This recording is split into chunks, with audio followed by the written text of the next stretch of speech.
The Jeff Meacham Network's Multiverse of Media. For over 15 years, the recognized symbol of excellence and the standard bearer in coverage of sports and entertainment.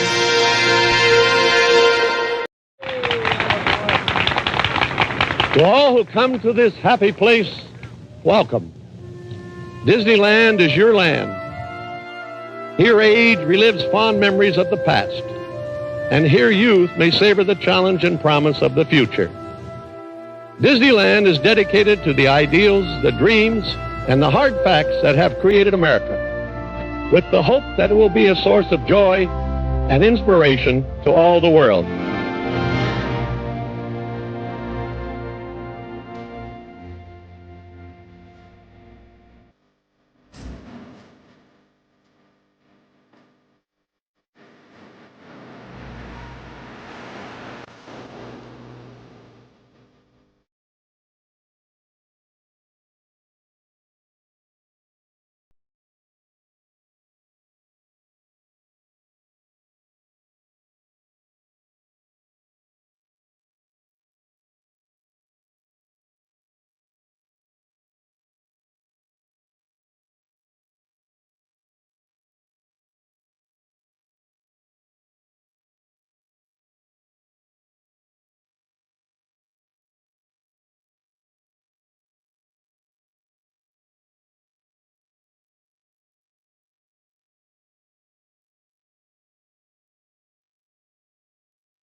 So thank you, Daniel, for pointing out that nobody could freaking hear me for the first 2 minutes I was talking, because that sucks. Goddamn issues. Anyway, can everybody that's watching hear me? Because this is really going to be a shitty day otherwise. And I'm not trying not to swear on Disney's Day. But please let me know if you can hear me at home or wherever you're watching from, because this is kind of frustrating. Not going to lie. So we'll try the spiel again. There we go. Okay. People can hear me now. Cool. All right. Let me try this again. Welcome, everybody watching at home, work, wherever you're watching around the world, to this celebration of the anniversary of the happiest place on earth, the original Disneyland park in Anaheim. The plan for today was originally going to have me at the Downtown Disney District in Anaheim, celebrating the anniversary and being around it. But I figured, you know what? With a recommendation from a resident renegade, we are able to figure out we've got enough content where we can celebrate our way, the Jeff Meacham Network way, and that's with retro content that is Disney centric. So that's what we're going to do today, and right up until we hit 7 p.m. Eastern, 4 Pacific, and the return of the Greg Cherry Show. That'll be coming up again today at 7 o'clock Eastern, and of course we'll have our coverage of AEW Dynamite episode number 250 tonight, beginning at 7:30 Eastern, 4:30 Pacific. So be on the lookout for both of those later on today. Right now, though, we're going to take you back to April of 2021. It was on that day that Disneyland opened up to the public for the first time since the closure of pandemic. And it was decided that JJ and I would, at that point, rank our favorites and the top 10 all-time attractions within Disneyland Park. Now, this does not include California Adventure, which is now across the street, has been for over 20 years, nor any other Disney park around the world. Also, keep this in mind. This was prior to Dylan and I returning to Disneyland that November and my subsequent returns in 2022, which led to me joining cast 2 years ago. So you will definitely not hear my glowing review of Mickey and Minnie's Runaway Railway, which was not yet open to the public. Nor had I yet ridden Star Wars Rise of Resistance, which is my all-time now favorite ride-centric Disney attraction. It just blows everything away that I've ever ridden at any Disney park. So you won't hear either of those two on these lists because either they weren't open yet or we hadn't ridden them yet. So there you go. Keep that in mind as you watch Dads today. After Dads, we will have the notorious, the legendary open mic night Disney karaoke from this past November, where we celebrated Mickey and Minnie's birthday. That'll be coming up around 11 a.m., give or take. It's going to be a few extra minutes now because I had the audio issues. But we're going to go right up until 7 Eastern tonight and then the return of the Greg Cherry Show. But for now, enjoy this episode of Dads from 2021, April 30th to be exact, as we ranked our all-time favorite Disneyland attraction.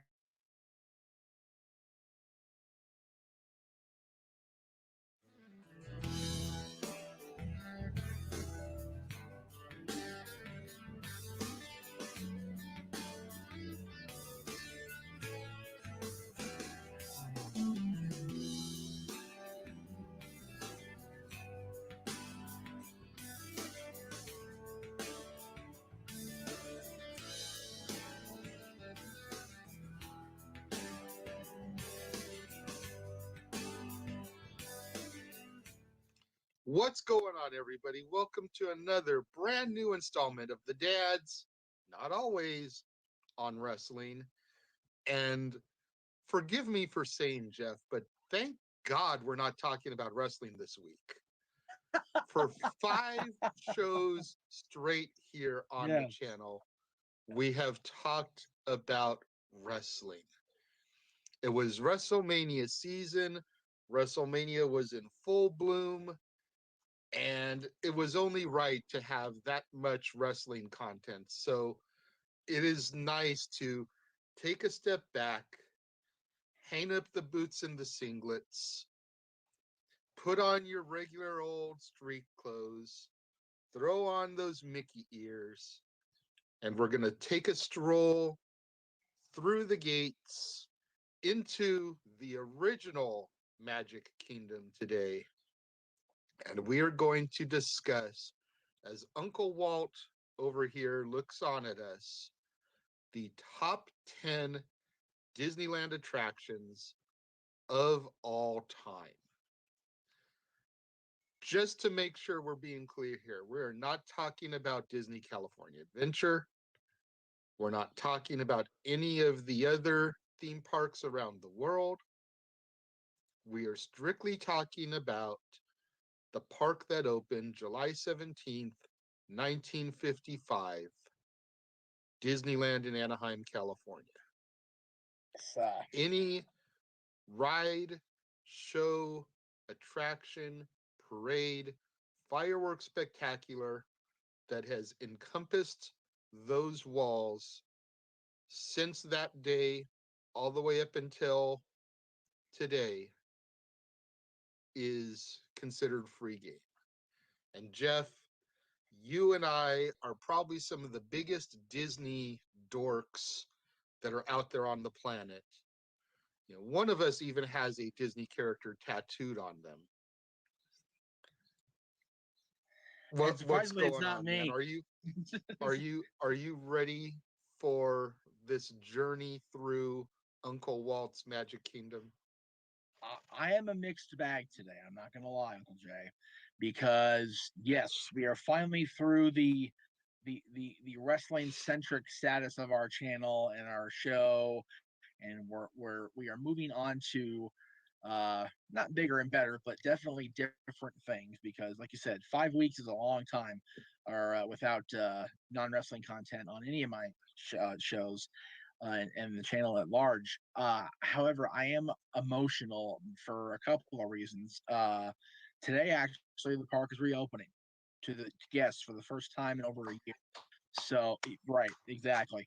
I had the minor bit of insanity to try to go, and then I realized that I don't want to sell my child to slavery just yet to go to Disneyland, just yet. So we'll hold off on spending that kind of money until a later date. But it's also very surreal that it. Full disclosure, he and I, toward the end of last week, were trying to brainstorm something to do for our non-wrestling show, and we're going back and forth, back and forth, back and forth, and like we can't seem to decide on a a topic that really would hit home for either one of us that I could, because we had a couple things to go, yeah, but I don't know if I can do that, a 10 worth of that, because I don't have enough feeling for that. And, much like the clock tower would get struck by a lightning bolt, a few months after this place opened up, uh, just up the road there in Hill Valley from Anaheim, all of a sudden it was like, dude, the park's opening that Friday, you moron. Do your list of top 10 Disney attractions. And JJ said about, what do you consider an attraction? And I said, well, there's an official listing somewhere that says what it is, but pretty much any form of uh ride or actual sit down, you watch it in front of you show, or fireworks or anything of that nature is considered a Disney attraction, be it here, Florida, Shanghai, Paris, wherever. So that's where we had to really like say, okay, if we do top 10 Disney attractions, we're going to be here until May 30th. So uh because that's just how we are with Disney, JJ and I. Okay, go ahead and do Disneyland. And then he even asked me, are we doing California Adventure? I said, I did just Disneyland. I'll leave it up to you to make a decision. And if we're doing DCA, I can augment my list if necessary. And he said, no, we'll stick with Disneyland. That way we can have future things to latch onto down the road. Okay. Yeah, I mean, it just seemed to make sense to me. Is like if you did your list that quickly, because since we're being full disclosure, I was at work at the time, so I couldn't just sit down and start working on a list. Right, But right, I right. figured if you did your list that quickly and you just did Disneyland, it was like, all right, we'll just stick to Disneyland, because we could very Yeah, easily do a top 10 Disney California Adventure show somewhere right. down the road, as Barry Manilow used to say, you know? Right.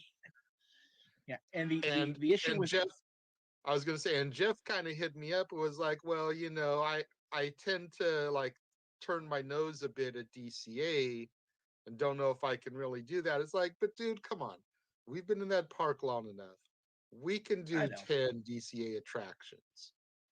Yeah, I do. I do feel It's bad in very that, easy. I right. I'm sorry. I know. I would love to do, have a at some point, if we can't get you back there, have a guest star come in and do the Florida attractions. But then I thought, dude, I haven't been back there in 13 years. They've added a lot of shit back there, so that would have to be a whole other conversation, much more down the road.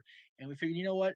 There's a lot of people in our audience that, yes, haven't been out to California before, haven't been to um, Disneyland before.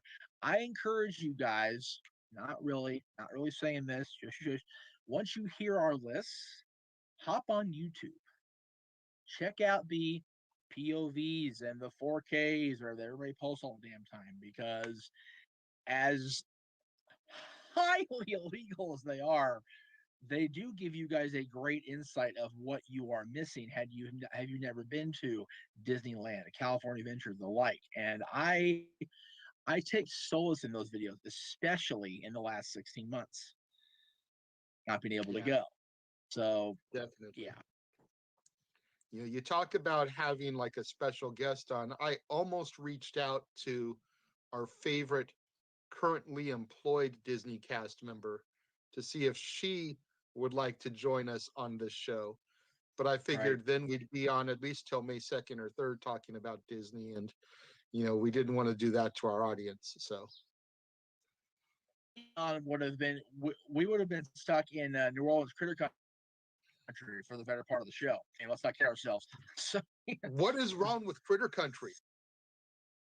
You're not a damn talking thing. mess to the wrong person if you're talking about being stuck in Critter Country, sir. Yeah. Okay, stuck meaning if we're going to try and put this the whole park between you and Dee Dee, we would be able to get out of, anywhere between what will no longer be Splash Mountain pretty soon and the freaking the Blue Bayou. We'd be in that corridor for about 6 hours, just two of you talking. So, and again, not an issue for me or anybody else that we love, but for the audience, they're like, uh, uh, did they get over to the castle yet? So, Let's be fair. yes. We'd go about as far as Big Thunder Mountain. Give us a All little right. bit of All credit. right. Okay. So yeah. Because, So Big the Thunder entire. Mountain is next to the Mexican restaurant where we used to do all our pin trading. So, Oh, got to at least by the way, extend it over there. I don't know if I don't know where it is. I'll bring it up on online on the show here later. But I did get my hands on a 2020 Disney pin that I really wanted to share. So Nice. yeah, I'm very excited. I've been excited about this since we decided it was going to happen. But like I said, you and I just love this place so much, Yeah. and This is our it's happy place. it is our Wusa place. You know, You deemed this my Wusa place at a time where I needed a Wusa place. So I'm so happy we get to do this show because both of us have missed this place so much. You've mentioned over the years so many times that you deem this my Wusa place, and it really is that way for both of us. It very much is our place of when we need it at the time because we were living so close. We could catch the bus, go down there, and just walk through and just relax. It was one of those, if we needed it, it was there. And it hasn't been that way for any of us Disney fans for almost a year and a half. And with the park finally opening today, it gives me that little glimmer of hope that I'll get to go because you and I both know, Jane, I'll get more on that later as we go on here. Not having this place and not being able to take my family at the end of last year during the holidays really rented the penthouse suite in my head and still does. Not gonna lie. yeah, absolutely. Back in the days pre-pandemic, when annual passes were still a thing, like you said, man, we would just pick up and go. We didn't have anything we had to do at the Casa that day. We didn't have to film one of our 15 shows that we were doing. We just grab our stuff, jump on the bus, and head down there. And, you know, on one of my reviews that I just did recently for Ocean's 11, I discussed how I was kind of like that guy that goes to Vegas and doesn't have to gamble. I could just walk around Vegas taking in the sights, the sounds, the architecture, the smells, the ambiance. That's very much the same way I am at Disneyland. Now, obviously, when I go back the first time, the first few times, it won't be that way because you'll want to do all the rides and attractions. I feel like our us as annual pass holders kind of, and I'm saying this kind of nonchalantly, I don't mean any real ill about it, but I feel like we kind of turned into some of the ungrateful pass holes that the cast members deal with on a regular basis because we started to take the park for granted. And Yes. even though we weren't the Karen or Kevin level of pass holes that some people are, this 16 months break has really made us appreciate what is sitting there in the middle of Anaheim, California, where those orange groves used to be, just a little bit more, you know. But I used to be the guy, and I ended up getting Jeff to be that guy too, where we would just go into the park. We wouldn't do a single ride, with the exception of either the bus there or the tram from the parking lot all day. We would just wander the park, we would pin trade, we would character hunt, we would sit on a bench on Main Street and people watch. It was such a great place to go and just allow your stresses to disappear. Even though there's so much hustle and bustle and chaos at the parks, very easy to get bumped, stepped on, pushed on accident, etc. Just find a spot, man, and you take in, whether it's the Dapper Dans on Main Street or the piano player there on Coe Corner, you know, or any of those little ambiances within the park, you know, Billy Hill and the Hillbillies, the Firehouse 5+2, whatever. You just sit there and you take in all those, the flag retreat ceremony.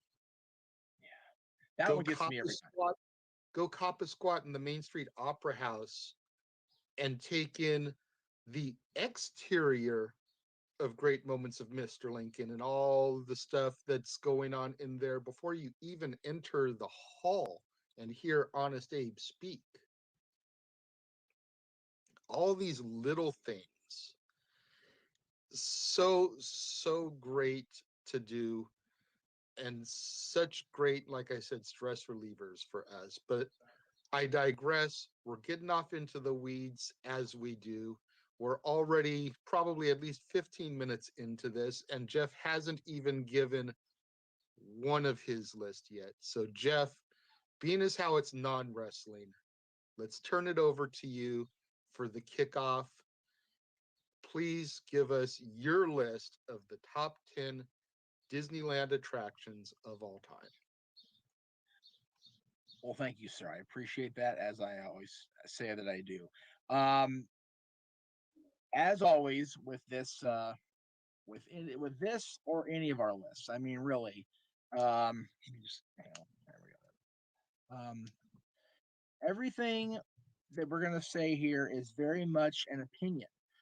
It very much is what we feel. And again, we are not saying, and nor will we ever say, that our list is right, yours is not, because especially when it comes to Disneyland, every opinion is subjective, period. Um, there can be however many things there are inside Disneyland. And I don't have the exact count in front of me right now, but you put the nail on the head, Jay. People go there for completely different reasons. Some people go there and get these multiple day pass or whatever, and they do completely different things all the days they're there and never do the same thing twice. So These are the ones that we feel that we love for our own personal reasons. My first honorable mention comes into this list as a result of the collaborative effort of three very, very talented people from different avenues of entertainment. And it all came together in this one amazing attraction. It was very simple. You had the directorial awesomeness that was Francis Ford Coppola.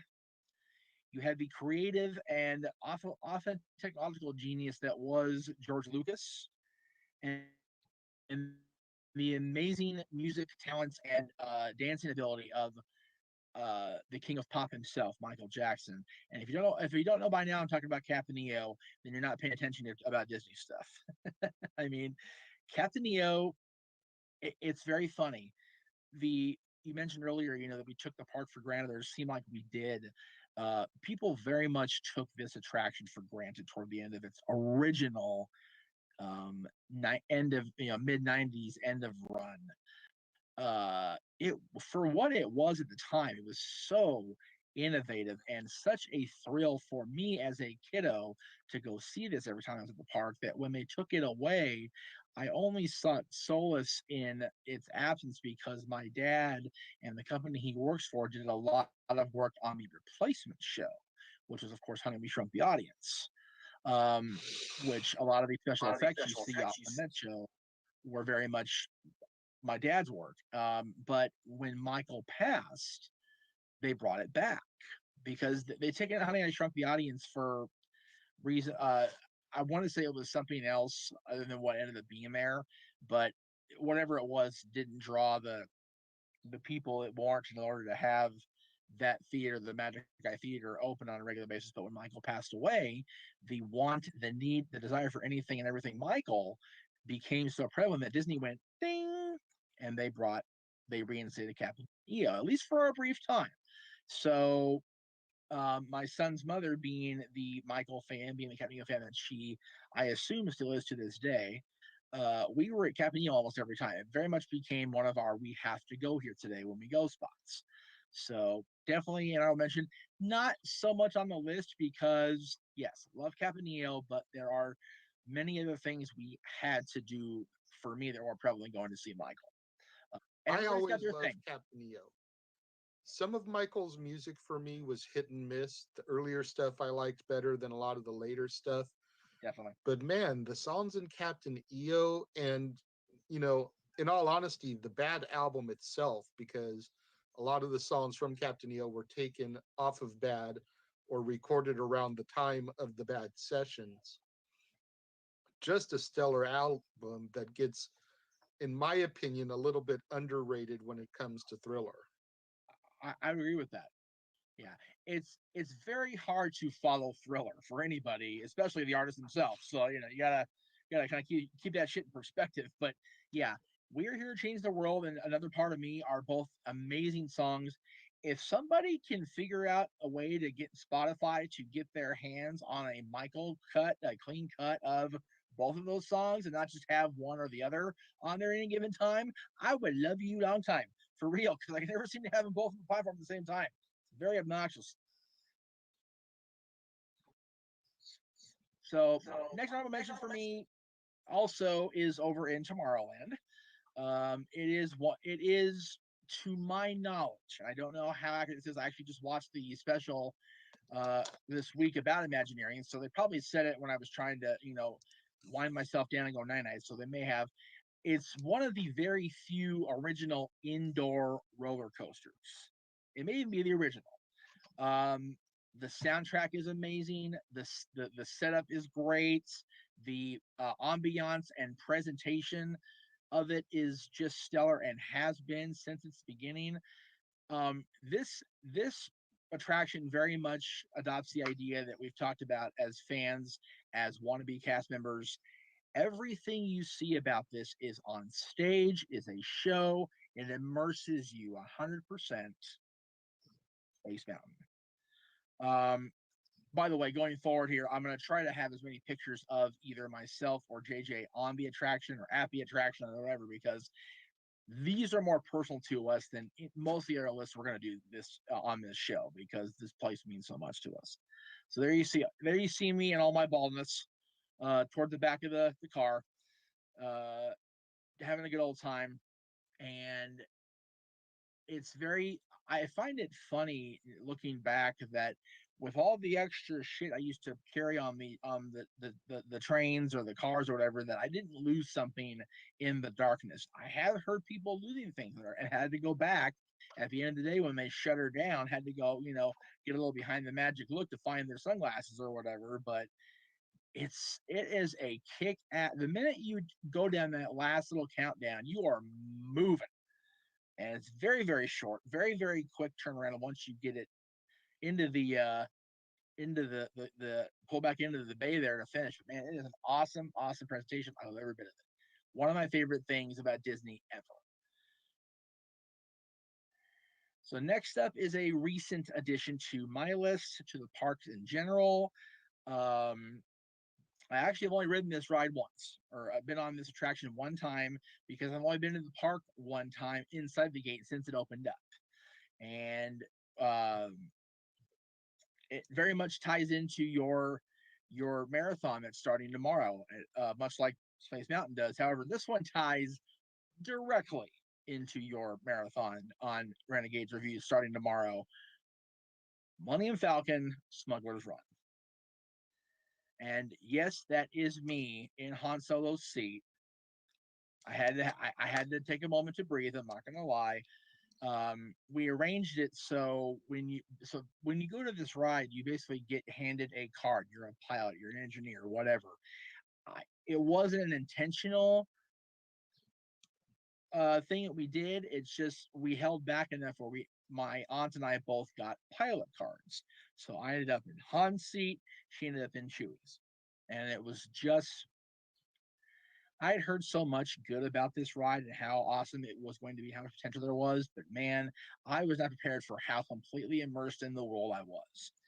This is something that the Star Tours fans have been salivating over wanting to be a part of ever since Star Tours opened in '87. Just a great experience. I can't. The good part is if the line's maintained once things open up and that line is forever, I don't need that ride anymore, because I've already done sat in the seat I needed to sit in for the rest of my damn days.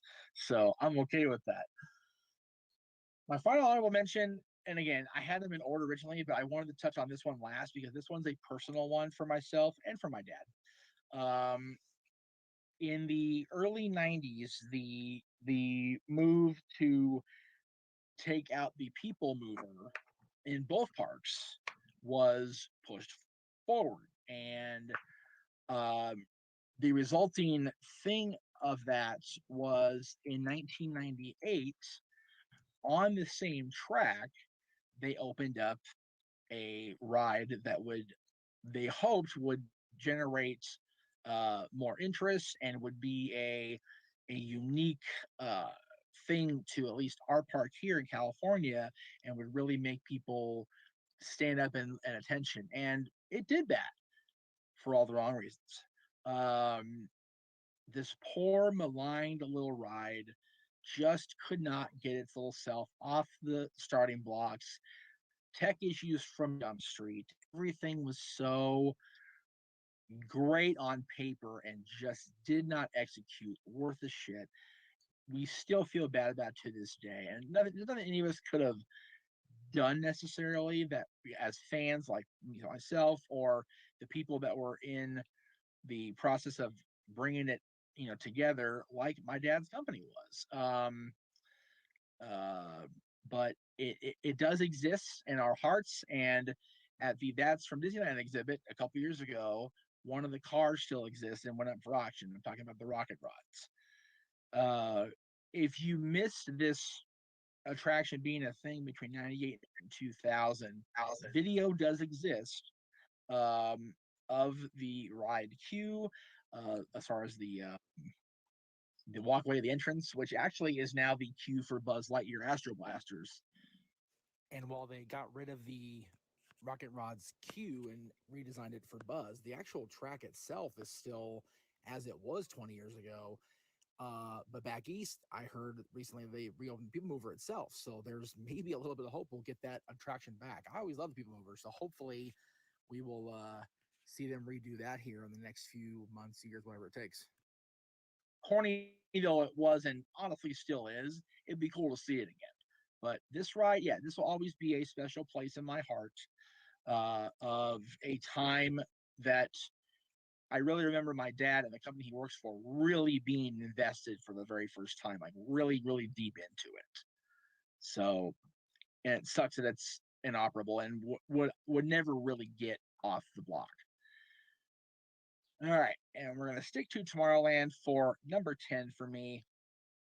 And I find it funny that it made the list as low as it did because I do love this attraction. And at least early on, when you were in line to board the ride, and you had the announcer guy uh, announcing all the stops you could hit on the Star Speeder 3000 en route to the Forest Moon Vendor for your vacation, that voice was a good friend of my family's. So it was cool to hear our buddy Randy's voice, pop out of the PA as you're walking through and seeing 3PO and R2 and everybody working on the attraction. And when they refurbished the ride in 2005, I believe it finally opened back up, that element was removed, but it's still a very wonderful attraction. It very much is the precursor to your Back to the Future the ride, Millennium Falcon, Smuggler's Run, all these simulator rides you see that are completely 100% immersive. It all began right here with Star Tours. And you'll notice I have Star Tours, the Adventure Continue in the main, in the foreground or whatever, and then the original Star Tours marquee here at the bottom, powered by Energizer. Uh, it's It been keeps around for a while, going like I and say, going and going. right? From the creative forces of Disney and George Lucas. I mean, you can't go wrong with those two forces. And of course, now they are, of course, the same thing because Lucasfilm was bought by Disney, by Walt Disney Company. But this was the first indicator that Disney was willing or seeking to go outside their little mouse-eared bubble to make things happen. And Star Tours has been one of my favorite things I've ever done at Disneyland. And now with the additions of all the different universes, all the different movies, and the way they redid the attraction and the algorithm within is so cool. You don't know what you're going to do once you strap in that seat and put those glasses on. And I find that eternally fascinating. That's a wonderful thing. And I'm sure you'll get into that more when you get your list later. I don't doubt for a minute it's on your list too. But I just absolutely adore this ride. And the thing I love is even now, you know, almost 40 years later, or 35 years later, 35 years this year, if I remember right, the lines for this are still atrocious. It's almost like if you don't have the ADA access with a friend that's with you, or you don't have the patience to wait to the end of the day where it's less crazy, you miss this ride. But do not sleep on this ride, especially you long time or even you new Star Wars fans have never seen this ride. Get in line and wait. It's worth it. I promise you. Great stuff here. Number 9 is a kind of completely opposite end of the spectrum. It is very technologically advanced for its time, and I still say it is to this day.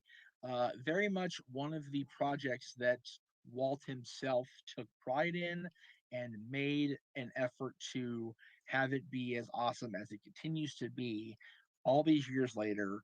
They have one on each coast. I'm not sure about the rest of the parks, but this is the original. This is the one that started it all. And um, this is one of the best attractions to go into when it's hotter than poo outside and you want to sit down and have a cold beverage, non-alcoholic back then anyway, maybe not so much now, or you want to have a special something like, I don't know, maybe a Dole Whip to sit down and enjoy your show with. Walt Disney's Enchanted Tiki Room. Just a wonderful kind of the brief respite from the outside, the craziness of the park, and the technology behind these original audio animatronics just to this day, Jay, blows me away. I I absolutely love this. I love that they brought it to Florida. I love that they had the Florida attraction taken over by Iago and Zazu under new management. So fun. If you've never seen that, it's not open in Florida right now. They reverted back to the original many years ago. Do yourself a favor and look that up. We're actually going to be screening that later this year on the Disney Streams Facebook group, which I will be talking about later in the show today. But as you can see, Walt supervised this one directly because he's looking up at our buddy there on the perch. So this is one of Walt's babies, and I always, again, this is gonna sound really stupid and really exaggerated, forlorn, fabricated. I certain things in the park, I feel like Walt's presence is still there, very much so in the tiki room, because he was so hands on to that whole process. So I love it for that. The next two are basically the same ride as far as the actual ride movement and park space being taken up by said attraction, but in my opinion, they are two completely different rides. Numbers 8 for me is it just turned 50 years old. I believe it was last year, the year before last, and it is another one of those technological marvels that only Disney could pull off, and it is so amazing how much detail goes into this attraction, and how no matter how many times I've been through these halls, I often see something I've never seen before. When I go on the ride or walk through the queue or whatever the case may be, uh, the Haunted Mansion over New Orleans Square. And yes, those are the actual stretching photos, paintings that you see there. That's also from the Disneyland exhibit show that I went to with my dad. But I don't really have a good picture inside the mansion, so I wanted to see something that encapsulated the idea of the mansion. Um, it's funny having had Dylan's mom with me along for the ride so many times now in recent years, and going back up the stretching room into the main foyer of the ride is very, very surreal. I'm not going to lie. It's very interesting to watch the detransformation, the reset button being pushed, if you will. A very, very cool feeling for this little Imagineer or wannabe Imagineer that I am. It's very, very neat to see the inside stuff. The decor is so beautiful and in its dustiness and in its death feeling. It is a beautiful presentation. I can't say enough good things about that attraction. And then you get into early September, and it just gets weirder because starting back, and I think it was '05, maybe even a little bit later than that now, they would shut the place down for a good chunk of August into September because a certain person would be busy decking these haunted halls. And of course, I'm referring to Sandy Claw. Jack Skellington, the Haunted Mansion Holiday would become a thing. And again, I didn't do the picture justice because it's a terrible picture, but that's actually when you go into the dining room section of the ride. Normally, you see ghosts huddled around the table, and there's dancing going on and eating and whatnot. This is actually a one of many gingerbread houses that they have created for inside that portion of the ride, and the smells of the gingerbread house that waft up to your nose in that doom buggy from that creation is just mind-boggling to me.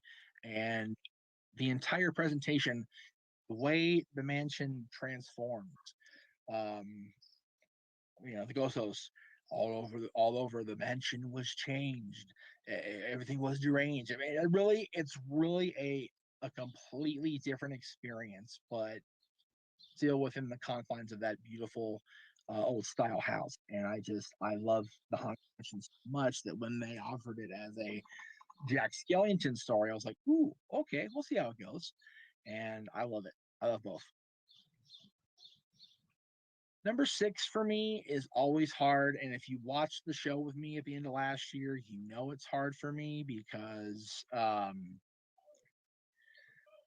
the presentation that they do during the holiday season at the end of the night every year is so pretty, and the music is so extraordinary, and the lights are just fantastic.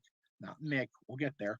Um, but it always makes me sad because I'm reminded of things that are lost.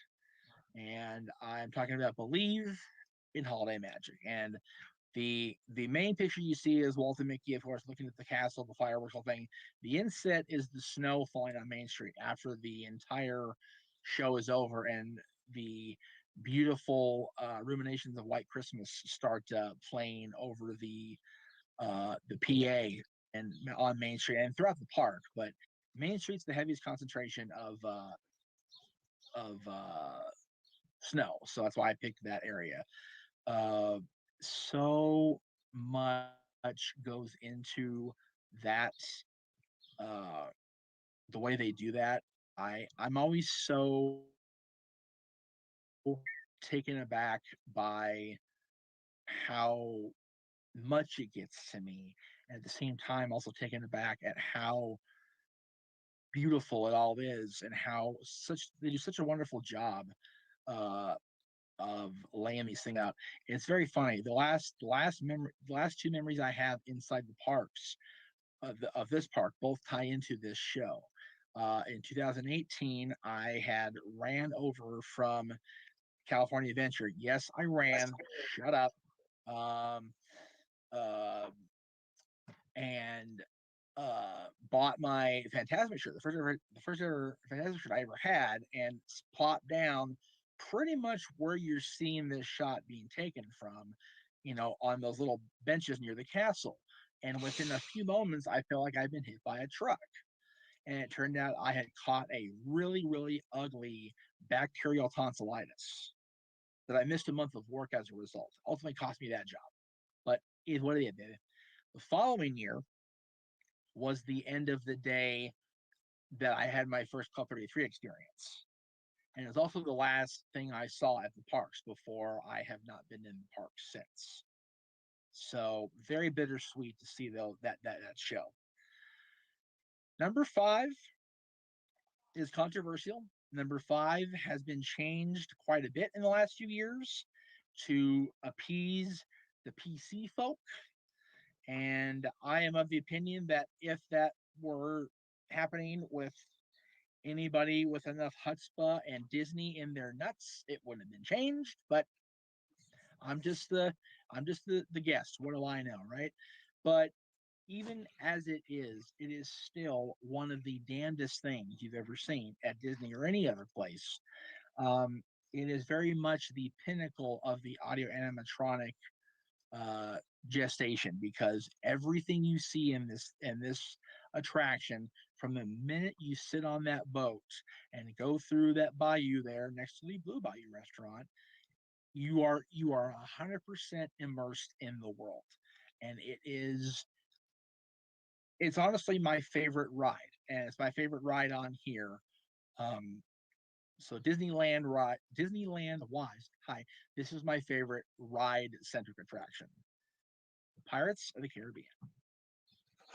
And yes, that is Johnny Depp. And yes, I realized as I put it up there that I did not take judicial advice and put the picture on the other side of the thing like I meant to. So I'm gonna take that down right now.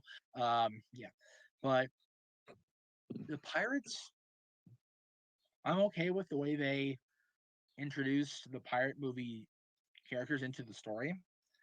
But here we are in PC 2021, and not only is the redhead no longer up for auction, she's one of the auctioneers. But now talking about taking Johnny out completely. It's like, why? Again, I'm not going to make it too much of a political, whatever. But why can't things be left the way they need to be left? And just come on, it's such a great attraction.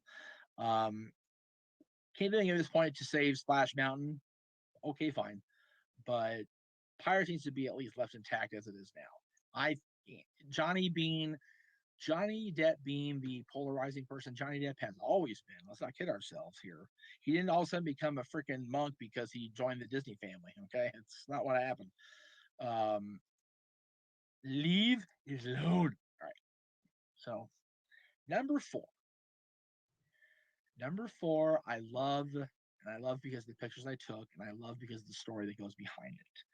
So this attraction ran from, I want to say it started in 72. It's definitely back there a bit. And then in 1996, they decided it was the end of the run.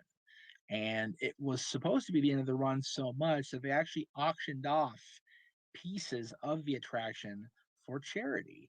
And each of my immediate family, myself, my brother, my parents, each got a small piece of the attraction.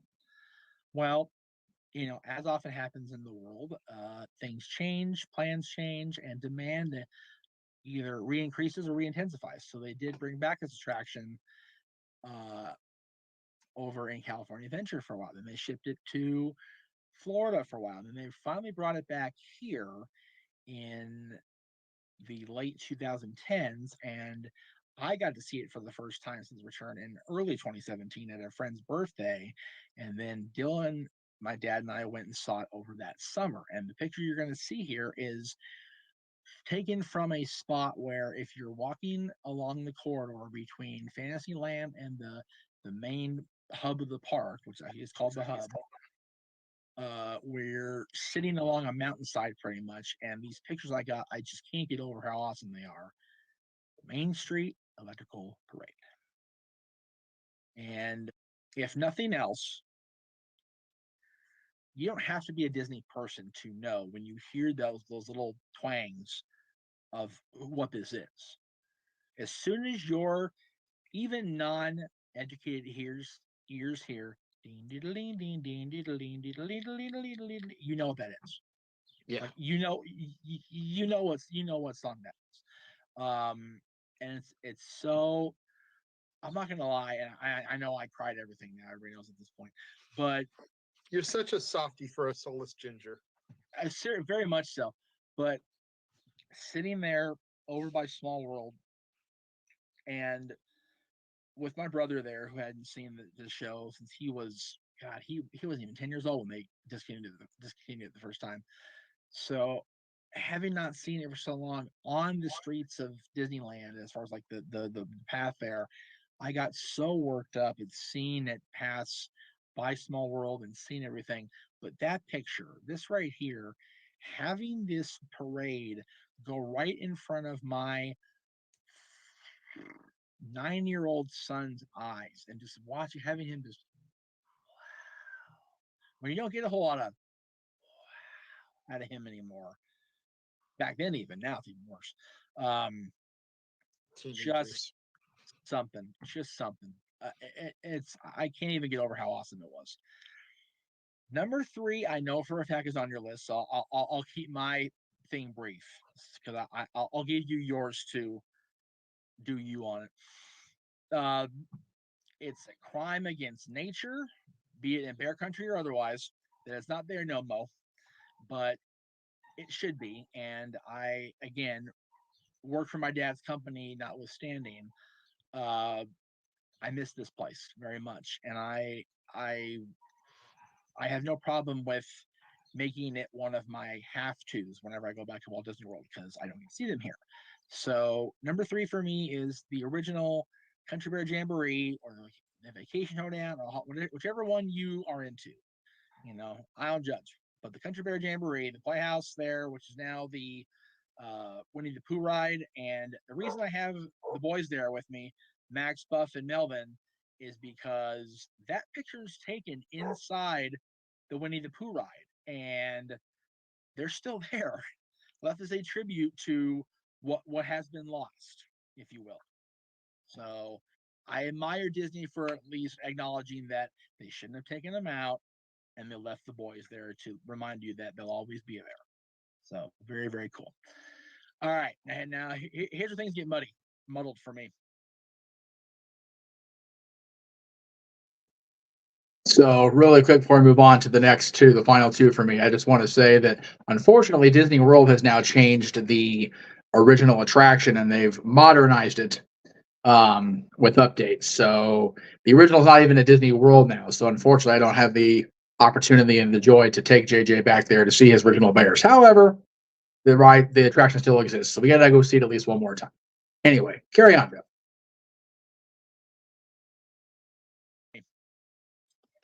because I did tell JJ my top 10 because I wanted him to know what was coming. But in the last few days, I've gone back and forth 100 times. So I am going to do what I originally was going to do in the first place. I don't have a number 2.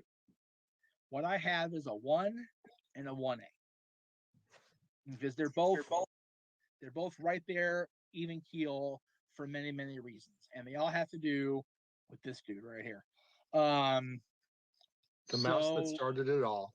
Very much so. Very much so. And lest we forget, it was all started by a mouse. That's a wall always told everybody. They actually both opened around the same time, within a year of each other, which I find eternally funny now looking back. But in the mid 90s, I was very much I was still, hadn't quite turned 10 when either of these places or either of these attractions became a thing. So still very much a young, impressionable kid, and I was very, very much elbows deep in my wrestling fandom by this point. And other than wrestling, Disney, of course, has been my place my entire life. So when both of these things became a reality within the world of fantasy, it became I had to go every time. No matter what time of year it was, no matter how bad the lines were, no matter how much this, that, it doesn't matter. If I don't get to do both of these, when I go to the Disneyland park itself, it's much better now than it used to be. JJ can attest to this. It used to be if I couldn't do both of them, I would literally have to be dragged out of there with tears in my eyes or like just really upset I didn't get to do both. Now it's like, you know what? I'm almost 40 years old. I'm tired. I want to go home. Like, oh well, I missed it. Whatever. Jeff would legit throw a tantrum. I can attest to it. Especially the static one. The show one I can deal with, not because if you don't get a good spot to sit, it's a bitch to watch. So And a for tantrum me, on the level of the same type of tantrums that would occur when both of our kids would be together, and as we used to say, Wonder Twins unite. yeah, exactly. Yes, It would be full blown meltdown, not just a little tantrum and then he was done. No, no, no. We're talking, granted, not this extreme, but we're talking the levels of like throw yourself on the floor, kicking and screaming. because and again, I'm not justifying that kind of crazy behavior. You shouldn't with anybody. Um, but I'm very much a keep a routine person, and when things change out from under me and I don't have control over it, it pisses me off. So the first one debuted at the park in 1992, and to this day, and again, he's seen it. Like I don't have to say it. He's seen it happen in my face. When that finale hits of this show and good has triumphed over evil, I am not there's not a blubbering mess like I used to be, but I definitely get the misties. Like it's the best. It is by and large the best show Disney Parks has ever produced. I'm talking about Fantasmic, starring primarily Mickey Mouse and nowadays primarily as the Sorcerer's Apprentice, as you see him there fighting the dragon, him and Steamboat Willie coming around the bend there. But like I the fact that this show is going to be 30 next year, just it's so endearing and enduring. It refuses to die. No matter how many times that poor dragon lost his head, literally, any of it. It's Poor such Murphy. God, that poor dragon for real. But then again, you and I have been around long enough to remember when Murphy's head, that's all Murphy was a head on a big extended, thing that they would like extend out into the show to scare the brave little tailor. And it's evolved so much, good and bad. You know, if you're one of the privileged few that saw the Ursula float on that River of America, dude, give yourself a gold star because you're one of the few that saw her because she didn't last long. Same with Fox and the Jetsons, even less time they were actually a thing. But this show is so it's pretty. It's so beautiful. Imagineering at their finest, by and large. It is the greatest single show in Disney Parks history. I will fight. I will die on that hill. I will. My other number one, when JJ read what I had, the exact response back was LOL. Oy vey. I didn't believe I actually made it. I stamped that down. It actually was going to be a thing.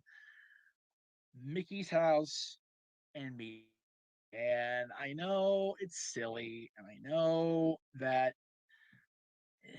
waiting that long to meet a character seems ridiculous, but then you get pictures like these with your kin, with your family, with your friends, whatever the case may be. And for me, the picture with Mickey is very much the timeline of my life. And I know it seems silly, but you know, as many people I know that have their kids take pictures with Santa, um, I have a picture of Mickey Mouse going back to at least 2003. It may go back farther than that because I know I have the Florida picture from '97, but there, a picture with Mickey for me, if I do nothing else all day, Mickey's house, or at least a picture with Mickey somewhere on property. Because the last time I went to the parks, I got a picture with him in Town Square wearing my new Club 33 hat that I picked up that day, which was cool. So yeah, I love taking pictures with the mouse, and I love everything about that place.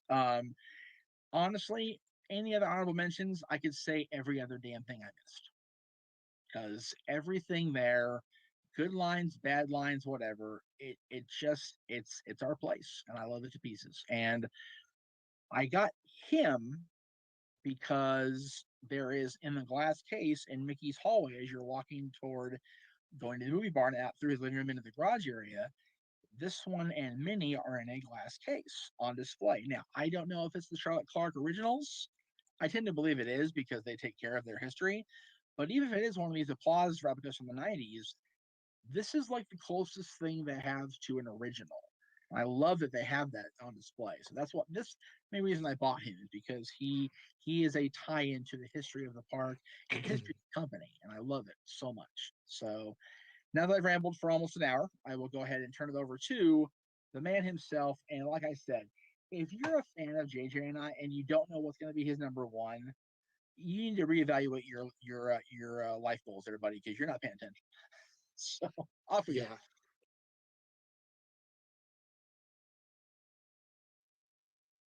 Again, real quick before we move on to JJ's list, I just want to throw this up there that how crazy I am. This is what has been called the Mickey streak, and it goes back to 2002 officially, all the way up to my visit with Teresa back in May for the Return of Phantasmic. But there's at least one picture per year with Mickey going all the way back to 2002, and I will definitely regale the story of the 2020 picture at some point, probably between shows. But anyway, here are JJ's top 10 attractions for Disneyland Park. Again, going back to the year 2021 when we did this list.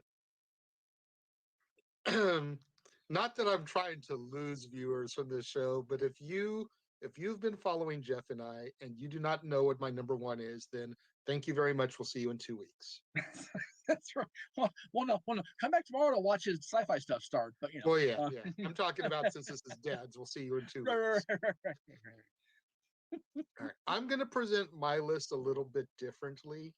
Um, I will let you know when I'm going to go and do an honorable mention because I'm going to throw my honorable mentions in the midst of my list a little bit there to try and have, as Disney does, a story flow, so to speak. There you go. Very good. Very good. Thank you, Jeff, for that introduction.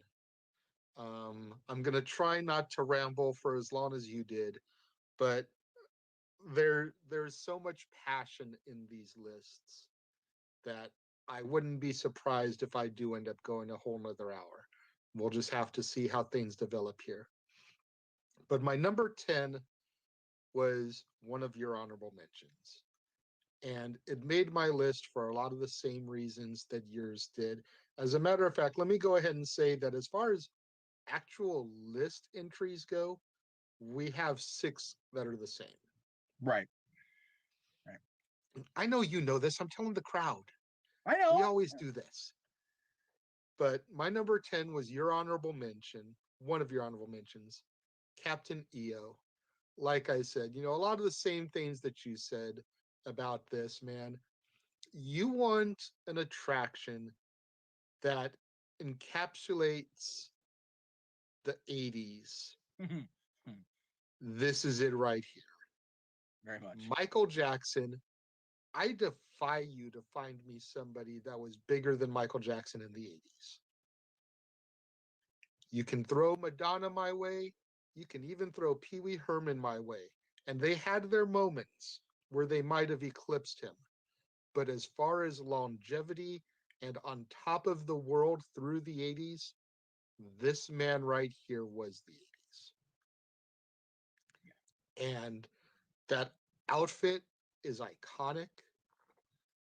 The the cast of characters, Hooter and Fuzzball, and the leader played beautifully by Angelica Houston. The future Morticia Adams. The songs, like you said, Another Part of Me, which was released on Bad. We Are Here to Change the World, which didn't come out until one of his box sets many years later. Many, yeah. We're talking like years later. It didn't even make the History double album. It came out on like a 4-disc box set that came out. I want to say it came out before he passed, but I'm not 100% accurate on that. I really don't know either. But even still, like, it was not officially released until it was almost too late. And I have those songs on my computer, solid copies because they are ripped off the discs. Whenever I put my park CDs together, I make sure to throw those on there because you cannot have a Disney Park CD, in my opinion, without We Are Here to Change the World. You can eliminate Another Part of Me because that's kind of like the ending credits theme song, if you will. But you can't have a Disney Park CD without We Are Here to Change the World. That song is just so phenomenal. Number 9 on my list was not on your list. And I know, coming from a good majority of parents, it will never be on their list because it is the dreaded attraction. But it took a long time after I grew up out of a kid till I got to the point where I could appreciate this attraction again. Ironically, it came right around the time of the 50th anniversary because I bought my box set, which I no longer have, the 6-disc A Musical History of Disneyland. Inside of that box set was a book that gave details and history about every single attraction that is covered on those discs. And it wasn't until reading the background and the history and the time, the work, the effort that went into building this attraction, which premiered at the 1964 World's Fair with its theme song written by the Sherman Brothers, that I began to appreciate as an adult what this attraction stands for. Number 9, It's a Small World. And I just got to say, man, for me, it comes down to the lyrics. As a music guy, forget about the beautiful imagery inside of the ride because that is just outstanding as well. But it comes down to the lyrics that drive every parent crazy because they're repeated throughout the attraction. It's a world of laughter, a world of tears. It's a world of hopes and a world of fears. There's so much that we share that it's time we're aware. It's a small world after all. You know, there is so much that binds us together instead of divides us apart. And I think in this day and age, we need to remember that more than ever. You know, there is just one moon and one golden sun, and a smile means friendship to everyone. Though the mountains divide and the oceans are wide, it's a small world after all. Just sit there and think about those lyrics for a minute. Like, seriously. And again, this day and age, we need those reminders more than ever. So, controversial as it may be for some of the grown folk watching this, yes, number 9 is Small World. Before I get to my number 8, I'm going to do my second honorable mention Ah, okay. real quick. And it's a newer attraction, which is the only reason it didn't crack the top 10. Right. Because I've only been on it once, and I don't feel like I can put, in all honesty, something in my top 10 of all times that I've only done once. In the now existing Star Wars land, Rise of the Resistance. And I know I look like hell in that picture. Forgive me.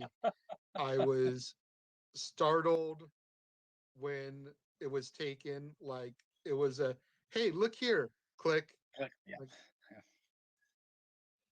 but that is me wandering through the queue area for Rise of the Resistance, which is everything that Star Wars fans love about the franchise. And I'm just going to leave it like that. It is quite possibly the greatest experience in the theme parks Wow. as a whole. Like, I'm talking from you walk in the doors of the queue to getting off the ride experience that you will ever encounter. And were this list done maybe 5 years from now, when it's been around a bit, and we didn't have 16 months off due to quarantine, and I've ridden this attraction now 20 or 30 or 40 times, it very easily could be my number 2. It would never be my number 1 for obvious reasons. Right. But it could very easily be my number 2. I Because just figured that basement. I just walked off of this attraction the first time in shock and awe over what went into it. Yeah. I figured you just dipped in bantha poodoo. That's why you had that look on your face. Yeah. It's always possible. Yeah, especially back there. From my second honorable mention to my first honorable mention. Okay.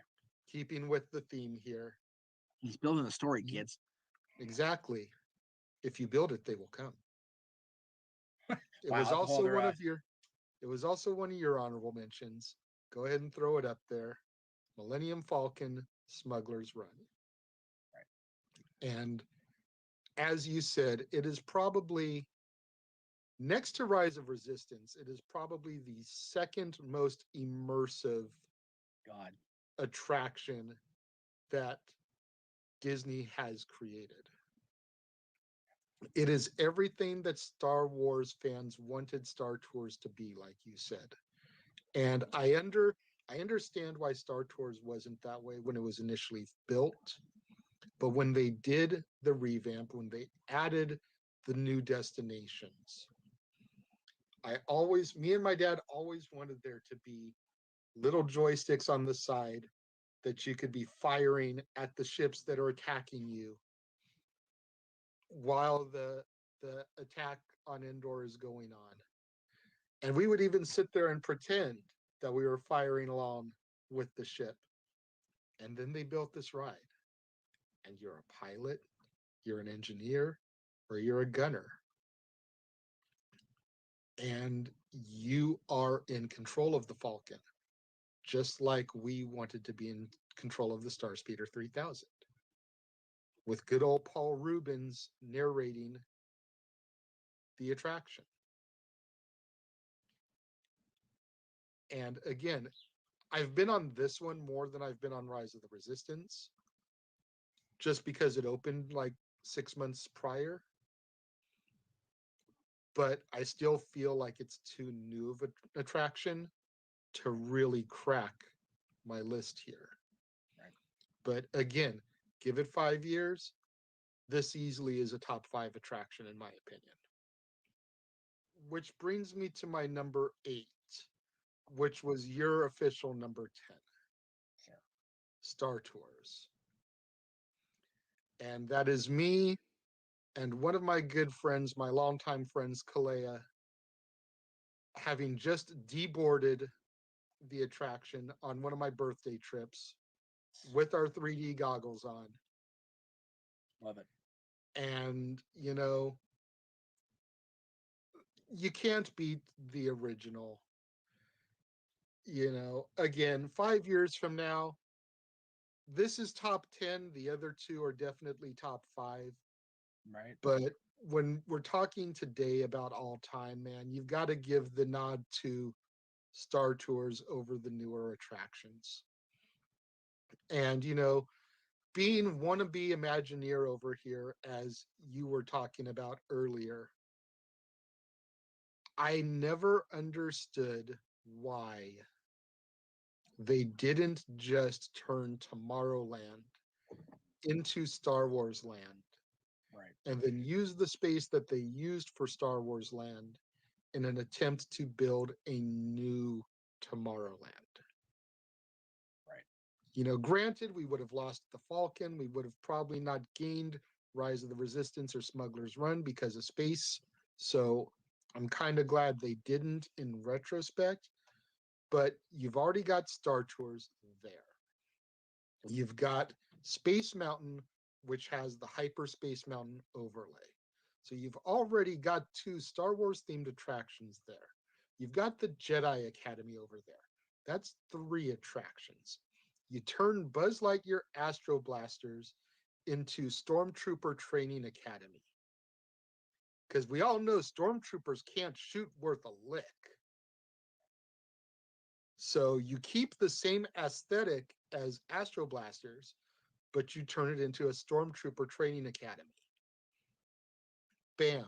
You turn the what was Innoventions, what is the Star Wars landing bay, the meet and greet area. You turn that into Coruscant. And you go inside and you can visit the Jedi Temple. You can visit the Senate.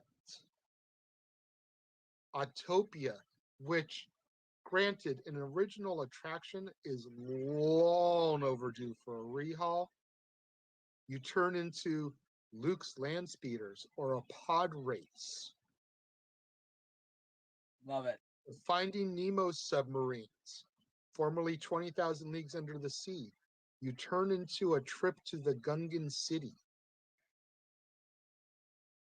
It's all right there. It all writes itself. And some of our viewers may be sitting there going, Jesus Christ, that makes perfect sense. I was gonna say, for real. You know, and then like I said, the space they used for Star Wars Land, you used to build a newer, better Tomorrowland. Because let's admit it, by the time we got to Tomorrowland, Tomorrowland looked like the past.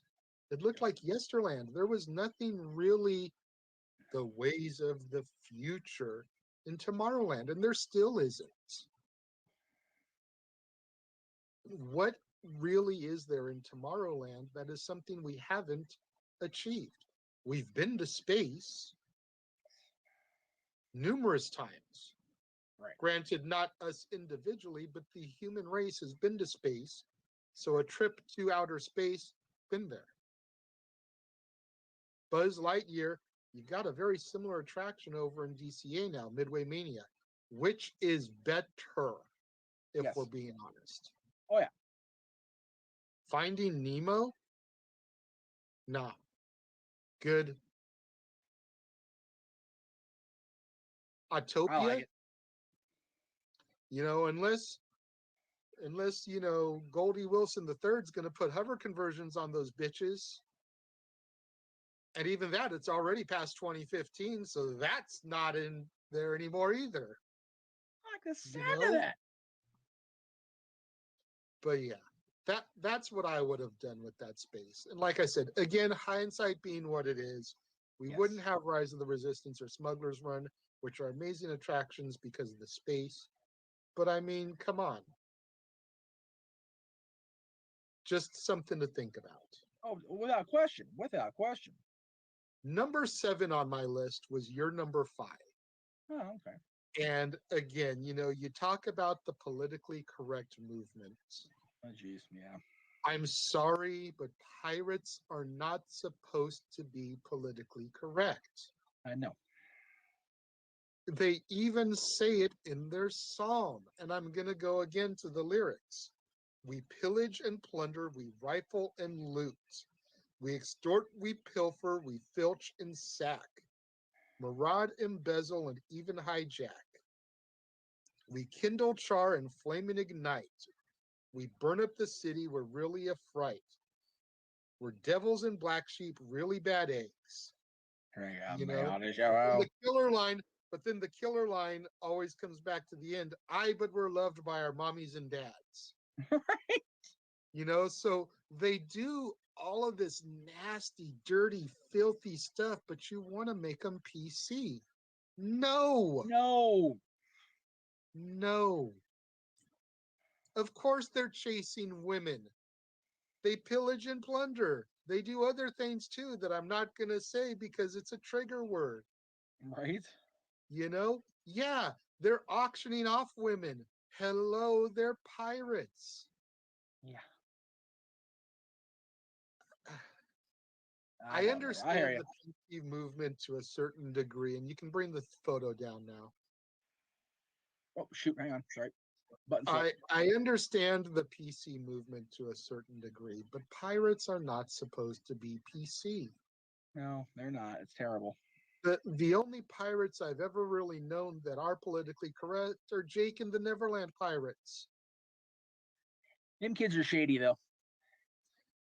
I'm just saying though, but like, I come hear you, on. brother. Yep, I hear you. I know. It kills me sometimes. Number 6 for me was your number 8. Huh. And although it was your 8 and 7 because you had both versions of them, I just have the original, the Haunted Mansion. Yes, here I am photographed with Jack and Sally at the gate to the mansion, but I'm speaking about the original, not the Haunted Mansion Holiday. Although I do love the Holiday, Yes. and especially, as you talked about the gingerbread house. Oh, God. Man, Yes. I remember that one year that we went on opening day, and the scent of the house was so fresh. Oh. And thank God, we were with Dylan's mom at the time, and the queue wasn't super long because we were able to tell them one more round, baby, and they let us go. Seriously, we came down to that thing, and there was like almost no line, and they looked at us, and they really off we go. It was so great to be able to do that on opening day. Oh, so cool. So cool. And like I said, the sights, the sounds, the smells, Madame Leota, it's one of the attractions that our good friend worked on a regular basis before she became guest services. And you can now find her usually either at City Hall or at, I forget what they call it in DCA. She's actually Chamber of primarily a City Commerce. Hall girl. Yeah, she's actually primarily a City Hall girl. Like 99% of the time, she'll be on this side of the resort. Which is weird because it seems like every time I go, she's in DCA. Really? Oh, okay. To be fair, it may just be the luck of the draw for me, but I mean, yeah. To be fair, I've been on property inside the gates maybe twice since she transferred, so there is that. Yeah. But we love you, D. I love the mansion. Yes. Number 5 is a personal favorite of mine. Very much so. And there's a small part of me that's surprised that it didn't even make your honorable mentions. But alas, I think it was always more of my thing than it was your thing. Much like Mickey's house is more your thing than it is my thing. It's very similar comparison there. To be fair, brother, I never actually sat down in that show and watched whoever was there. Like I've never really been much, and again, that's a mistake on my part. I admit it now, looking back.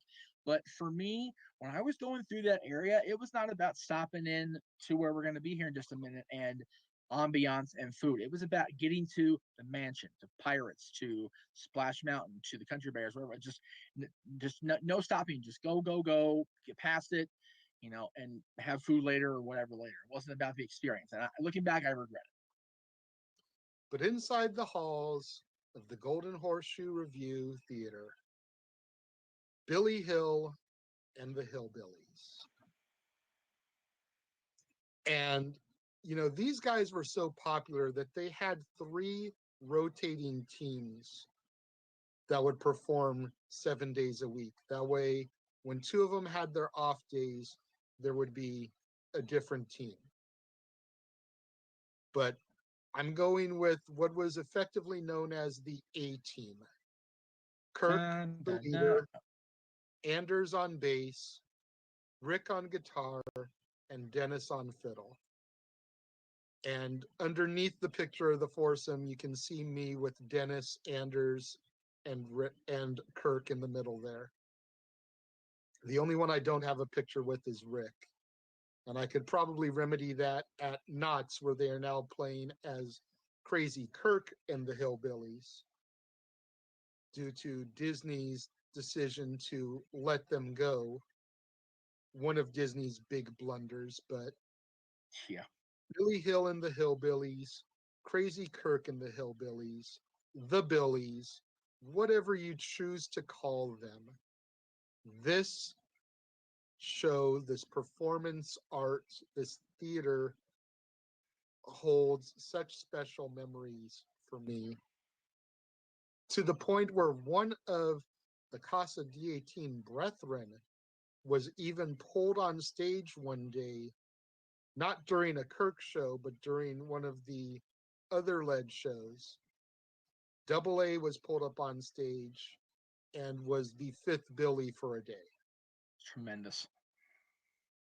Footage of that can be found on YouTube also. Yes, over the Casino Studios channel. There you go. Here's that. Yes. Number 4 for me.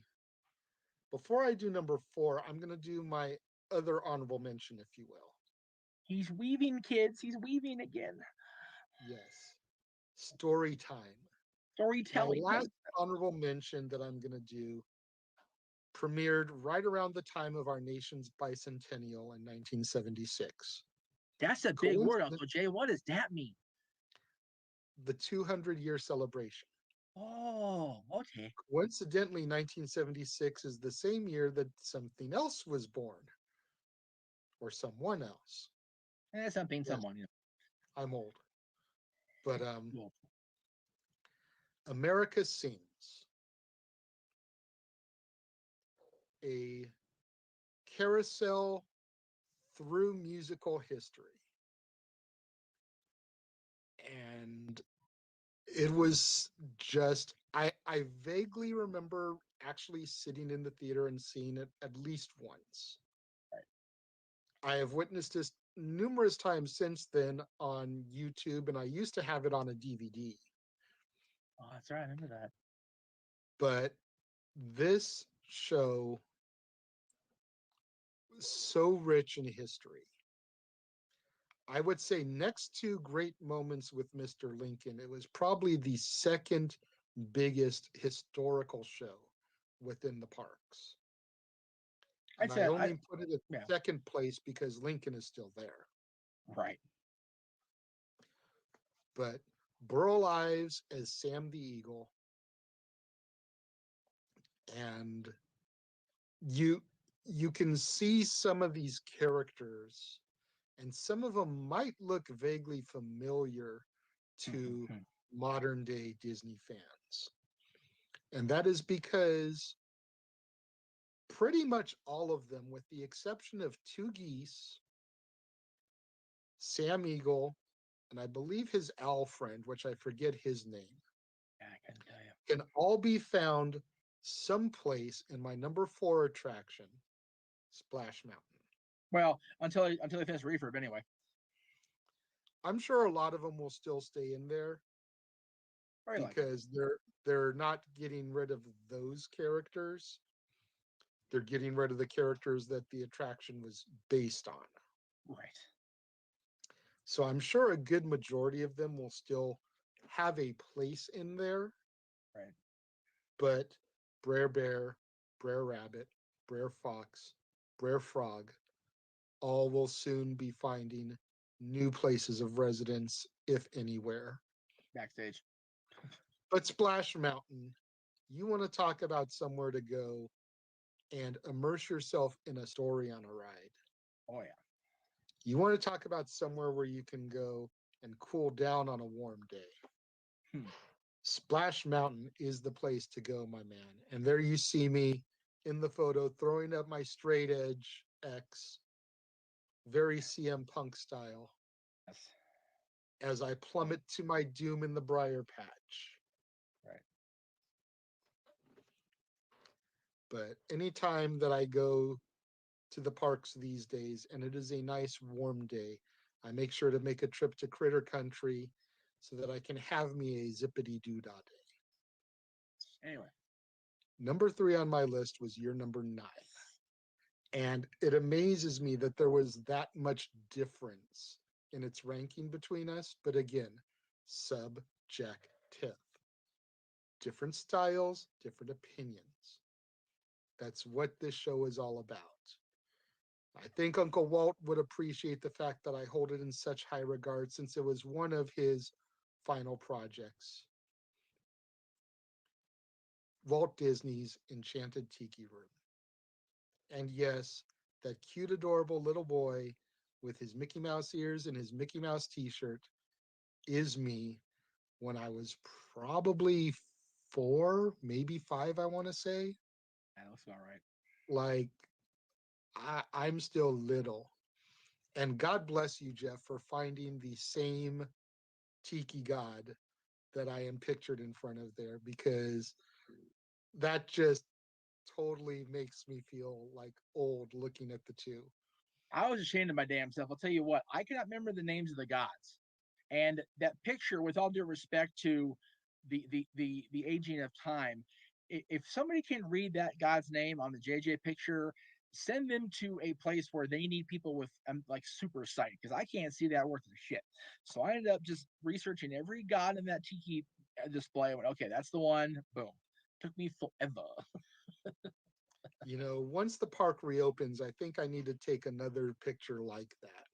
I agree with it 100%. Same You exact know, spot on the bench. I agree. maybe not the ears, but put on a Mickey Mouse t-shirt and just sit on that bench in front of Pele there Right. and take a picture. Well, if you don't have the classic ears, you always borrow mine, because mine are always with us whenever we go. So, and I know, but I'm not much of an ears guy these days. I'm a traditional cap guy. So oh, maybe I'll rock the hat I'm wearing now with Walt, Mickey, and the castle. there you go. There you You know, go. Love it. time has to age a little bit. Yes, yes, yes. But the Enchanted Tiki Room, and if you are a parent who takes their kid to the Tiki Room, I highly recommend that you get there early, you find the cast member at the door, and you ask them if your child can wake Jose up. It is one of the best kept secrets in the park that the cast members do allow you to get involved in and become interactive. My daughter did it. And it will always be a fond memory of mine watching Natalie wake Jose up. Very sweet. I'm not sure if my number 2 was your number 1 or your 1A. I'm going to assume it was your number 1.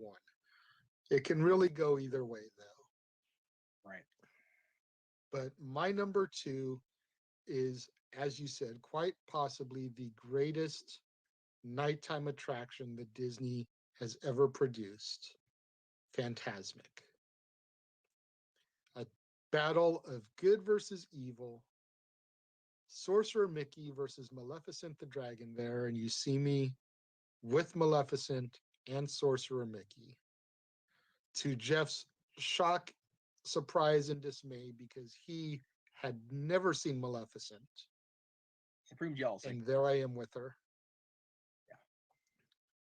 And I mean, we were talking about this a little bit before we came on the air, but going all the way back to the 90s and the early 2000s, when they would have the Riverfront Band on the rafts that they used in the show, performing as like pre-show entertainment before Phantasmic would kick off, all the way through the Jungle Book and Ka and Flotsam and Jetsam and the princesses on the rafts, and every chapter of the story in Mickey's imagination is just so beautifully written, told, and produced that it is hard pressed to find something that is still in the parks that is as well put together as Phantasmic. That being said, it is time for my number one. And again, if you do not know what is coming, thank you very much. We'll see you in 2 weeks. But my number one is the one and only original Country Bear Jamboree. Zeke, Zeb, Ted, Fred, Tennessee, Henry, Sammy, Liverlips, Wendell, Bunny Bubbles, Beulah, Gomer, Sweeney Teddy Bear, Shaker, Big Al, the rest of the crew.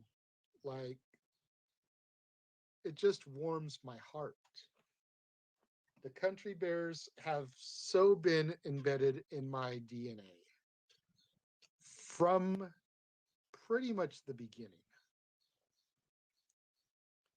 You know, I cannot think of a time while the attraction was in existence when we went to the park and did not go to Country Bears. During its run at Disneyland, Country Bear Jamboree very much was my Mickey's house. Oh yeah. I had to go. I am thankful and grateful that I was able to personally introduce one person to the Country Bears before it was pulled. I am sad that I have never been able to take my daughter nor Dylan to experience it Yep. in person. They've only ever been able to experience it thanks to YouTube and DVD. Yep. But, you know, it's such a testament that my daughter loves those bears just as much as I do. And there I am at one of our character fan days with the 4 bears that would come out and walk around. Liverlips, Shaker, Wendell, and Big Al.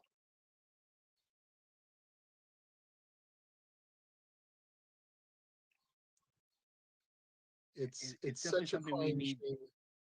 It's Yeah. such a crying shame that that attraction has been lost. It's definitely something we need to remedy. We need to get the kids back to Florida and have them. Oh, geez, look at that. Good grief.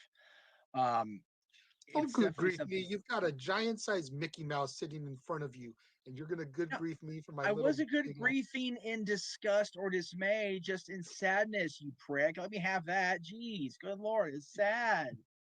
I was trying to say we definitely need to get the kids back to Disney World and have them. If nothing else, we do the entire trip.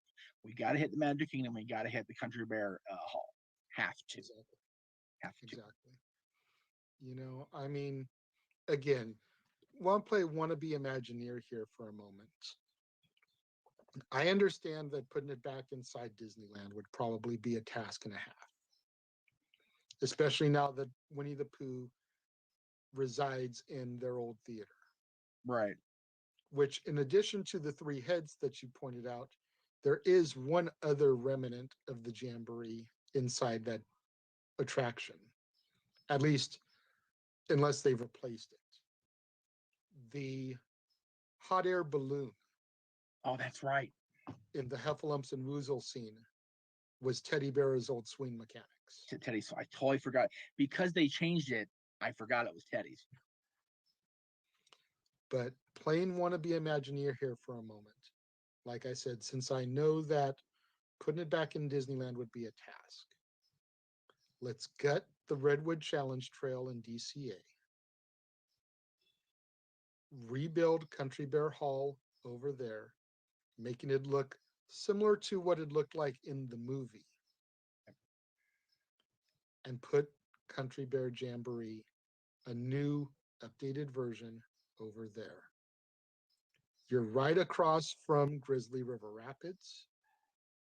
You're right near the Grand Californian Hotel, which exterior is a log cabin.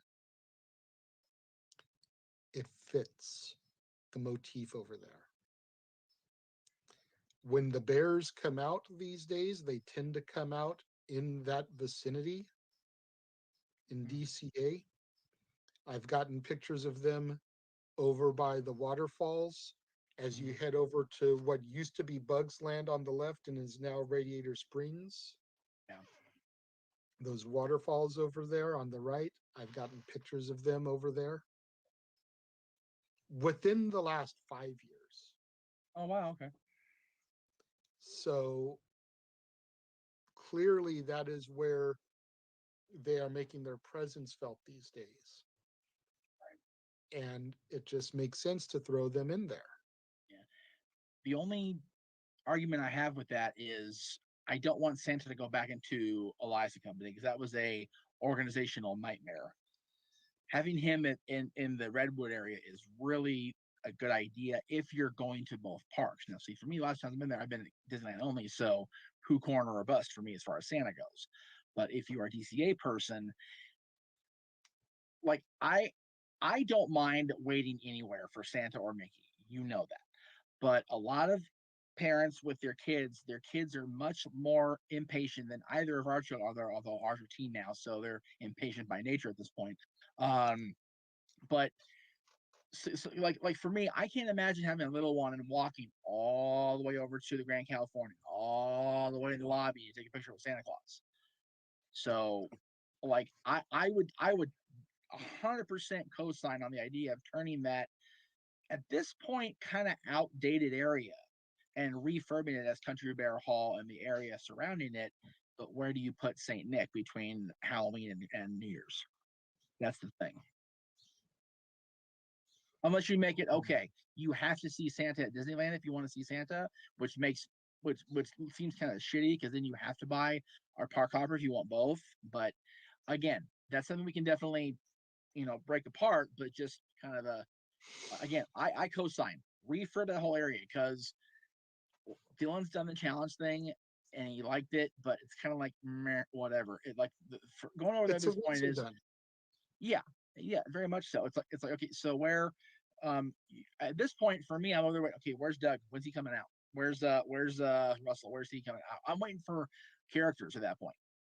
So okay, that building between Monsters Inc. and what used to be the Muppet Theater, which now houses Mickey's PhilharMagic.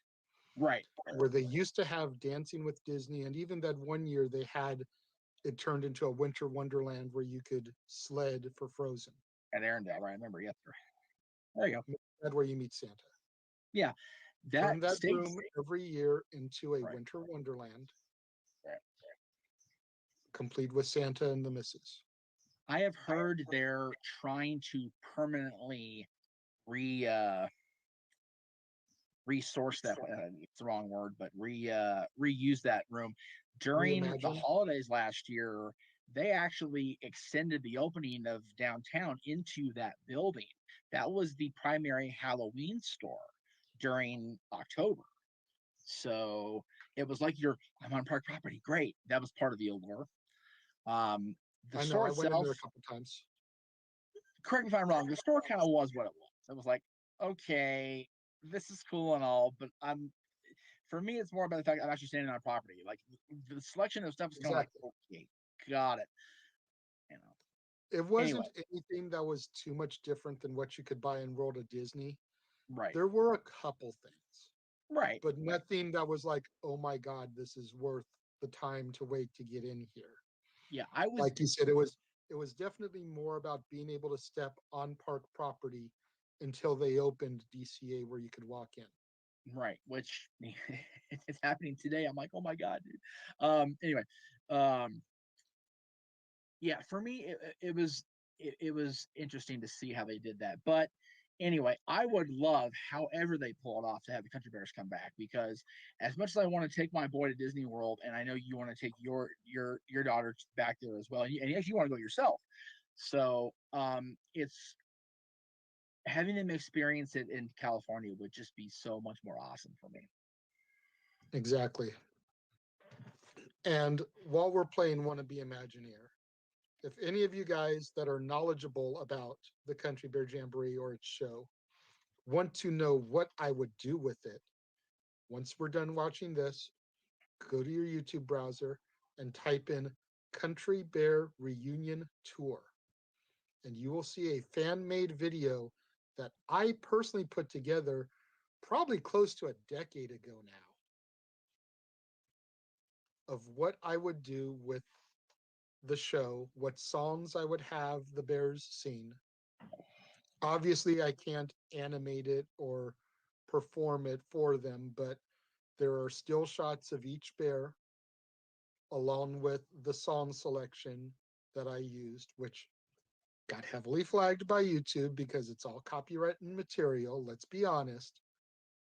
But it is just an example of what I would do were I able to get one wish to bring back an attraction, because that would be what I would bring back, no questions asked.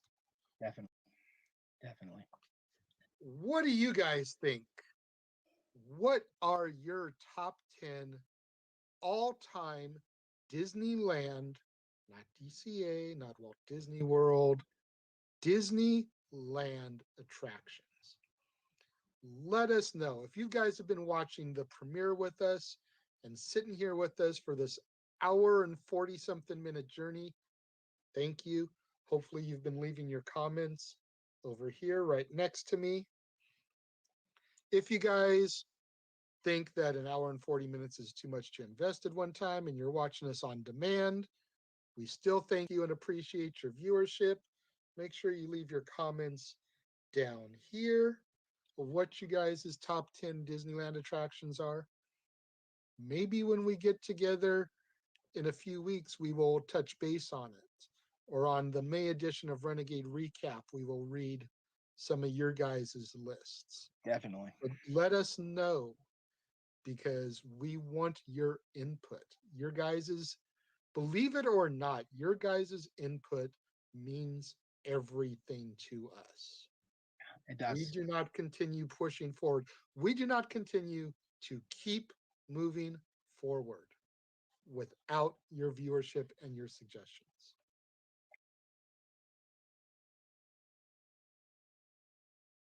All right.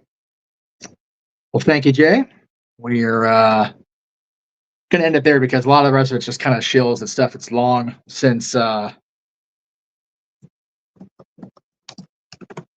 do you call it? Long since passed, and it is all in the archives at the Jeff Meacham Network as well as the Costume Studios. Couple things I'm gonna get into in just a moment here, but yeah, for me, looking back on that show is fun because there are so many things that are just completely outdated or aged like milk or however you want to phrase it. The whole Pirates refurb, I know a lot of people do not enjoy the idea that the company felt they had to change it up a bit because of the nature of the ride and the way that a lot of things were depicted. And I get that. I do. Like, I completely understand why it comes off like that. Like, I completely understand. But, you know, having been quote unquote on the inside or whatever, like, I understand it.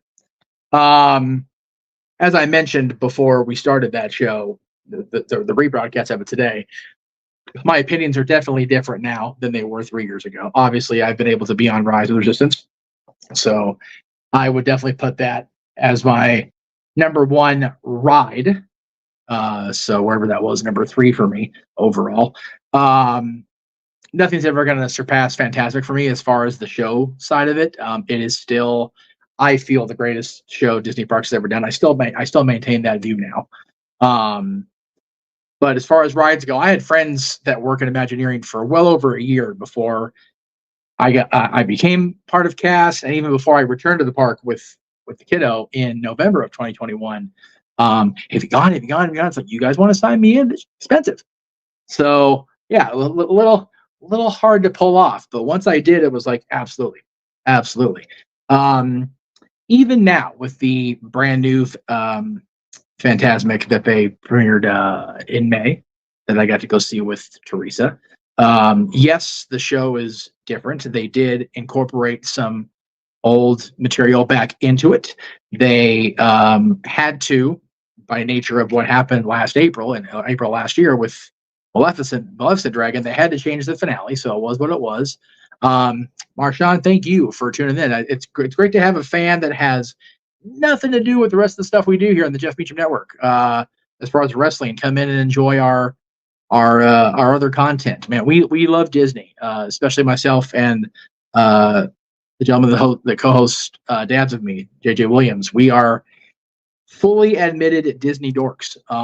We absolutely love the park, the DCA as well. JJ has not had the opportunity to go back to Disney World.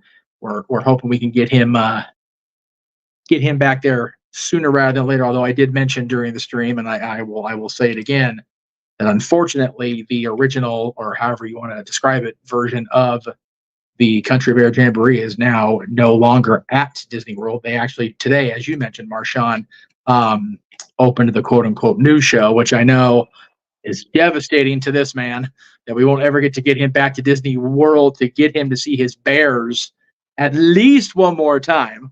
Welcome in, JJ, joining us from the road. The bears. Check. Can you hear me okay? Yep, we're good. Okay. I'll still be able to see the bears. It just won't be the bears I grew up on. No, and that's valid. It's at least they still exist in Country Bear Hall somewhere that's accessible. Because I don't think they're in the other parks around the world, and they're definitely not here, obviously, as we talked about during our dads in 2021. So I mentioned I wanted. Yeah. Go ahead. They're in Tokyo. I'm not sure about Paris. Yeah, I'm pretty sure they're not in Disneyland Paris. I don't think Paris particularly cared if they had them or not. But Tokyo is, as we've talked about, an exact copy, almost to the micrometer of the original Disneyland. So they did have them installed in Tokyo. That's a fair point. I wanted to bring you in here for a couple of reasons. First of all, I always talk about, when I talk about the Major Electrical Board, I always talk about the opportunity we had as fans to purchase these crystals that were part of the original show. And I never show the damn thing on camera when I bring it up. Like, it's stupid. So I wanted to make sure I did that this time. That way everybody could see that it really was a thing. Disney and their mass merchandising, you know how they roll. But yeah, this is from the original parade that when it concluded in 1996, they allowed us Disney dorks the opportunity to get our hands on a piece of it. And as the countdown went on, you brought up Fantasmic toward the end, and that we both shared that near the top of the list, and that you had a picture with Maleficent, much to my shock and chagrin. I was able to rectify that, luckily, at the end of last year, thanks to signing in my buddies Britt and Tyler and Little Blakely. So yeah, finally got my picture with Mal after 40 years. I was so stoked I got to do that. So there was that. But Now looking back, you got your picture with Mal or with Maleficent, because there are two different people. Mal is Maleficent's daughter in Descendants. Maleficent is the evil witch who cursed the nation because she wasn't invited to a baby's birthday party. that's right. That's valid. That's valid. I call her Mal when we're chatting, but yeah, I don't dare call her anything but Maleficent on stage, because she'll curse me into oblivion too, and that means she'll send me back to California Adventure. I want to go. I want to go. Anyway, looking back now, because you were here in the chat room for most of the show, any significant changes to your list in the last 3 years?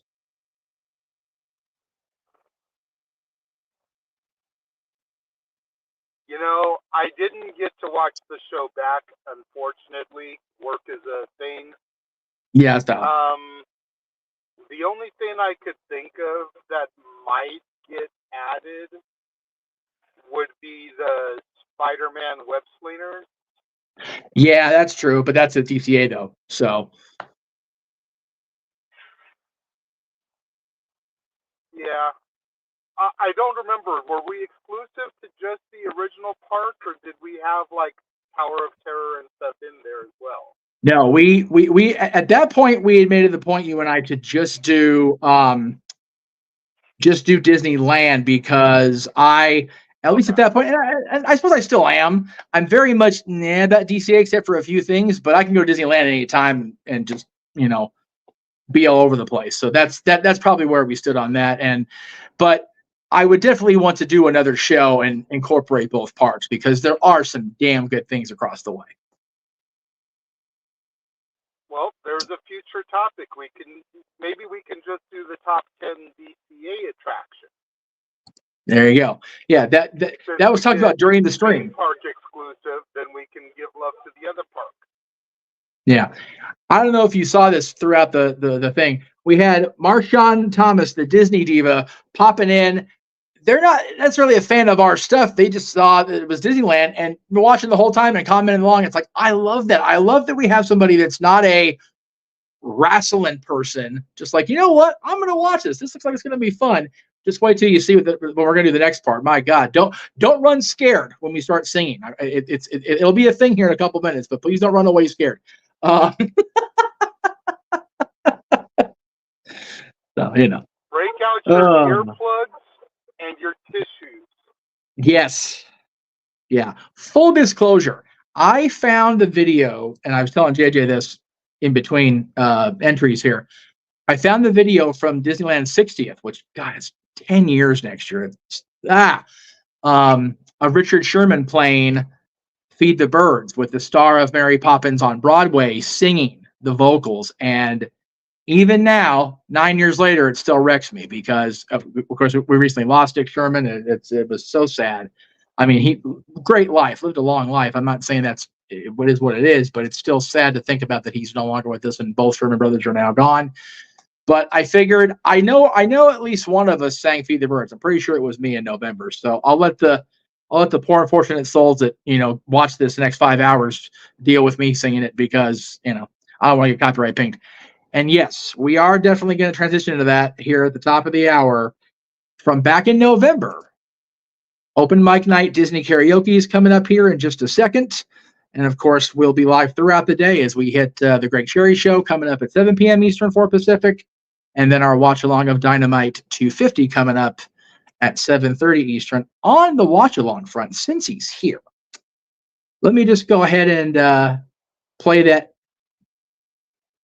roll that beautiful bean footage, as they say, because yes, there are now 2 nights of Great American Bash. That's not in this trailer. That'll be in the other trailer we show later. But here's what's coming up for you crazy fools that are fans of the wrestling across the Jeff Mitchell Network, Multiverse Media. Be right back.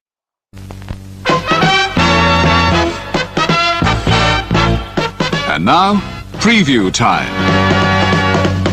So let's take a look at what's coming your way.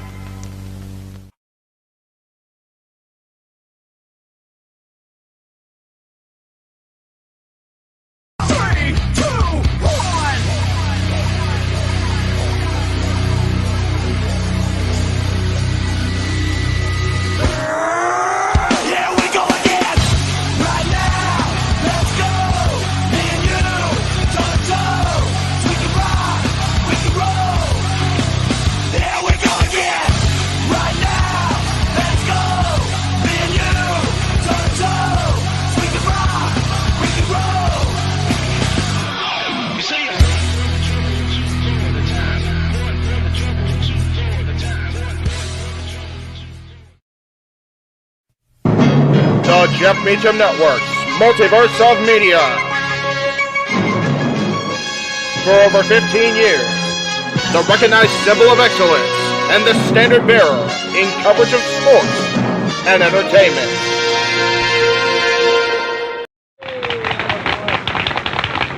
To all who come to this happy place, welcome. Disneyland is your land.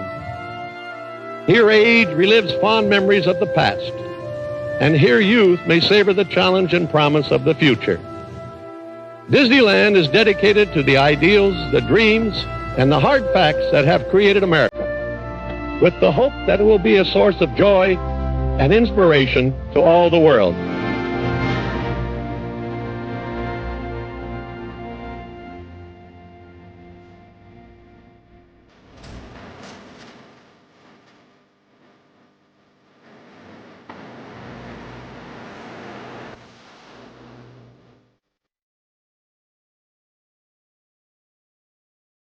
Did your Uber Eats pickup have onions? Is that what happened there?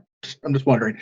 Anyway, every time I hear that speech, gosh darn him. Anyway, we're gonna send you now to your 5-hour odyssey for the day, boys and girls. Last November, of course, Mickey and Minnie celebrated their 95th birthday, which they look damn good for 95, man. Hollywood is kind to those that can be kind to. My goodness. And yes, Kate Prayer, I'll tell you what, man, you got to go at least once. I tell everybody I ever meet that it comes up. If there's one place that has to be on everybody's bucket list, it's Disneyland, the original park. Even if you don't go to California Adventure, although if you're coming from way off, might want to do both because it's kind of a long trip for one thing. But Disneyland is worth every bit of the quote-unquote hassle of the current park-going experience. Disneyland is just a beautiful thing. Can't recommend it enough. But what I can recommend for now, like I said, back in November, Mickey and Minnie, of course, celebrated their 95th anniversary as being present in this world back in November 18th of 1928. Coming up to that 100th for them now, man. We just passed 100 for the company. My God. But we decided at the Multiverse of Media that because we were going to have our open mic night the day after that on the 19th, we figured, you know what? Let's open up the Disney karaoke and let's see what happens. And my goodness, did it happen. So yes, it did. Again, fair warning to everyone out there. Break out your earplugs. Yes. And break out your tissues because we are going to make you cry. Not in good ways. No. In, oh my God, the misery and the torture ways. Yeah, for most of it. We did have some good singers with us along the way in November. We haven't had the opportunity to have a lot of them back for the recent karaoke's, but November, it was definitely a wide array of folks, good and bad singers, and we're just going to let you have at it. Was and it November to remember? Yes. I would definitely say it's November to remember, and we'll definitely get a little extreme on some of these vocal pitches here in the next 5 hours. So God bless you guys. I'm going to start right at the intro that you laid out because I think my intro is a little bit much for 11 a.m. on a Wednesday. So we're just going to go right into it. If you guys enjoy this, please super chat. Yes, please. Even though you guys cannot request songs for us to sing because this is a pre-tape, if you're enjoying all this and this retro presentation that this man is giving you today, he is basically at the computer working for almost 24 hours today. If you're enjoying this, super chat the Jeff Meacham Network, super chat the Costa D18 Studios channel. Yes. Show your love and appreciation. This is part of how we make our living. Yes. For those not indoctrinated to the Multiverse of Media, we are attempting very forcibly and without his approval to have our play-by-play man par excellence, Noah Foster, become part of a very elite university within the NXT universe. And we're close to that goal, for the record. So every super chat helps. And this isn't technically a special, I guess it is now because we're going to the karaoke portion, but it's a retro, so it's not really part of it. So super chat away today, folks. We still Super need chat about now. we still need about $100 to get Noah into Chase U. Yeah. So So super chatting this show now will help.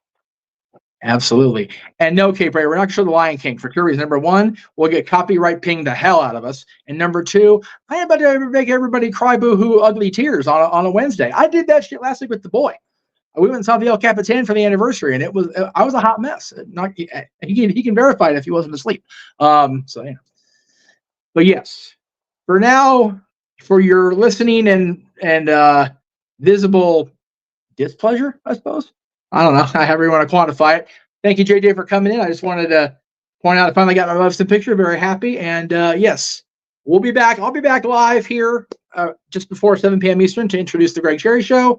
But until then, enjoy our dulcet tones as we represent Open Mic Night from November 19th, 2023.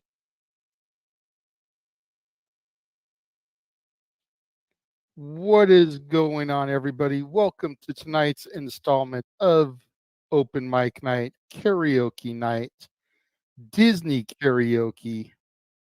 I am your host, your moderator, the renegade of wrestling, JJ Williams. We are hot off the heels of an insane full gear call. And we're just going to keep the party rolling right out the gate. We're going to begin bringing in our panelists. First, the man who needs no introduction, the man whose name is traditionally on the marquee, the West Coast professor, Jeff Meacham.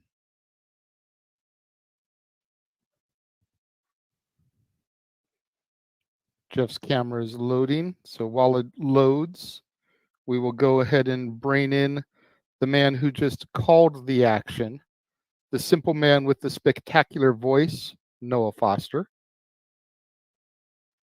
Hello, sir. Damn it. Hello. We're gonna bring in. We're gonna bring in the Hebe man, Jim Siebert. Tired boy. Everybody is tired, I think. I freaking love professional wrestling.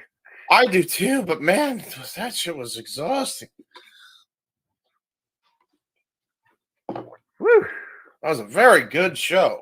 Very AEW doesn't miss some pay-per-views, I tell you what. Yes. We'll go ahead and bring in the rest of the crew. First of all, the man with the stats, Stat Boy Mike, is here. Hello, my internet fans. James, are you okay? I mean, I saw the very last bit of your show there. You were exploding there. Are you okay, bro? Yeah, that was my last stream after MJ, our scumbag, retained his world championship, the only one that matters now because he's our scumbag. Yes, sir, he is. But yes, yes, I am very okay. I was just very tired. As long as you're okay. That's. I heard you screaming. I'm like, damn. Hold on, Step One. Let me make it convincing for you. I'm very okay. Very, very okay. Is this convincing? Yes. I'm blinking twice for help. Damn. Oh, kidding. Next person we're going to bring is a man who reminds us that Ohana means family. Mr. Reliable is here. Walter Cruz is in the house. There you go. Woo! Hello, all. How are you? What is going on, good sir? You're probably the only one with a voice besides Stat Boy and you. Nah, I'm still getting over something. Oh, yeah. Yeah, you're still good. You're still good, JJ. That's true. Noah's is the shot voice. Yes. Not shot enough, unfortunately. Well, I'm sure we could order some Honey Jack to come to your house and you can get a couple of shots going that way. Uh-oh. I'd rather take Bill Ambrose pass out. There you go. In addition to the Stat Boy, we have his trusty sidekick every Tuesday. The Stat Girl, Dory Lou, is in the house. Yeah. Good evening, everyone. Nice to see y'all. Hi. Nice to be seen. Hello. Good evening and good mornings for us East Coasters. Oh yeah, well it is after midnight in the East Coast, so What is sleep? No. What is the sleep that you speak of, Noah? You have at least 2 songs and a dance routine that you have to do, good sir. woo! One of those was paid for by this gentleman. Big Baller G is in the building. I can't Wow, fucking Danny. stand you.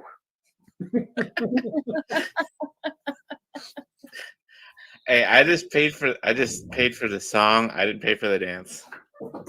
Damn it, Julia Hart. No, but you did ask how much it would cost for the dance. I did. $100. And Noah was like, no, not gonna happen. But then he inserted his foot in his mouth on Simply Predicting. And here we are. Here we are. Freaking Sky Blue had to be involved in this. With one-on-one, it'd be a whole different conversation. Fuck.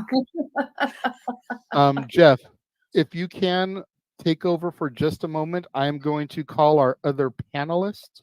Yes. Try to make sure that she can get in here okay. She have issues. Yes. Very good. Gee, let me host a Disney thing. How do I possibly do that? Yeah, I don't know, mister. I used to work for the mouse. I work hard for the money. No, there are 2 former cast members in this room. Thank you. That is true. Him and him. All right. Well, the more I know. Mikey, quiet. Oh, you said you wanted us to be on our best behavior, and you're bringing me into this crowd. You don't know what you're thinking about, brother. You got too much faith in me. I understand it's Disney night. I understand we're having our Disney karaoke, but oh wait, where the hell did it go? Oh, there it is. Hang on. Yeah, go ahead. Get it out now. I was going to say we're going to get it out now. Yeah, it's all coming out now. Oh, Lord. I can just get this fucking thing to load. There's the F word. Let's get. We're 10 minutes. Okay. Well, obviously it's going to be combative, so we're going to have to do this the hard way tonight, which is fine. But for right now, for fuck's sake, Mikey. There we go. There it is. Okay. Okay, there you go.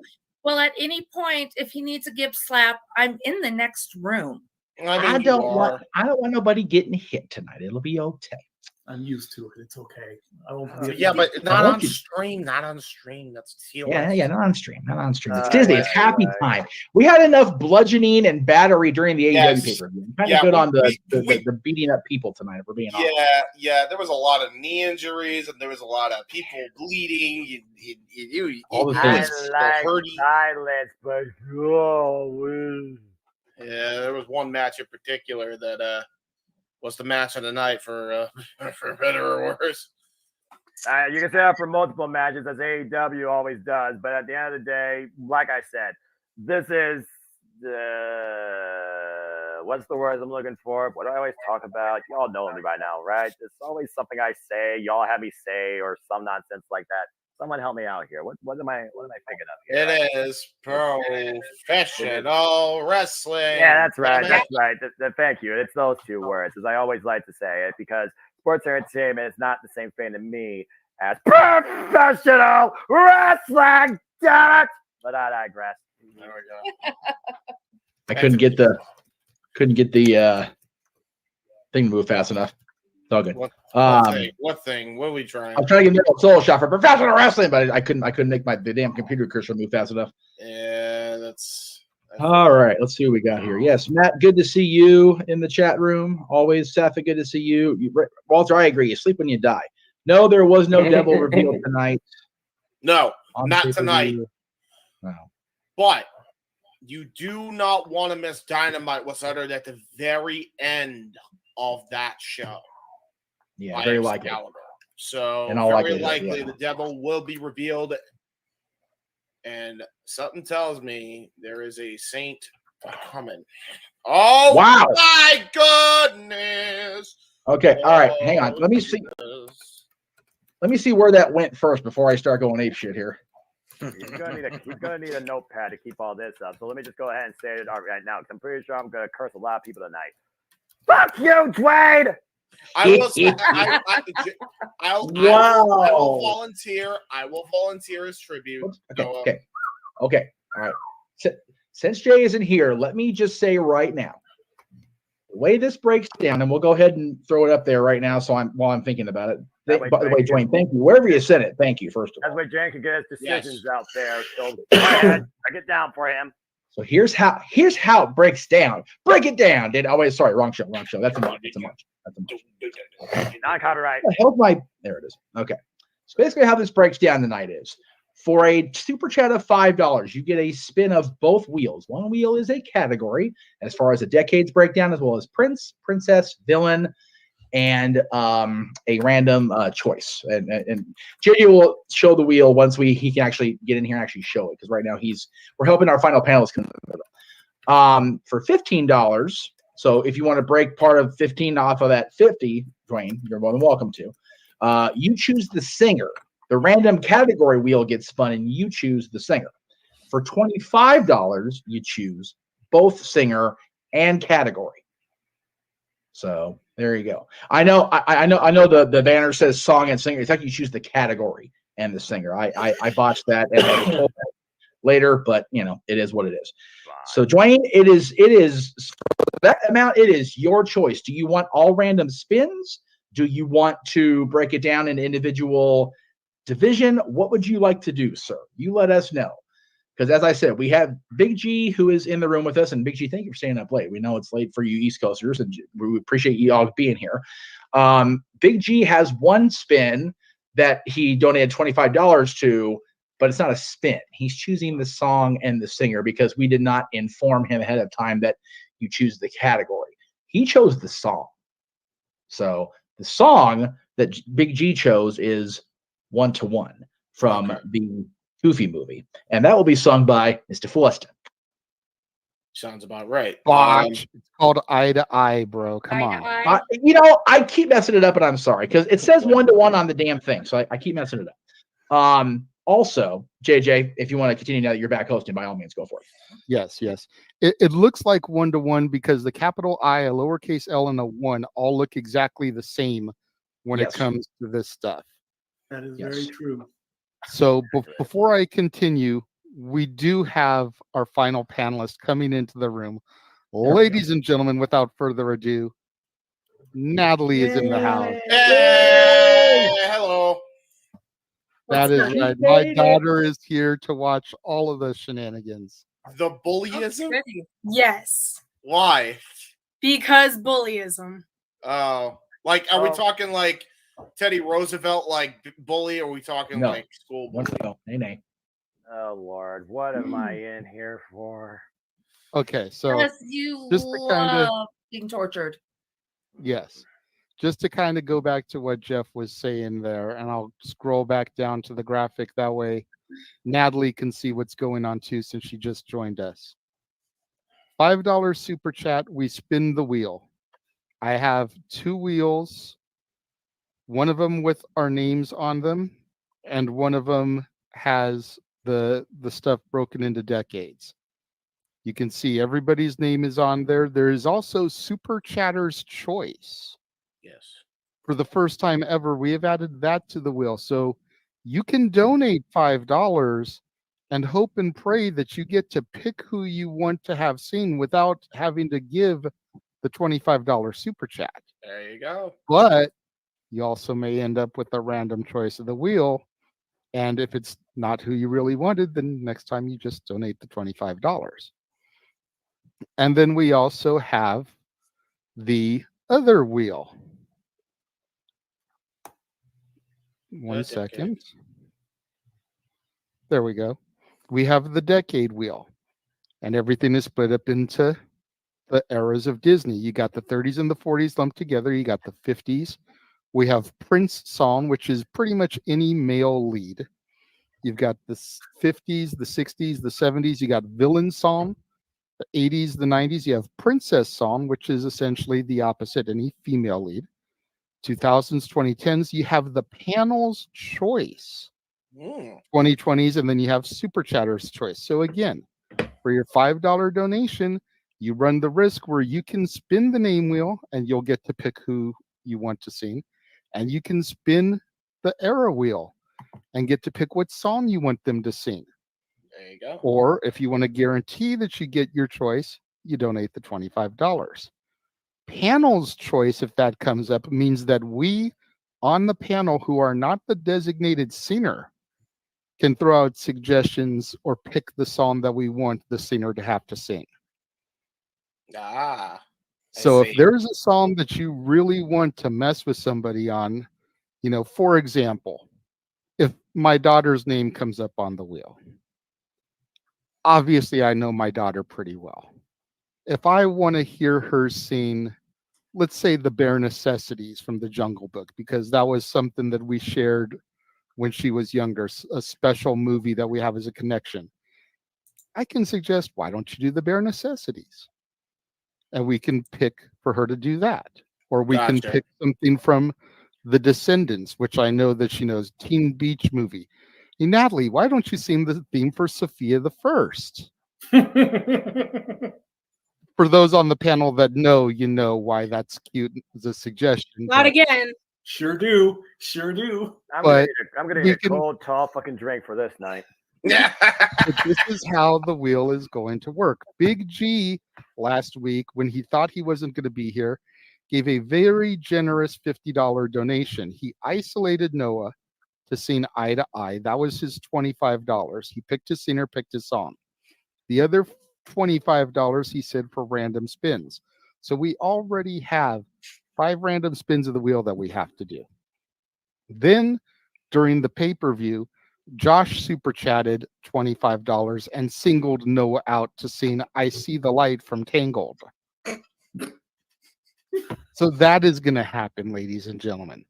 And now we have the 50 from Dwayne, which I've been away from the comments because I've needed to run the tabs over here.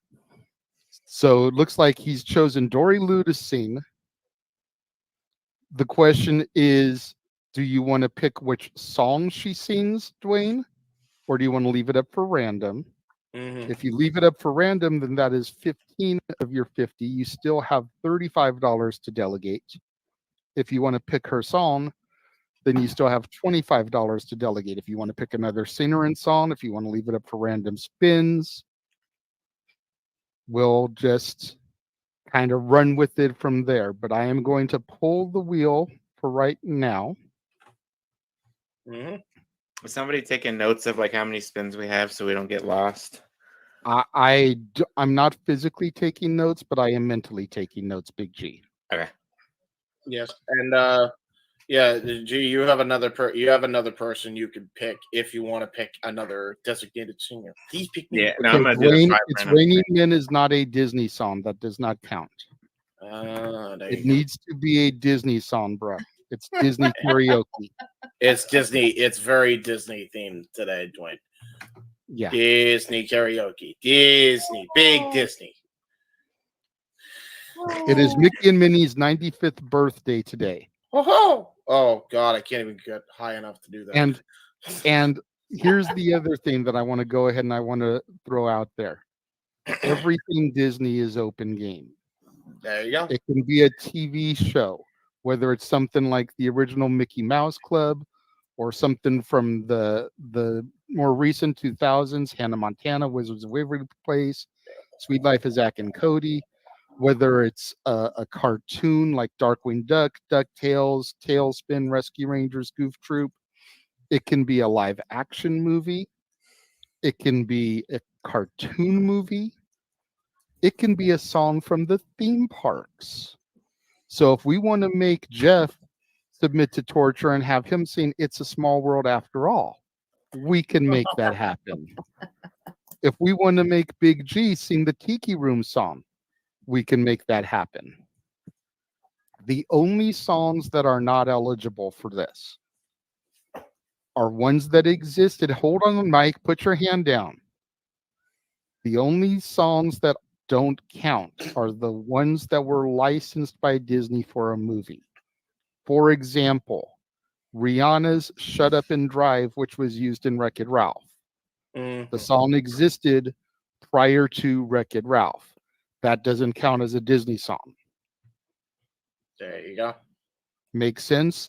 Some of the songs from Cars, Shaboom, Life is a Highway. Yeah. Those songs existed prior to Cars being made. What about You Got a Friend in Me? That was original for Toy Story. That counts. Okay, good. Okay. I see Jeff has a question, and then Mikey had a question. What's up, Jeff? Since Mikey went off camera, even though he was first. Go ahead, Jeff. The one exception I can think of as far as the parks go, We Are Here to Change the World, and Just Another Part of Me. One was exclusive to the parks until it was released on an anthology album later. The other one was on the Bad album, if I remember you telling me the story right. Correct. We Are Here to Change the World by Michael Jackson from Captain EO was written for Captain EO. Another Part of Me was on the Bad album. Yes. And featured in Captain EO as like the end credit song. So there's a difference there when it comes to the theme parks. But songs like Grim Grinning Ghosts, Yo-Ho, A Pirate's Life for Me, It's a Small World, There's a Great Big Beautiful Tomorrow. You know, if you guys are familiar with any of those songs, other than Jeff, me, Mike, possibly Dory, and Natalie, those songs are all eligible also. I only singled us out because I know we all, at least at some point, were Cali residents. So I don't know how familiar you guys are with the actual theme park songs. Okay, so we have a request for Stat Boy to sing Circle of Life.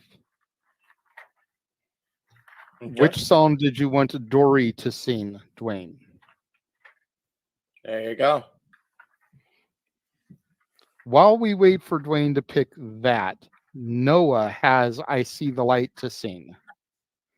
He did ask that because he was going to do the dance for Eye to Eye, that be towards the end. So we are going to give him that, or at least we'll wait as long as Big G can hold out, since he's the one that paid for it. If Big G's getting big CP and has to tap out early, then we'll do it before he has to tap out. Fair enough, Noah? Fine. Okay. Fine. So, Fine. Mikey, you had a question. What's up, Mikey? I was gonna say I don't think that Dwayne noticed that It's Raining Men was part of Hercules. Because I quickly looked it up and it was in. But as JJ was pointed out, yeah, I mean, I know it's not officially Disney, but I guess he didn't know that it was actually in the movie. So I guess he did or he didn't. It's over moot point at this point. But yes, Jeff. Yeah. Oh, for fuck's sake, Mikey! Come on, that one wasn't warranted. Oh, for fuck's sake, Mikey! Well, alrighty then. Nice. Well, that was Nice. Let's try not to beat up Mikey too much with That was a my jump daughter, scare. his niece, literally right here. Granted, she's used to us abusing him, but this is a special occasion that she's here. You act like I don't do it too. This is fair. We got Miss, problems that's over here. bullyism. You Bullies her got own years uncle. of catching up to do, Missy. I'll tell you that. Yes, Jeff. probably shouldn't use the Max one tonight for that was directed to Josh tonight since Natalie's here. Probably then, right? Probably not. No. Okay.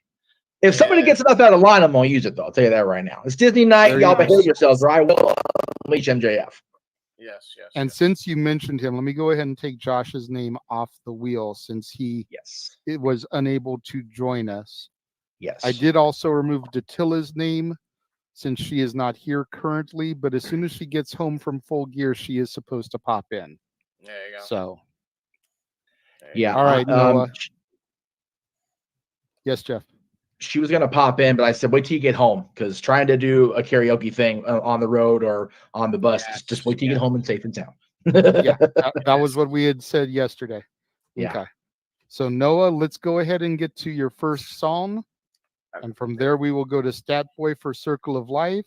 Hopefully by then, Dwayne will have which song he wants Dory to sing, so we can move to that. And then we can get to the random spins. The 5 that were prepaid from G, the 1 from Wesley, until we get a specific super chat. I've never heard this fucking song in my life. What's it called? I See the Light from Tangled. Oh God. That's a duet. It is a duet. Originally, see, this is something that has been planned since we first announced Disney Karaoke. Yes. That Josh has been plotting and scheming that he was going to do. Unfortunately. Originally, Josh was going to be here, and he was going to be the Rapunzel to Noah's Flame Rider and do it as a duet with him. But Josh was big seepy. He had to get up super duper early today. He's been up for like 14 hours. He's got to get up super duper early tomorrow for Mass. Despite the fact that he's known about this for 6 months and could have planned better, we are not going to begrudge him because he still gave a super chat for Noah to sing the song. So he did still donate. But now Noah gets to turn the duet into a solo. Yes, Natalie. Okay. I was going to say, since he doesn't know it, just make him sing both parts. That's what That's he's all I going was to gonna have say. to do. He's going to have to do both parts. Can I make a request and bail our buddy out just a smidge? How so? Can we have one of the ladies help him out and do Rapunzel's part? Yeah, I'm gonna be real, man. I'm kind of on the side here with Jeff. Like this, I totally this is get that rough. Noah wanted to do the Rapunzel part, and good on him, brother. But he went Mimi's.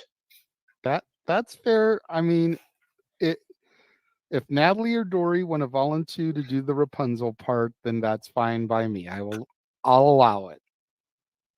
Yes. You want it, Nat?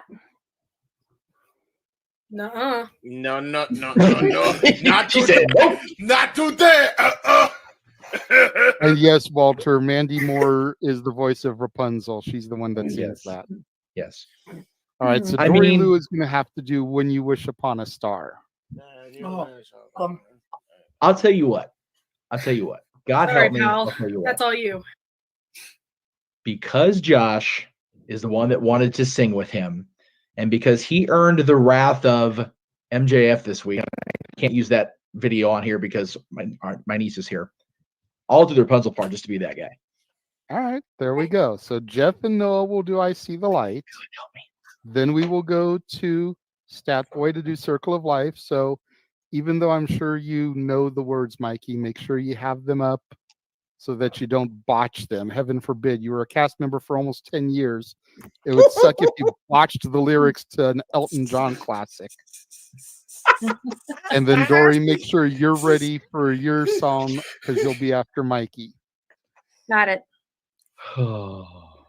This duet I'm just better glad Mikey's become a in Circle of meme Life or and not something. me for reasons. Yes, What, Natalie? What are you saying, Natalie? I said this duet better become a meme. Ah, yes. See, she's true memer. Dank meme right here. I found it.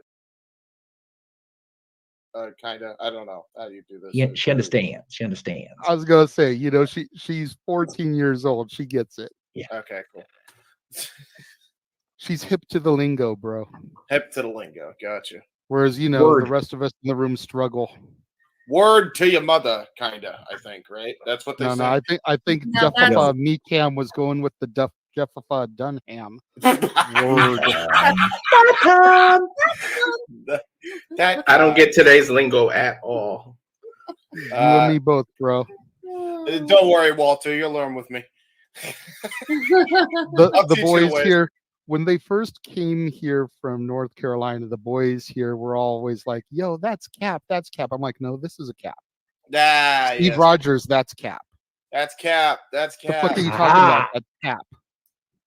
Yeah, so that a cap means lie. Bullshit. Yeah, I know. I figured it out over time by listening to the way they used the word.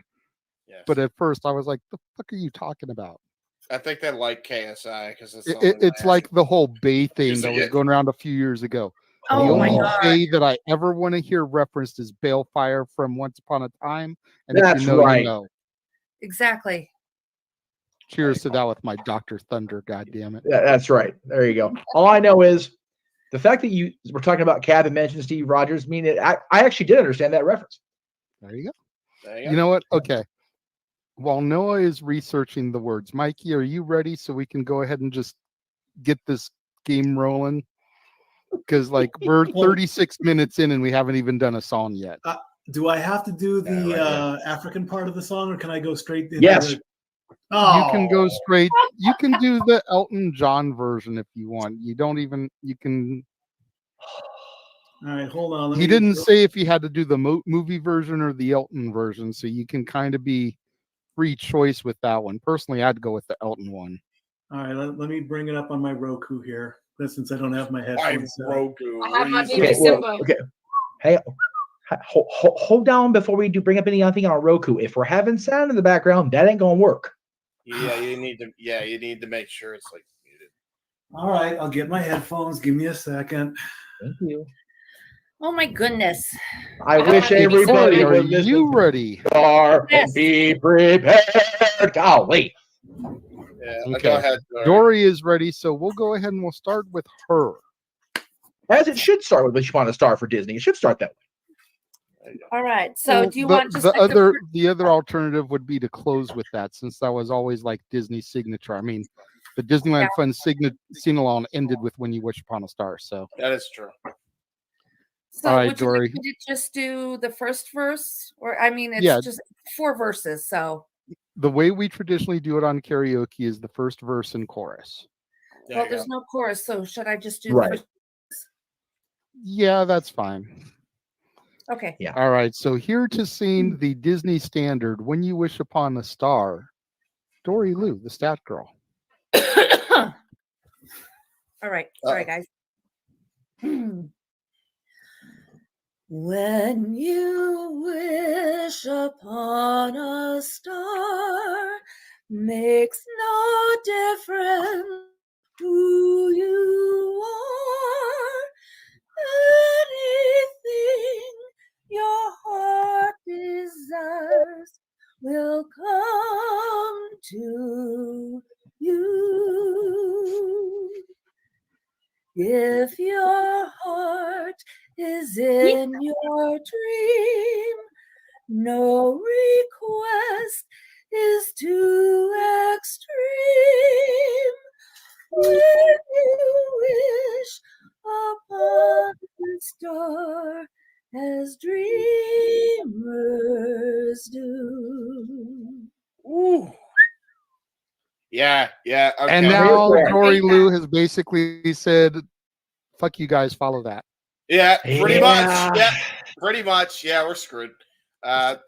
Especially me. I think the only person who's going to legitimately be able to come close to that is my daughter. But yeah, and I'm not even trying to toot her horn, but she does do vocals and drama at school. So like, Thank you, Dwayne. she's conditioned for that. That's She's right. I been have no warming up for at least the last half hour before we started going live. So yes, Walter, I see your hand. Dory did the swerve and page and was like, follow that. For real. Yeah. Wayne says that alone was worth the $50. Yeah. And you still get one more. He gets one Thank more. you. That's right. Lordy. All right, Stat Boy, are you ready for the Circle of Life? Almost. I'm bringing it up. I'm having so much. I'm so unorganized right now, and it's just. What do you mean right now? Yeah, you're unorganized a lot. All right. So, all right. Hang on. Are you doing the Elton version or are you doing the movie version? The movie version, but without the I'm trying to get past the African stuff. There's no way I'm going to get that right. Yeah, I was going to say, who knows those actual words? I mean, I did that song 25 years ago in choir at school. Somebody came up and did all that and everything, and all right, just okay. If you're not ready, I will do the African part and lead you into the regular part. Okay. Okay, that's fine. I'm fine with that. All right, JD, let me know when. Here to do the Circle of Life is Jeff and Stat Boy. All right. I'm gonna giggle my ass through this whole thing, so you know. because Dad and my phone is at home all the time. No, I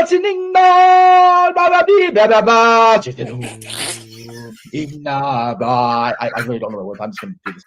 Not a damn clue how these words really go, but I'm gonna be taking to the song. Here we go, here comes that boy's turn now. Here we go, here comes that boy's turn now. Here we go, here comes that boy's turn now. Here we go, that boy's gonna sing now. He's gonna have to follow me doing this. He's got not a chance in hell at all. Now, here we go with that boy and singing now. Mikey, take it away.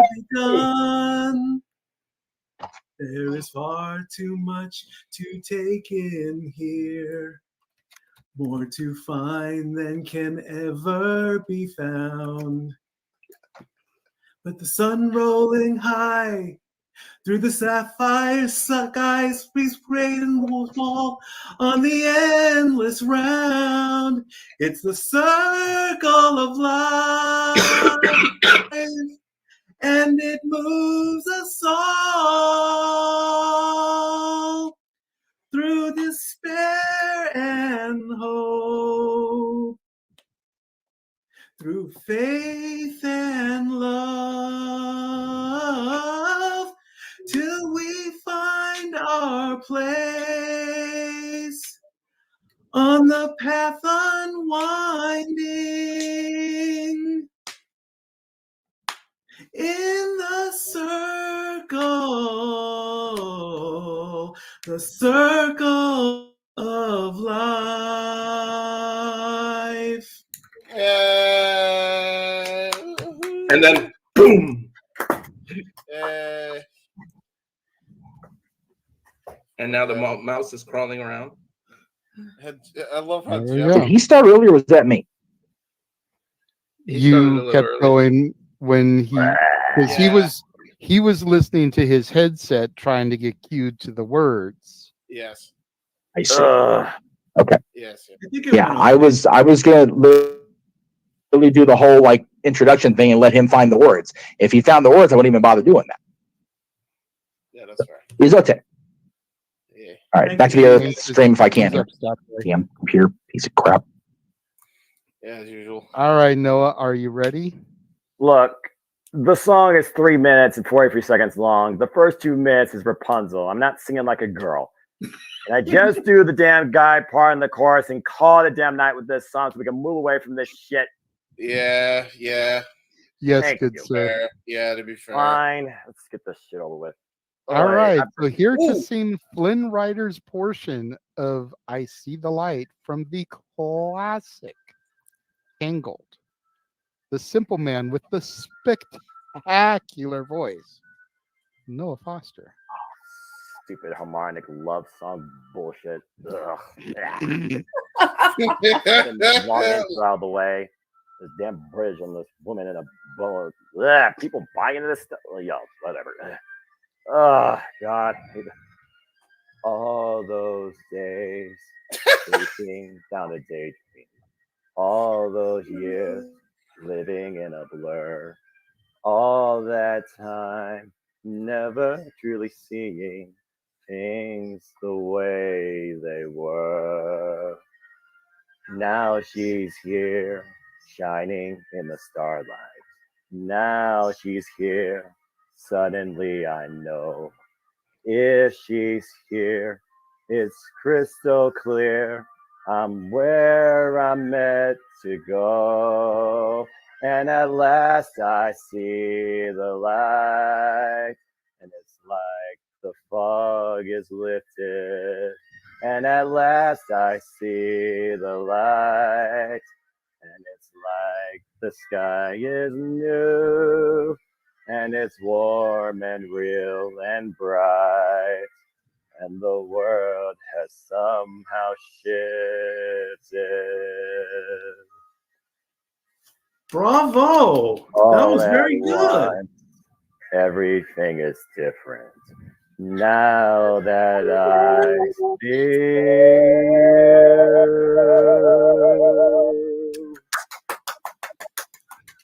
See, that's the thing Bravissimo. about our simple man. That's the thing.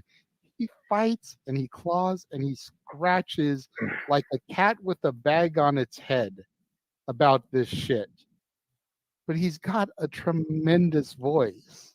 I'm tone deaf. It's the reason why we call him the simple man with the spectacular voice. All right, I'm so impressed. all of the Good job, Noah. 3-page songs, except for Eye to Eye, have now been done. It is time now to begin the wheel. Damn it. Now, real quick, JJ, I do want to say there was a $5 super chat. I don't know if you I got counted that. We All right, have cool. 6 random spins. James, let me worry about that. I'm I keeping got track of you. how many spins we got to do, dude. Gotcha. I appreciate it, but let me handle that. Cool beans. Okay, so we have 6 spins to do, 5 that were prepaid for by G, and 1 that was super chatted by Wesley, I believe. Yes. Yes. So the first random person. God, so help me.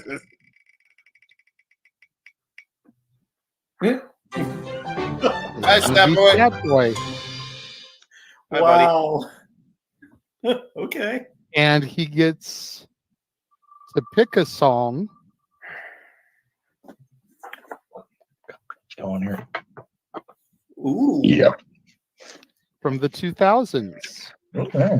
Okay. I think I can do that. So any movie, TV show, anything like that that came out from Disney in the 2000s is fair game. Okay. So if you need a minute to Google That's Disney what I'm doing. 2000s, go for it. I will do another random spin. There we go. Thank God Arlene and Emmanuel aren't here. Yeah. Yet. Don't jinx it for yourself now. Better find some wood to knock on. Hi, Jeff. Yeah. Uh-oh. Okay. So Jeff is going to get to pick a song.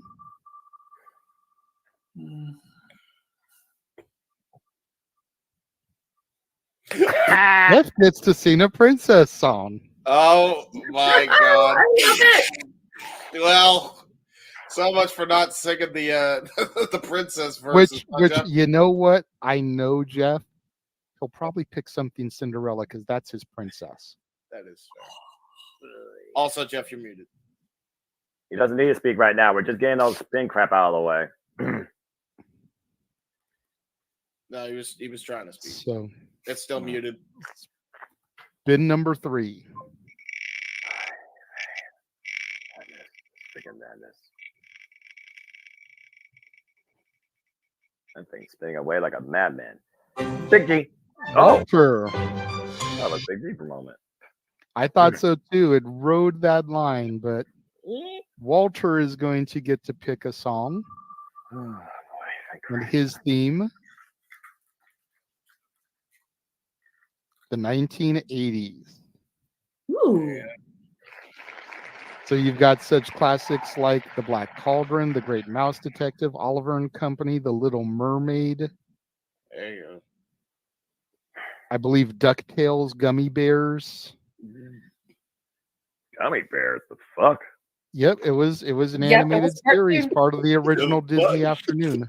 I already know mine. Yo, Oh my God. you know when Noah hits Even you I with knew that.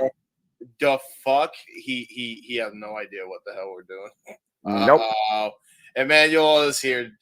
Noah, don't count your chickens. So far we've got Mikey, we've got Jeff, and we've got Walter, correct? Yes. Yes. Okay. Walter, you said you know which 80 songs you want to do? There you go. I He's couldn't hear nodding. you. I had the thing still. You're saying yeah? Yeah, Street What are you gonna Atmosphere, Oliver and Company. Nice. Oh, Oh, why nice should I one. worry? Yeah. All right, so we'll, Shut up. Okay, I'm sorry. Noah. Oh, Arlene's here too. Oh, fuck me. Oh, you are screwed. Okay. Since they're both here, let me remind everybody in the chat room to spread the super chat love around. I'm like this, and I'll get like this close to hitting the threshold. Yay! Yes. Whoever super chats next, please super chat to Jeff's channel. I have gotten some generous donations so far this evening already. I'm not saying to slow down on them. I'm not saying to stop them. No. But Emmanuel and Arlene, especially Dwayne, if you're going to super chat again, let's get the next 1 or 2 super chats to come through Jeff's channel, please. I did both of you. I sent it to both of you earlier, right? Yes, you got both. All right. So to scene, Why Should I Worry from Oliver and Company. Movie I could tolerate. We have Walter. Ah, wait. Took him out instead of giving him the solo. Botch. Botch. Botches. 1 minute I'm in Central Park. Yeah. Then I'm down in Delancey's. From the Bowery to St. Mark's. There's no song compared to beat. Woo!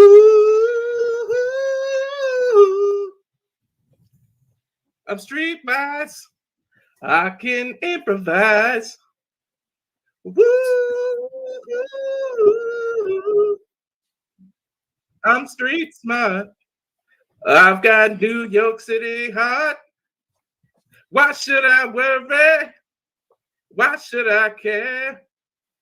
I may not have a dime, but I got street savoir-faire. Why should I worry? Why should I care? It's just a boot pop pollution, and I've got street savoir-faire. Woohoo! Good job, Walter. Good job, bro. Fun. That was one of my favorite movies when I was younger. Same, dude. Same.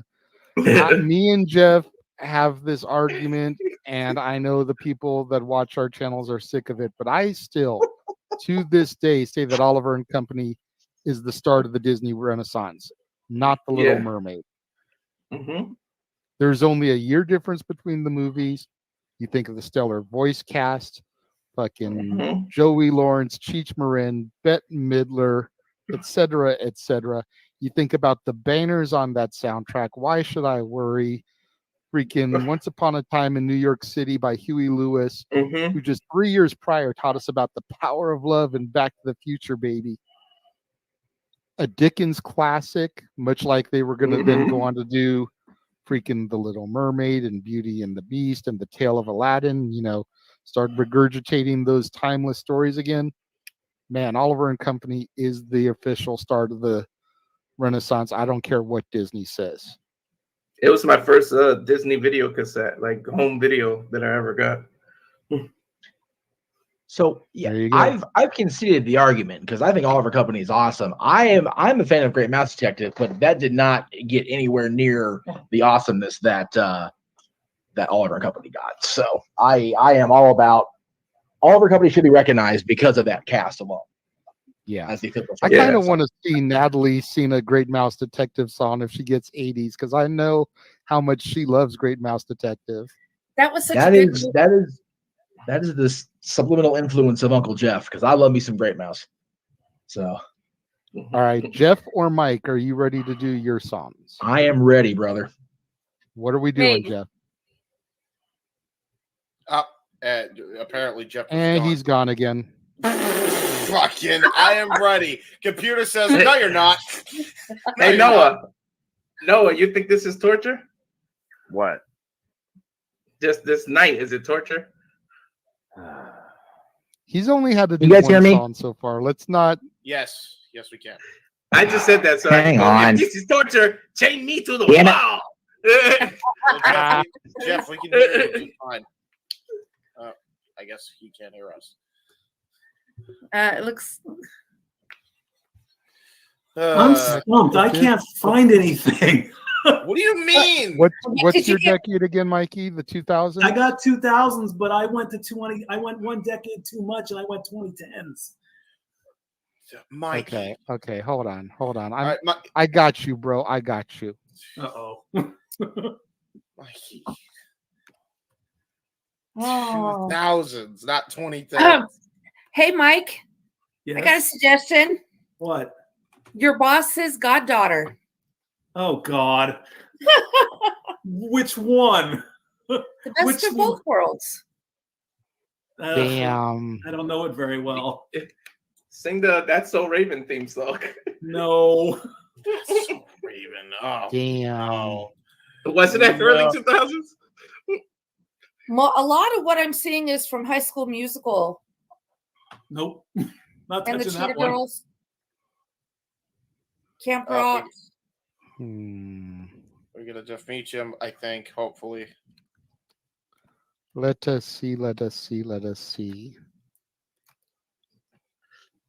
Would Because Life is I'm a looking Magic for Class something count? specific.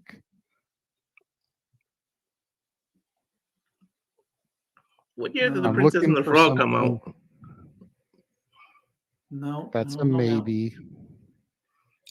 I love the music from I love the soundtrack from that movie. Mikey, just do You Got a Friend of Me from Toy Story. There's my suggestion. That's not 2000. That's 99. That was the 90s. Oh, son of a bitch. That was the 90s. Never mind. Away from this. Well, there goes my suggestion. Okay, Jeff is back. By the way. Okay. How about Almost There from The Princess and the Frog? Don't know it. Boy. Dude, what about you're gonna have to pick something you don't know at this point, Mikey. I don't know what to tell you. You might have to, like, for real. Seriously. What Just if pick something and read the lyrics or something. When I was I have human, an or idea. when I'm human. What's your idea, Nat? I think Jeff's ready. I have one. Yeah, you have an idea, Natalie? That's how you know from Enchanted. Uh-oh. Don't know it. Damn. Wait, what year is Enchanted? That's like 07, so she's right. That's she's it's early right. 2000. Okay, Yeah. I got one.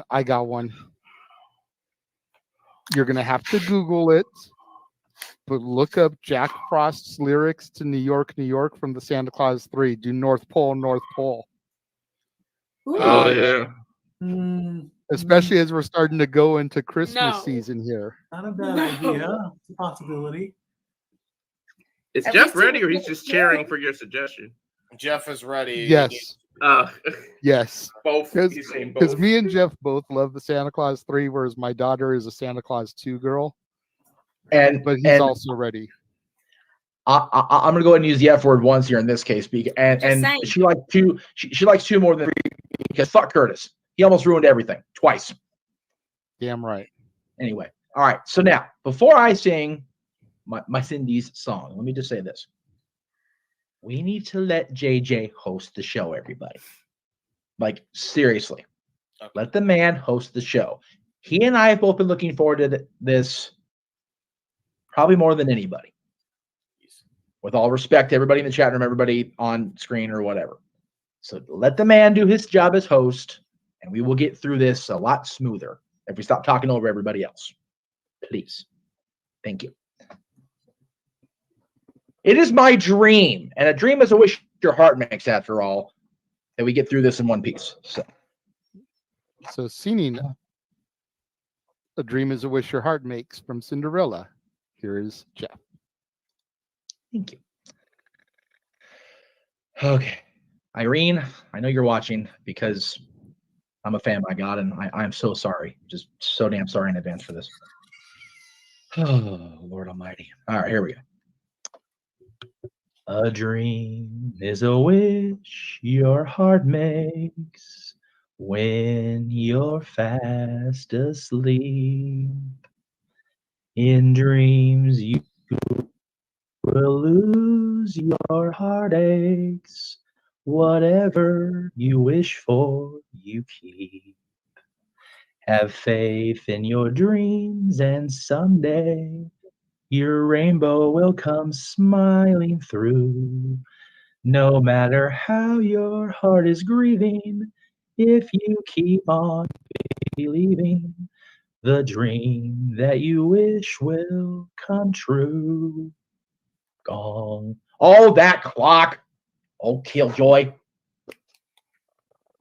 Very nice. Very nice. Very nice. And every once in a while I get it going out of me. While Mikey is still looking, if you guys want to know why we said fuck Curtis, check this out real quick. You know, you're finally gonna get. We're finally getting Scott Calvin back. Let's just not even gloss over it, man. I'm looking forward to We're that. finally getting Bernard back. You know what? I thank you, because like every clip I've seen, including the trailer I included, the little season, every clip I've seen or reaction I've seen, like they are on about Bernard being back, as they should be. Because you know what? Because you know what? I can't believe I'm going to say this with Christmas, but fuck Curtis. Oh man, I like Curtis. I do. Let me. I'm gonna break it down like this. Okay, this is why I say fuck Curtis. Okay, and being as how you are a Santa Claus proprietor, you should be able to co-sign with me on this. All right, fair enough. Number one, it was his idea to make the toy Santa that damn near caused chaos and took over the North Pole. Okay. Number two, he's the one that told Jack the secret to the snow globes that completely altered history. Yeah. So you tell me where Curtis did a goddamn thing that was and number three, in the beginning of part two, he's the one listening to the freaking music that almost gave away the location of the North Pole.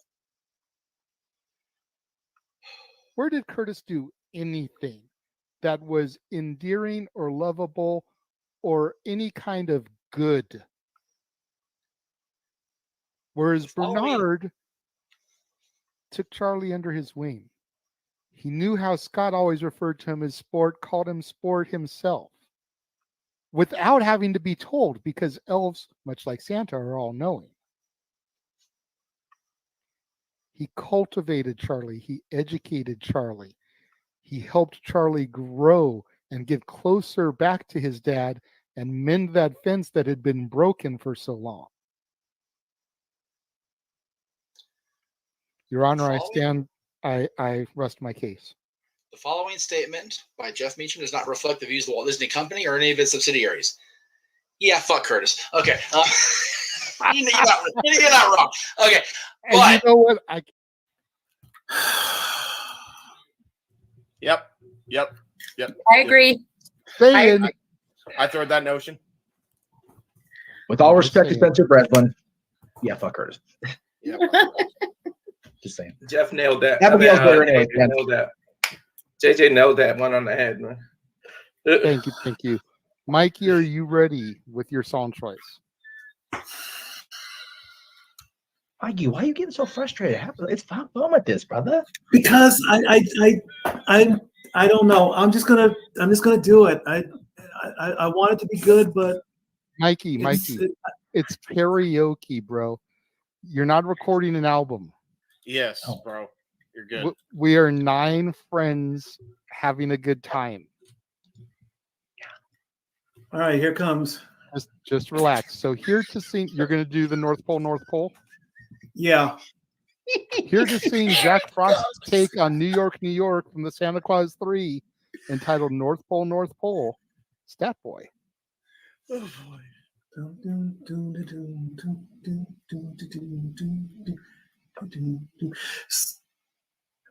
Start spreading the news by jet or by sleigh. You wanna be a part of it, North Pole. You snooze and you lose. So come here to play. Here at the very heart of it, North Pole. Come see the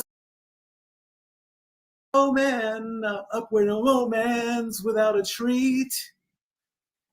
And watch this king of the chill turn up the heat. Those summertime blues are melting away. Although it's 55 below at Polar North. You'll zip your parka tight, sugar plum dreams late at night. It's all for you, North Pole, North Pole. Woo! Yay! Yay, Mikey! Damn, Noah. No, Thanks well, a no, lot, bro. to be fair, he's We're playing Mario Kart. bro. Who's that one wrestler that used the switch? Ember Moon had one. Yeah, no, but I'm saying the one who used the switch in wrestling matches or some other technological device. It was from House of Glory. Jeff might know. Oh, I have no freaking idea. I was raising my hand because I was going to say, wasn't it Joe Hendry using like a PlayStation or a Dreamcast? Yeah. Yes, yeah. Yes. No. Jeff. What I was going to say was, Mikey, as far as not recording, we might be recording an album, but at the end of the year, you can find that version of North Pole featuring Statboy Mike coming up on the Now That's What I Call Open Mic Night, Volume 1. Okay. If you say so. That'll be coming soon to record stores everywhere. Mikey, We you have did really 3 more good, by the random way. spins. Yes, 3 more random spins. Yes. Yeah, you did really good, by the way, Mikey. I'm just You did, dude. Yeah, that was good. That was Marty will be proud of that. Yes. Don't beat yourself up. You good. Well, it's like I said, I was trying to find 2010s instead of 2000s. Ah. Yeah, there you go. That one was good. All right. We'll be kind again. Oh, okay. I thought I was gonna get Mikey again. Hey, So we got did Dory I. Lou, and she gets to pick from. Oh boy. Oh boy. Ooh, she gets a villain song. By the way, we damn didn't see that. We didn't see that. By the way, I know what she's gonna pick. It's a lock. I know what it is. Let's go. My bad. I thought I clicked on the thing for it, but yeah, it came up on villain song for her. All right, there you go. I got this. I was gonna say I know which song I would want her to sing, Oh, but I don't know if she's gonna see it. Huh? Am I the only one that actually loves all the villain songs? No. The villains got some of the best songs, okay? Definitely. Yep. JJ, which song would you like to hear? Mother Knows Best. We know her well.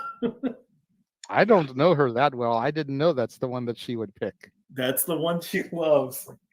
Actually, my choice was something other than that. I usually get yelled at by my kids whenever I sing Mother Knows Best. Right. There you go. Oh, it keeps passing me. Ooh. Super chatters. Okay. So that was Big G's super chat. That was his last spin on his super chat. So he gets to pick who he wants to sing. I'm picking me, damn it. There you go. There you go, Big G. So Big G's gonna pick himself to sing, and he gets to pick. Throwing himself under the bus. You love to see it. Ooh, okay. boys. All right. We Here we get to go. pick All right. what G gets to sing. All right. All right. So trying to remember what he and his wife's song was. I don't know don't you. do that to him. Beauty and the Beast.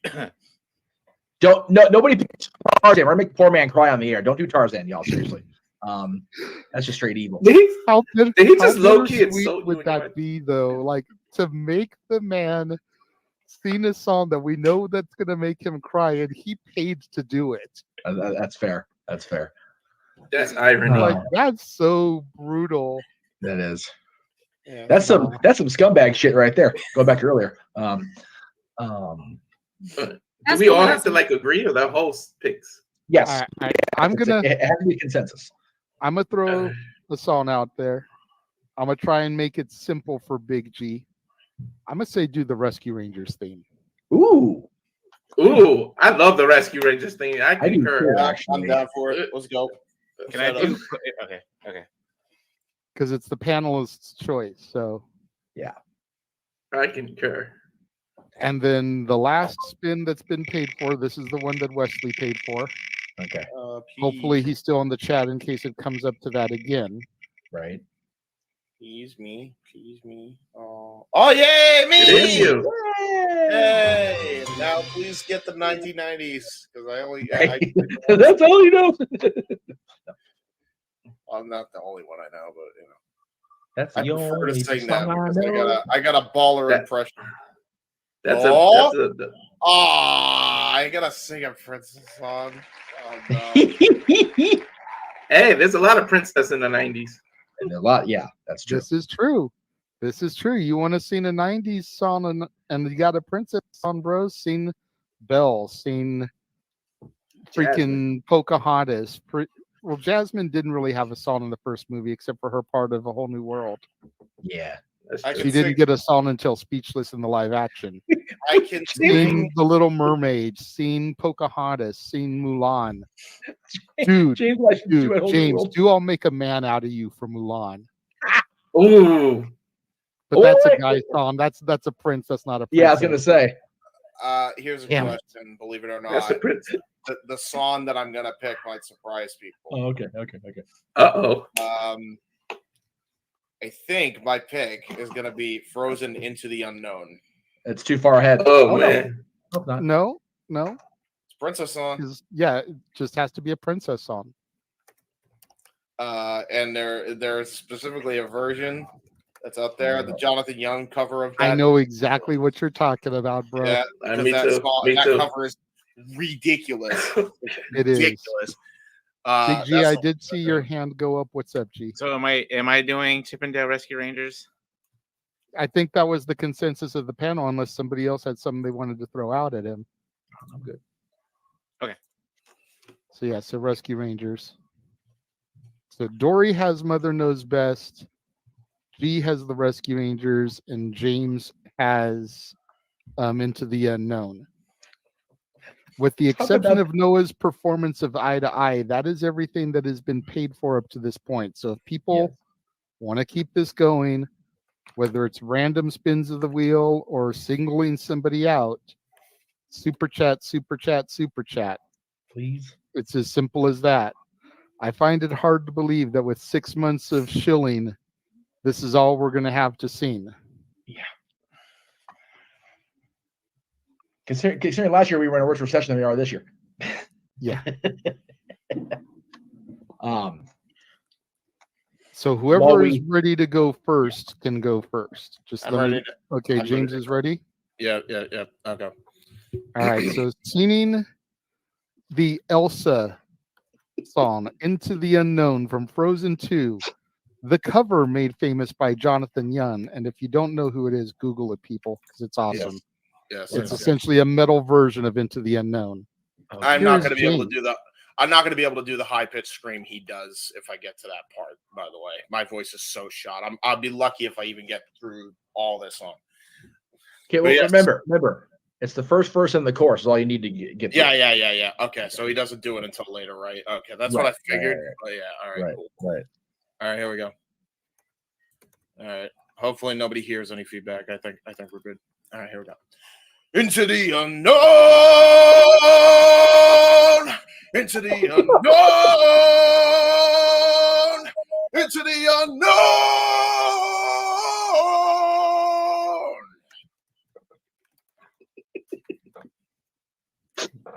Oh, shoot. Hold on. I might not be. I thought he had lyrics in this. No, he might not. Okay, shit. Can't see the Adidas version. That's even better. There's your little teaser. I can sing this shit. All right, hold on. All right. I can do this. I just gotta. Botch. There you go. There we go. See, Noah's somewhat paying attention. All right, give me a minute.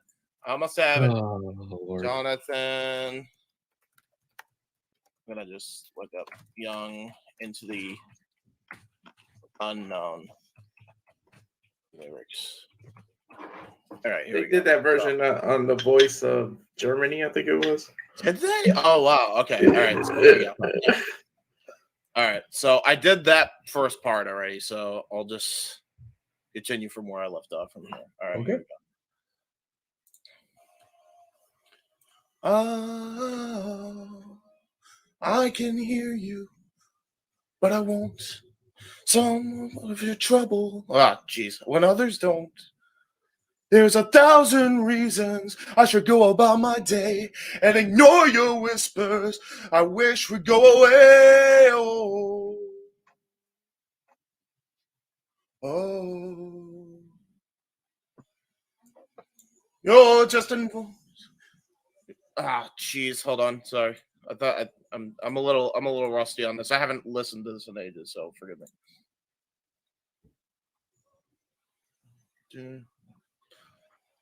You're not a voice. You're just a ringing in my ear. And if I heard you, which I don't, if I'm spoken for, I fear. Oh, Jesus, with the ads. Hold on. Now I'm getting pop-up ads. I'm getting into it, and then it just goes. Fuck you. All right, here we go. Okay, I'm there. Oh my god. We're getting there. I'm sorry. I can't control this shit. I don't know what the hell's going on. Womp womp. Yeah. All right. You're just a ringing in my ear, and if I heard you, which I don't, I'm spoken for, I fear. Shoot, where did it go? All right, there we go. Everyone is scared. Everyone I've ever loved is within these walls. I'm sorry, secret siren, but I'm blocking out your calls. If I had my adventure, I don't need something new. I'm afraid of what I do when I follow you into the unknown. Into the unknown. Into the unknown. Oh, wow, I did it. I don't know how I did that. How the f did I do that? You scared the shit out of me. There we go. I did it. Big summer blowout. I did it. Yeah. Well, and we did, while James was seeing that, we did receive a super chat from Arlene. Oh, boy. 2 separate ones because of her iPhone, but she did donate $25.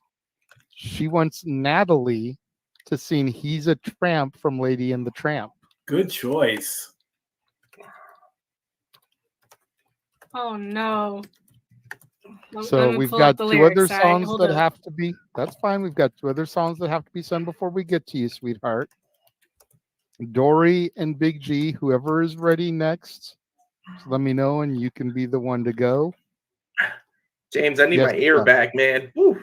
Sorry that That was impressive, actually. That was good. Yeah, I called on Jeff. Yes, Jeff. Jeff, you're muted, bud.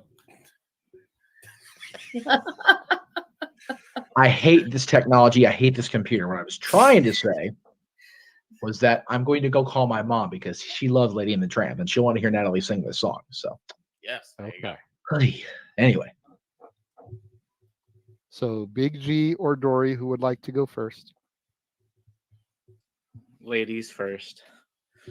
Okay. So, Right. singing Mother Knows Best, the Mother Gothel villain song from Tangled, we have Stat Girl Dory Lou. All right. I'm doing her prologue and going into the first verse. So, Mother knows best. Listen to your mother. It's a scary world out there. Mother knows best. One way or another, something will go wrong, I swear. Ruffians, thugs, poison ivy, quicksand, cannibals and snakes, the plague. Also large bugs, men with pointy teeth, and stop no more, you'll just upset me. Mother's right here, mother will protect you. Darling, here's what I suggest. Skip the drama, stay with mama. Mother knows best. Thank you. Why can't I picture the actual scene now? Yeah, like you blow all of us out of the water. I'm gonna be real. Unless Natalie can surprise us, which JJ says she can. But like either I way. said, Natalie is a good singer. You know, No. she's still learning. She's still working and fine tuning her voice. Again, she's 14. There you go. You know, Dory's had a little bit more singing experience. It's a nice way to say it without calling Dory old. She's had a little bit more singing experience than Natalie has. So, Hey, but yeah, like I watch said, that whole Natalie thing. does drama and theater, so she's got some experience. There you go. Big G, are you ready to do the Chippendale Rescue Rangers theme? All right, so here to take us back to the 90s and the Disney afternoon is Big Baller G to sing the Chippendale Rescue Rangers theme song. Ooh.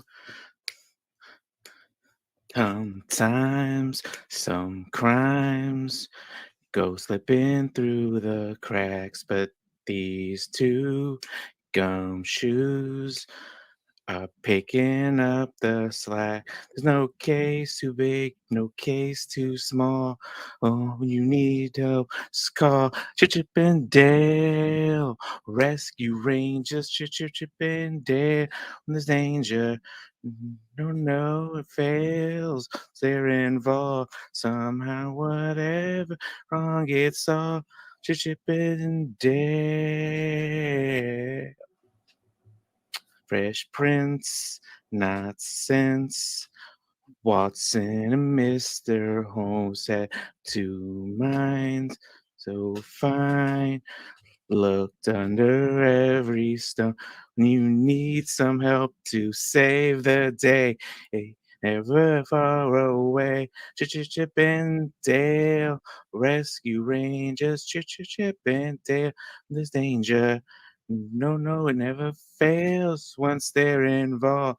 Somehow, whatever wrong gets solved. Chippendale. Ooh. Wow. All right, Big G. I just realized Big G is the most prepared out of all of us because he actually has a pop filter around his mic. he's studio ready. Right? Hell yeah. There you go. All right, I gotta try So to send the before- super chat again. Uh-oh. Anyone else want to watch Disney Plus after this? Right? And by the way, that was Post Malone's version from the Chippendales movie. This is okay. actually really good. This is actually. I'm sure my daughter would love to watch a Thor movie on Disney Plus once this is over. I'm down. Yep. Just to remind everybody, Gotta of get the Ragnarok tiers- queued. Remind everybody of the tiers before I throw it over to my daughter to sing her first song, super chatted by Arlene. He's a Tramp from Lady and the Tramp.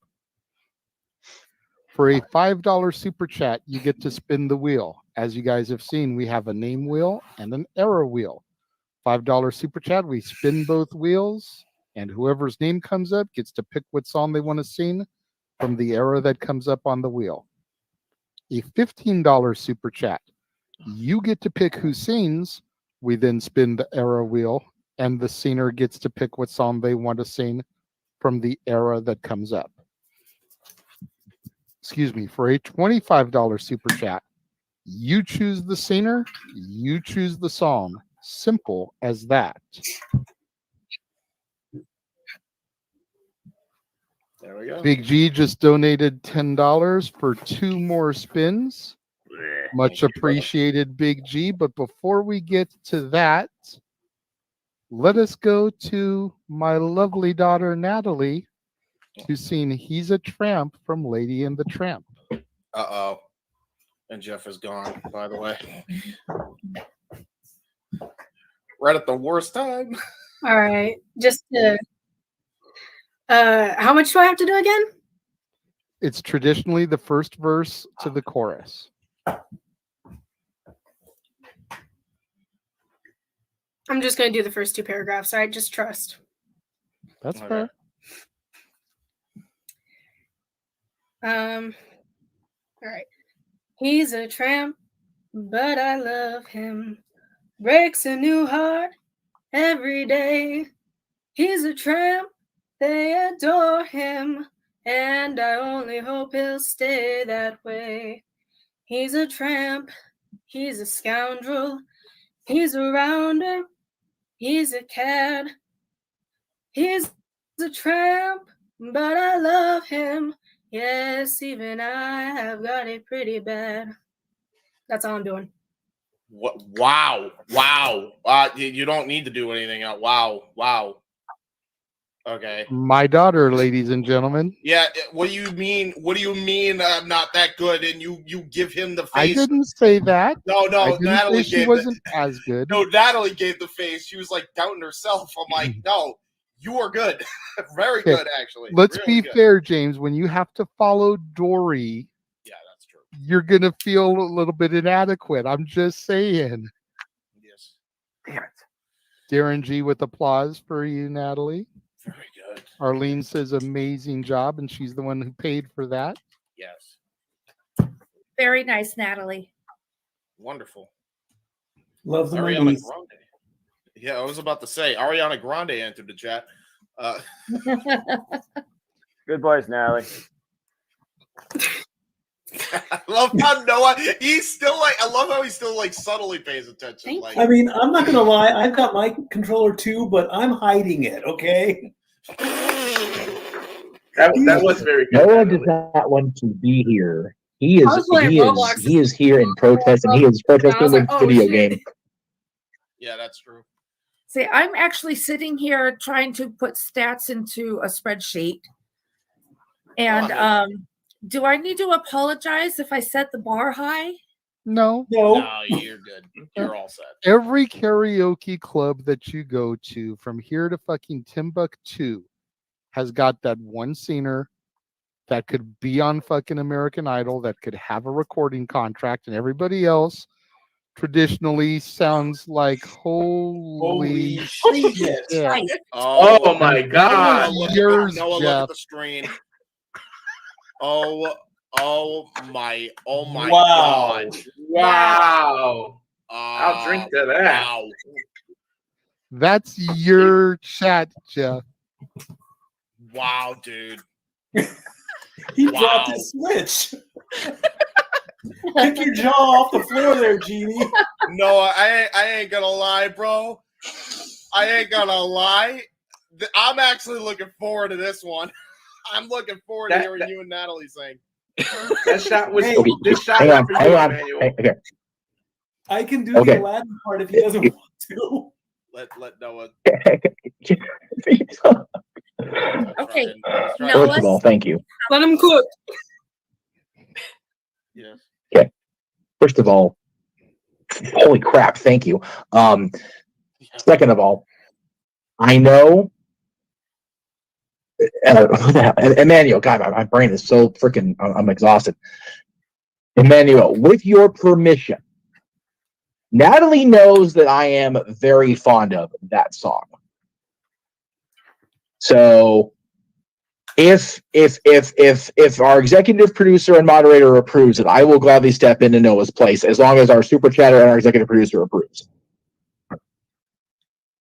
Because I love this song. This used to be a song that was close to my relationship, and now I've gladly passed it on to another couple who I love near and dear, but I can still build out the Aladdin part pretty well, if I do say so myself. So it's totally up to Emmanuel and, of course, our moderator in charge. If you don't love Jeff, this song, you know you don't how love much- Disney. Yeah. Hello? Bro, he's still Yeah, trying to yeah, process. You're good. You're good. Go ahead, Jeff. JJ. Sorry. Too many J's. Jeff, you know how much I adore this song as well. But you do. And it is I your have daughter. no so. problem doing this with my daughter as well. Ooh. Okay. Some people may think that it's kind of weird for a father and daughter to sing this song, but considering that I originally wanted to name her Jasmine, that's fair. Considering the fact that I was wearing a Jasmine t-shirt for the Full Gear watch along earlier. Mm-hmm. Very true. I will let Emmanuel decide which one of the three of us he wants to sing. Does he want to stick with who he paid for and have Noah do it? Right. Because that is his money. Of Or course. is he okay throwing it over to Jeff or I? While Emmanuel cooks on that decision, as Natalie likes to say, I'm going to run a trailer. I'm going to run a little commercial. I was going to do that before we got to the two that G super chatted for anyways, because we've gone an hour and a half with no commercial really. Yeah. So I'm going to throw a couple little commercials up. We're going to take a look at the watch-alongs that are coming, beginning with the Thanksgiving Eve Dynamite. We'll take a look at the upcoming open mic night specials, since this one is already airing, so beginning with Christmas next month. And then we will be back. So Walter, you've got, excuse me, not Walter, Emmanuel, you've got roughly a minute and a half to think what you want to do. We will be right back. 3, 2, 1.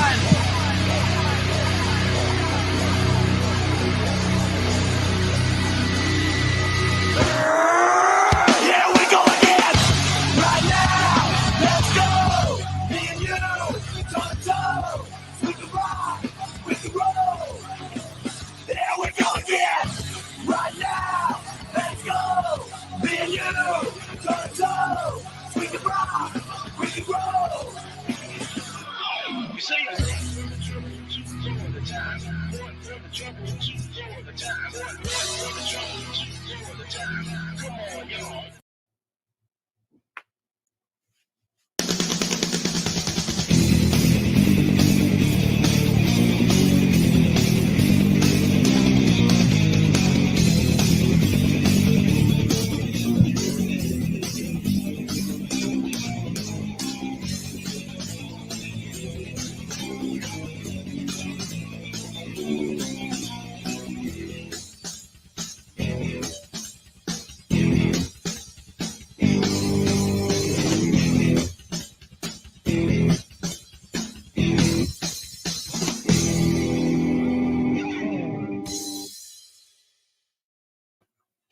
All right.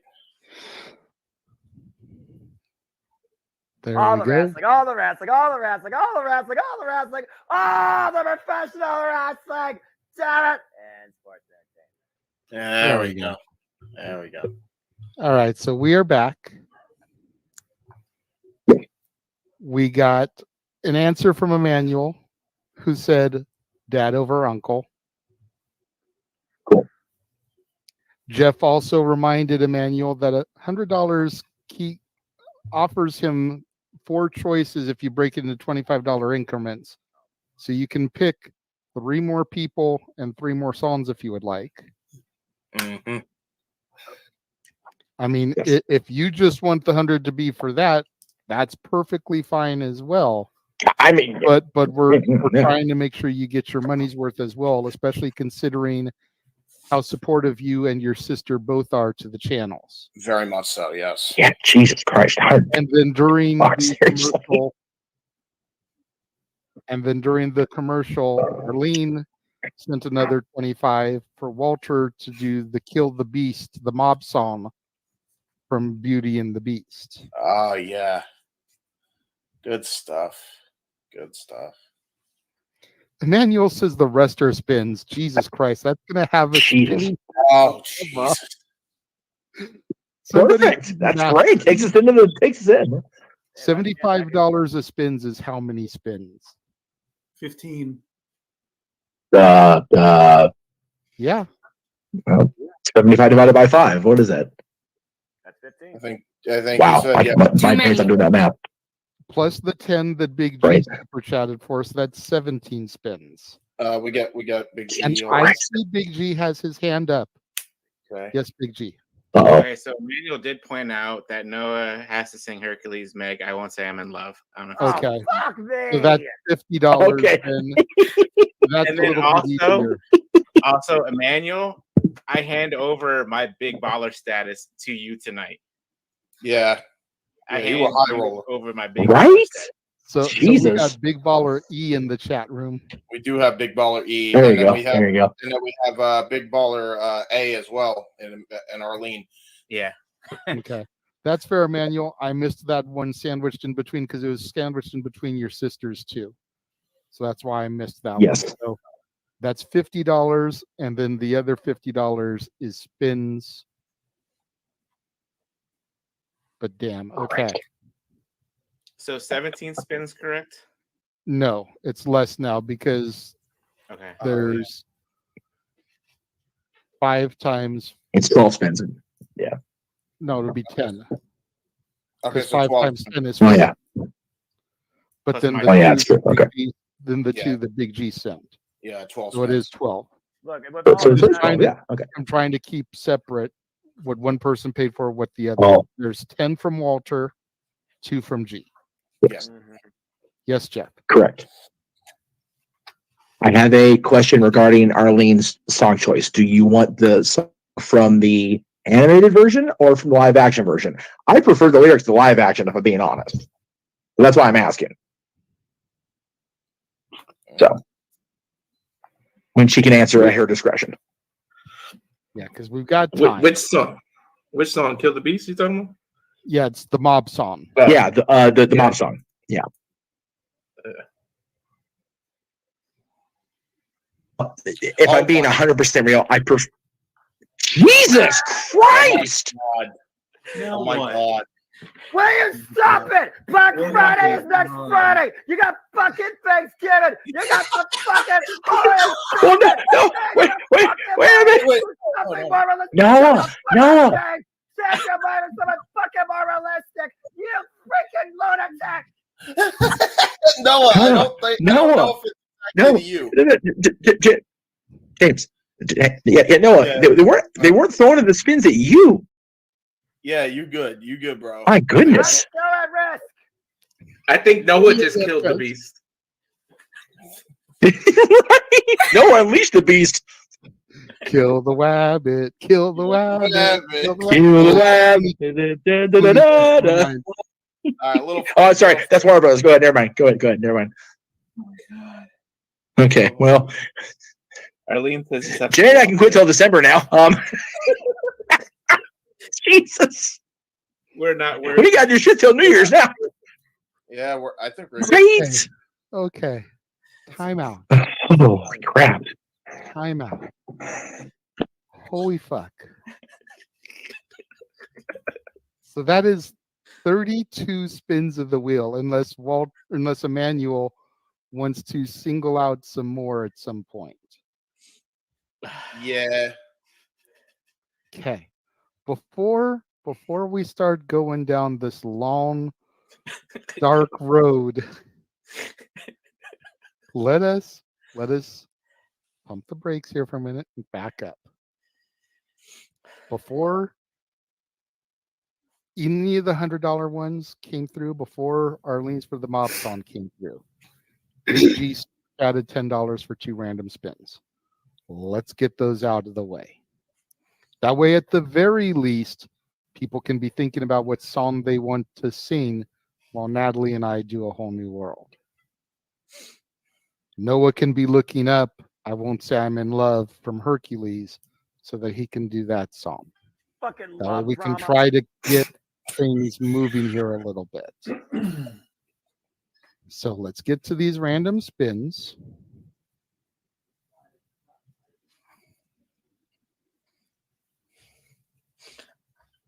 The first one of Big G's random spins.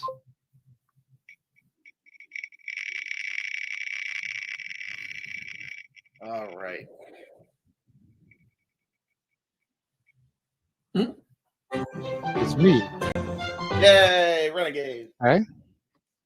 And I get to pick. Woohoo! Woohoo! Oh, that's Simpsons. Warner Brothers again. Sorry. Or 20th Century Fox. Sorry. From the 80s. Yay. Okay. I think I know what song I'm going to do. Hooray! The second random spin is paid for by Big G.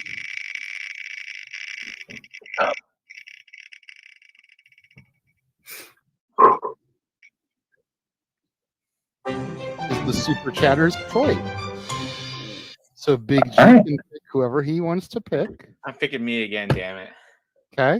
I'm loving And this. you get a song from. Oh yes. The 90s. I think I know what I'm gonna do. Okay.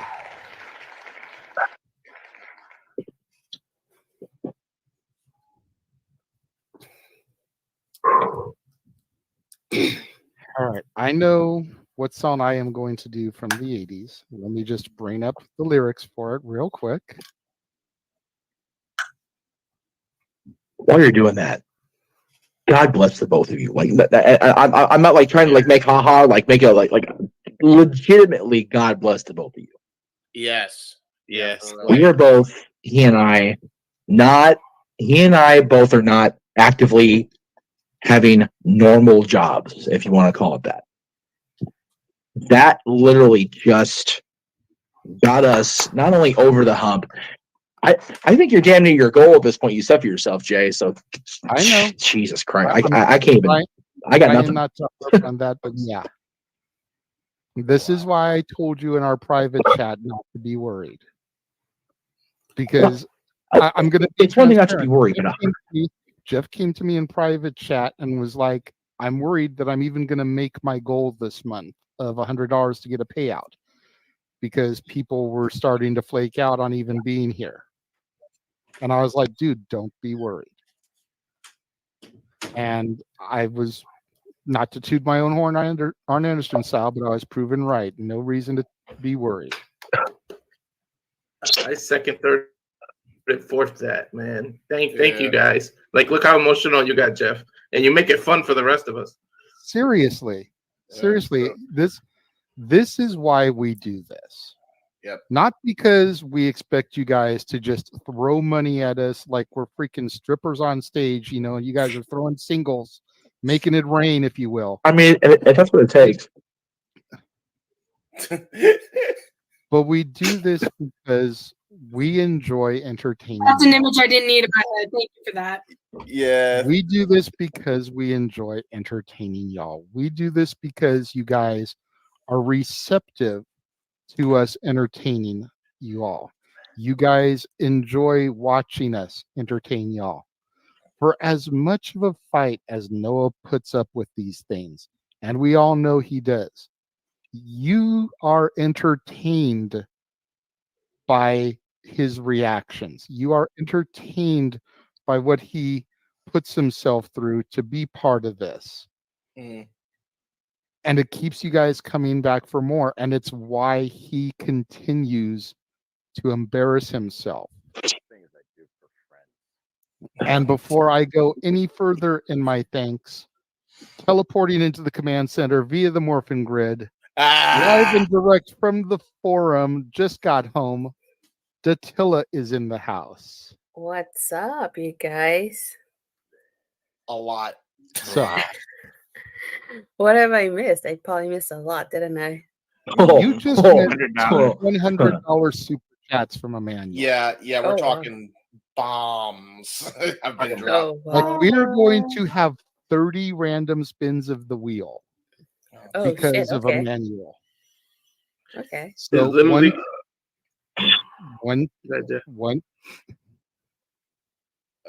once we do the songs that have been determined, I have to do an 80s song. Big G gets to do a 90s song.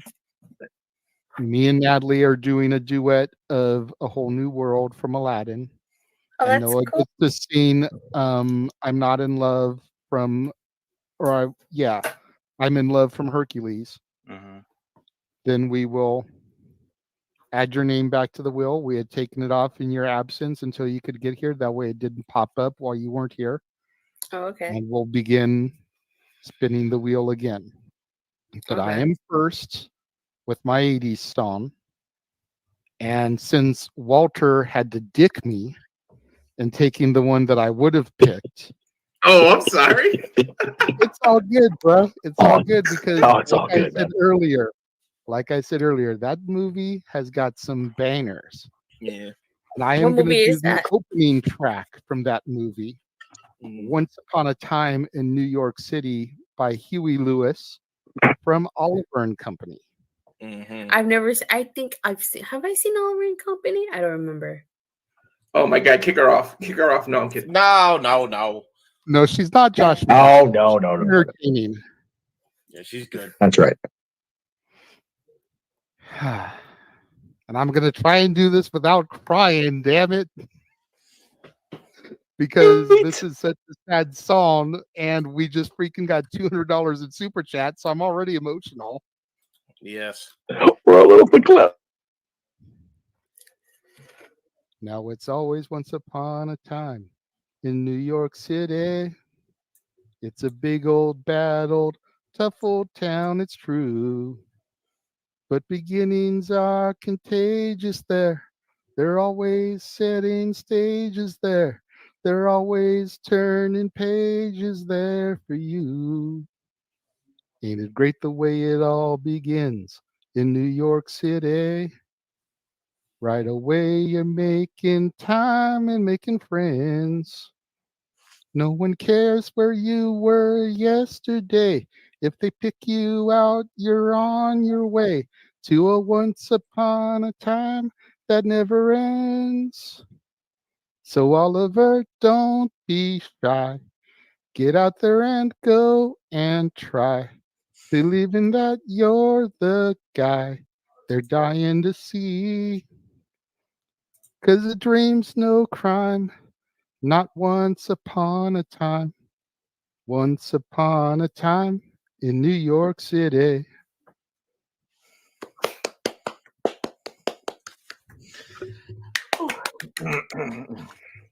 And there's a reason I didn't do the second part, because that's the part that always makes me cry. God damn it.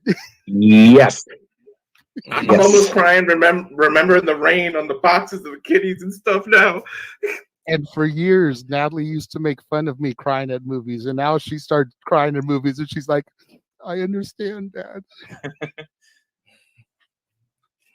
There you go. No. Don't no me, Missy. Do not sit there and no me. No. Uh-huh. Don't make me bust you out when it came to Cirque du Soleil love. Oh no. Don't make me do it. Hey, we don't go there, buddy. We got don't go there. Virtue in the house, y'all. Hi, He Virtue. said he wants to know who's singing the Cheers theme. Isn't this virtual Cheers right here? I mean, everybody does know our names thanks to everybody's favorite scumbag, MJF. That is true. Yes. But no, this is Disney karaoke tonight, Virtue. Actually, I'm playing Cuphead, Virtue. I'm just stuck in this punishment. Help me. All right, Big G, you got the night. Oh, yes, Story. Just for no DQ, just a line or two.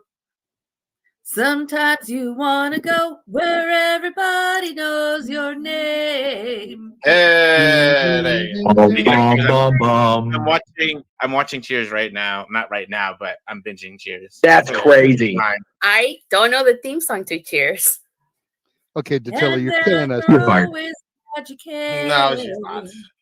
You want to be where people see. You want to go where people know your troubles are all the same. You want to go where everybody knows your name. I know. I'm familiar with Cheers. I've heard of Cheers, but I've just never actually sat down and watched it, and I'm not familiar with the theme song. I am trying to find. You're trying to find a way Cheers is connected to Disney. Good luck with that. Jeff is on the work. He's on the case. Sorry. Okay, so Big G, you got the 90s. What song are you going to do? So if you will indulge me, if I can sing the whole song, this is dedicated to my wife. It's from our movie Beauty and the Beast, Tales of Time. Oh, okay. I'm a cry. Big G is going to do the title track. That is our movie. She's my beauty. I'm her beast. Well, you know what? Since you're doing the full song, you go right ahead, good bro. Thank you. Big G doing Beauty and the Beast. Once again, I hit the remove button instead of the solo button. There we go.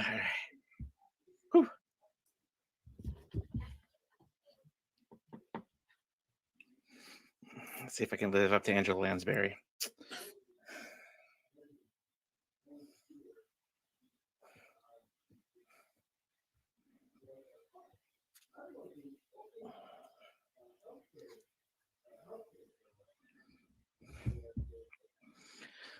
Tale as old as time, true as it can be. Barely even friends, then somebody bends unexpectedly. Just a little change. Small to say the least, both a little scared, neither one prepared. Beauty and the Beast. Ever just the same, ever a surprise, ever as before, ever just as sure as the sun will rise. Tale as old as time, tune as old as song. Bittersweet and strange, finding you can change, learning you were wrong. Certain as the sun, rising in the east, tale as old as time. Oh, gee. That's right. Oh, God, beauty. Oh, don't cry. You're going to make me cry. Say so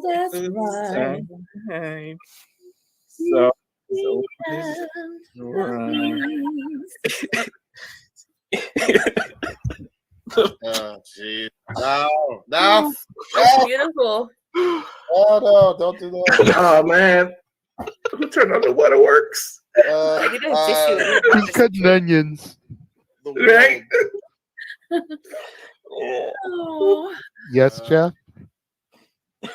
I made the connection for Cheers and Disney. I made it happen. Of course Oh, you did? All right.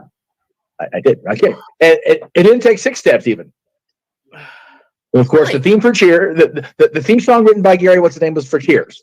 Cheers, in the very first episode, featured John Ratzenberger, who is a frequent portrayer in every Pixar movie. Pixar was bought by Disney. Disney owns it. So there we go. We're going to do it. All right, here we go. Woo! Yay. You did it. And that's why he's the professor, right? The West Coast professor. That's what I did.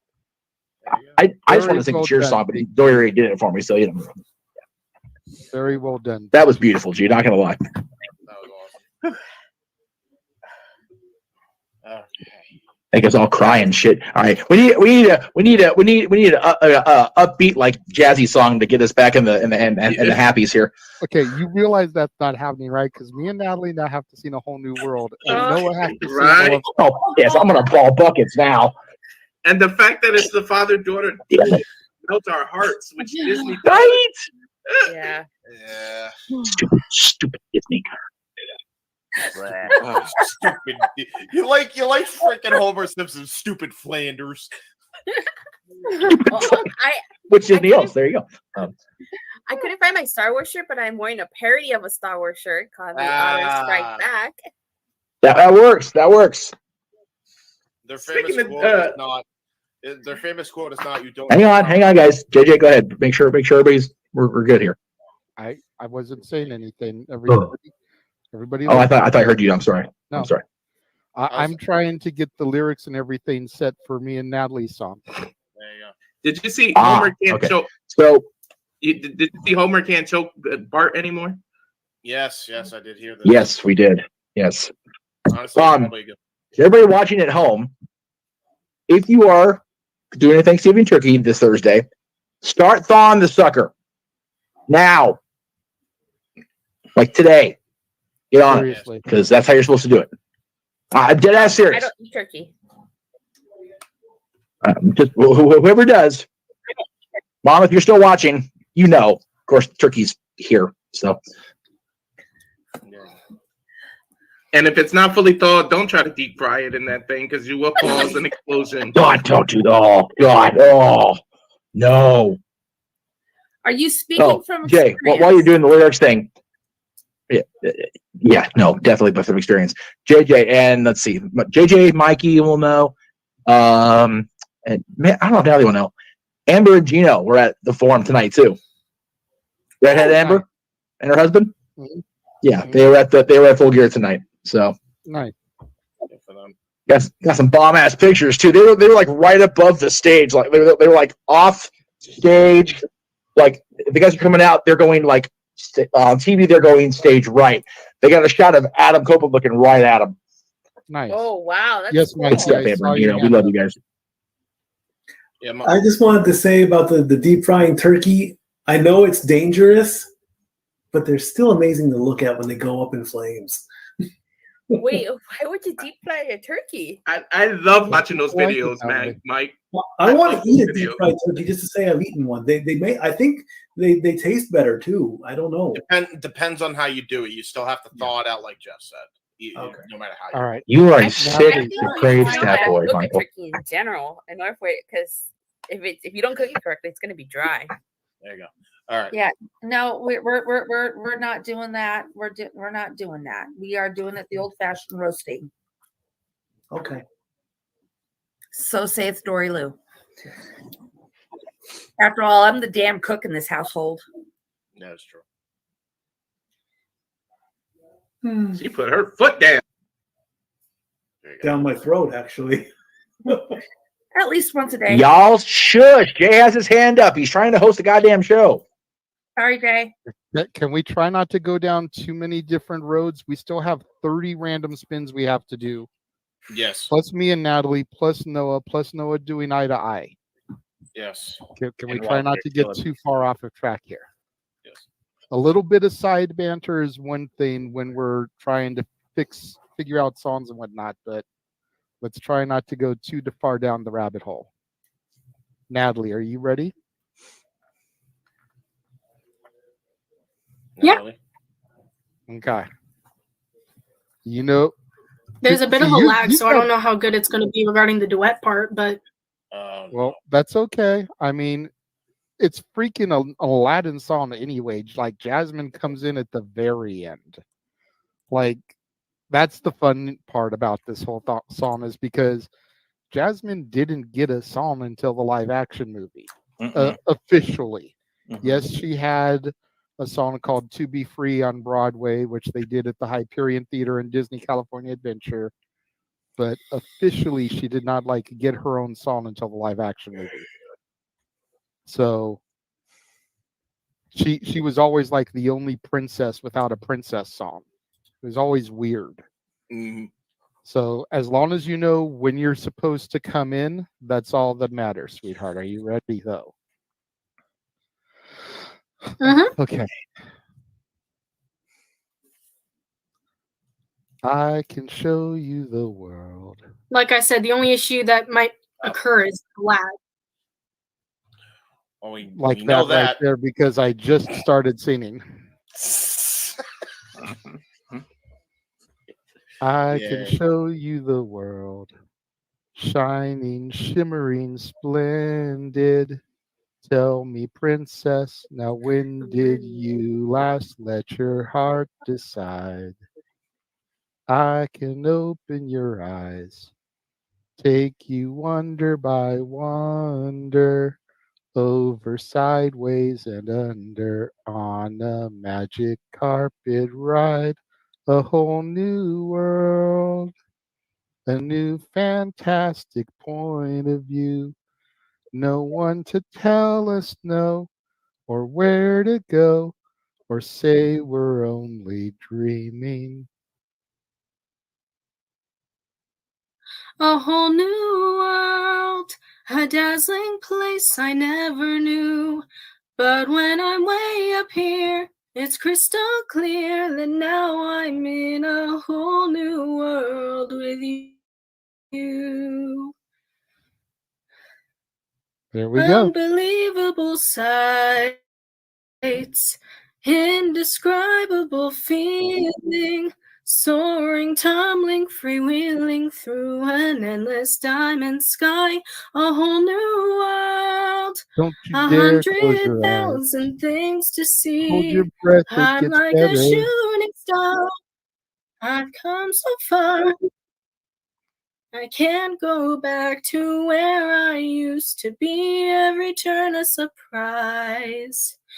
Every moment, red letter. I'll chase them anywhere. There's time to spare. Let me share this whole new world with you.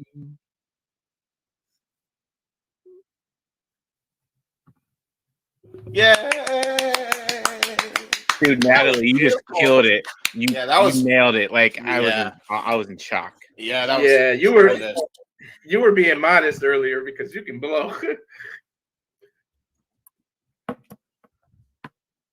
Oh, jeez. Virtue saying JJ restoring order, no DQ review moderator potential right there. Yeah, boy.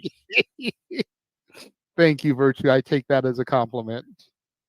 And it's high praise coming from Mr. Southworth. Very good. You'll love to see that. And Jesus we Christ! got another 25 from Emmanuel saying Arlene is going to kill me when she gets home, but he wants Noah to end the show from the Lizzie McGuire movie. Hey, now this is what dreams are made of to end the show. And Simba prayed to the gods to kill his dad. What a heel. Mm-hmm. So we've got Noah having to do I Won't Say I'm in Love, which is up next, I believe, if he's been reading his lyrics to know how to go with this. Yes. We still have Eye to Eye, and now we have Hey Now This Is What Dreams Are Made Of from Lizzie McGuire, all from Noah coming. Yes. There You you still go. have Walter to kill a beast. This is true. Yes, we have Walter doing the mob song, and then we still have 30 random spins. Jesus Christ. Lord have mercy on Up us. all night, sleep all day. Oh no. Now you can say we's gonna die. For real. We's gonna die. I spec. Lordy, lordy, lordy, lordy. So Noah, are you really ready to do I Won't Say I'm in Love from Hercules? You all fucking suck. Hey, don't say you all, sir. We didn't pay for you to do this. We're just hosting the panel that you're on where you have to do this. Yes. Fine. So Yeah, but the enablers, good sir. Yeah, as you all try and be. Ay, ay, ay. So here to sing I Won't Say I'm in Love from Hercules, the simple man with the spectacular voice, Noah Foster. If I'm gonna sing a damn song like this that's as dramatic as that it sounds, might as well be in character.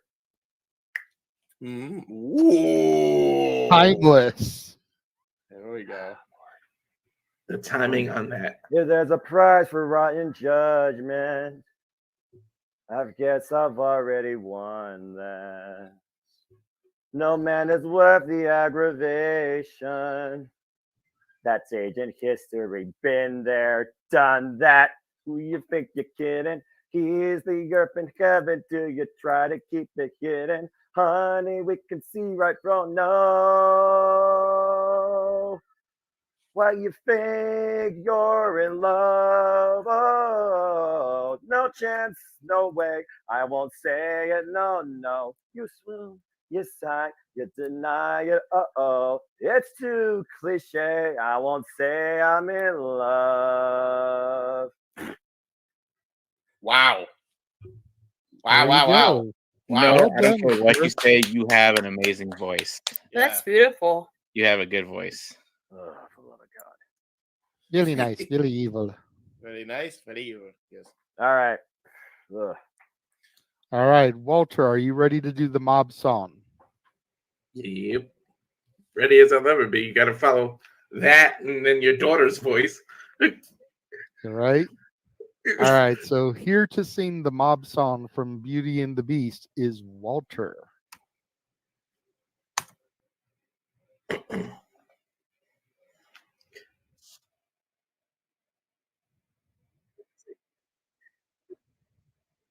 set to sacrifice our children to its monstrous appetite. We'll wreak havoc on our village if we let him wander.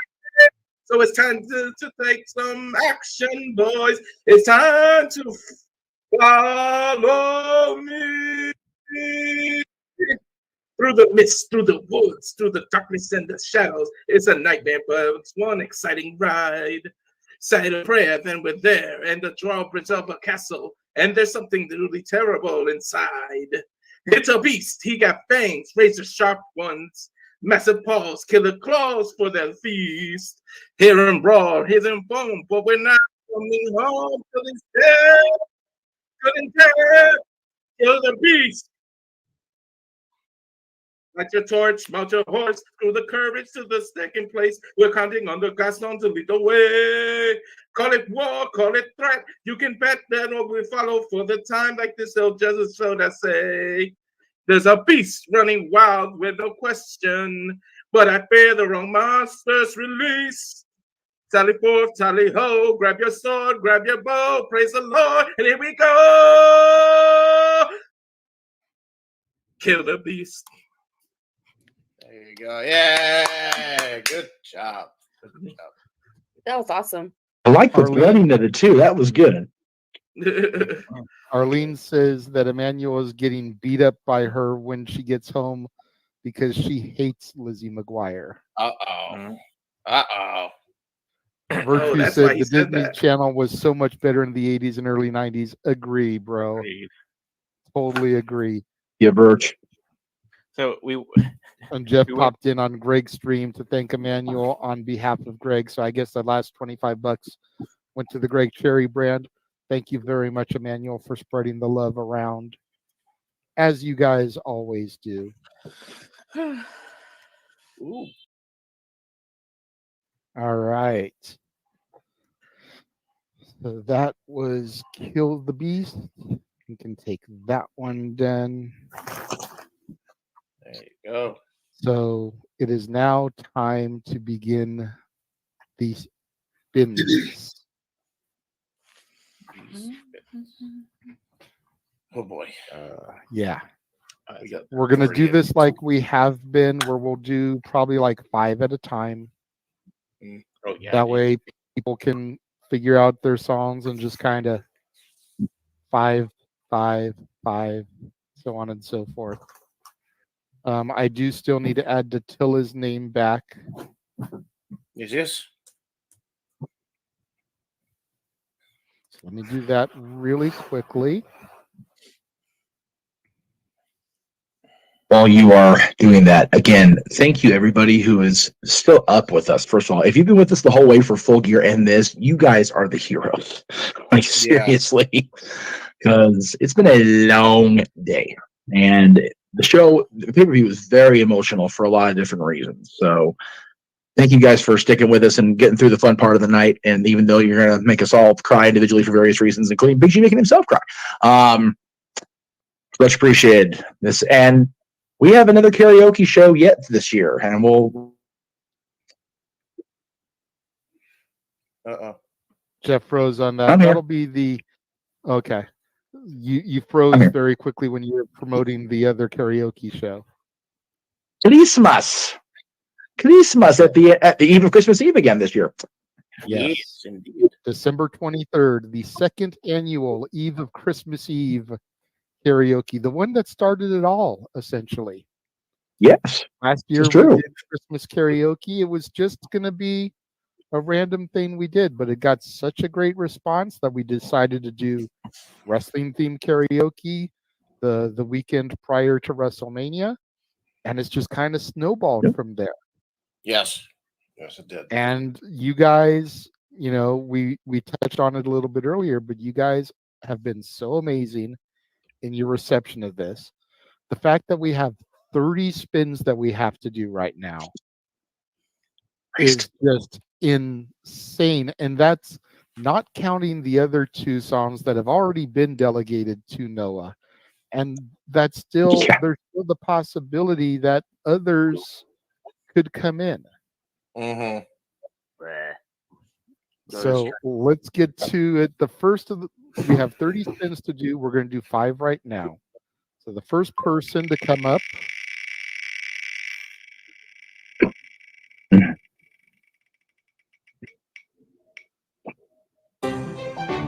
Oh, lucky I didn't number take long. one. Yeah. Now remember, you have to pick something from the era that you get to tell us. So you get Okay. to choose from a princess song. Okay, this should be fun. Okay. A princess Okay, song. so think about your song. We're going to do 4 more spins. Okay. Next person is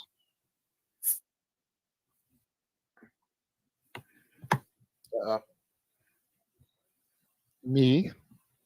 Oh, well, there you go. We couldn't see it, by the way. Oh shit! I didn't shit the Yeah. tabs. My bad. No, you're fine. It teetered right on the border of Jeff and I, but it came up as me. There you go. Trying to bounce back and forth the tabs, kind of confusing from time to time. So I apologize. Uh-oh. And apparently, I'm getting a princess song. Should be fun. I wonder which one you're gonna pick. Seriously. All right. So the next one is going to go to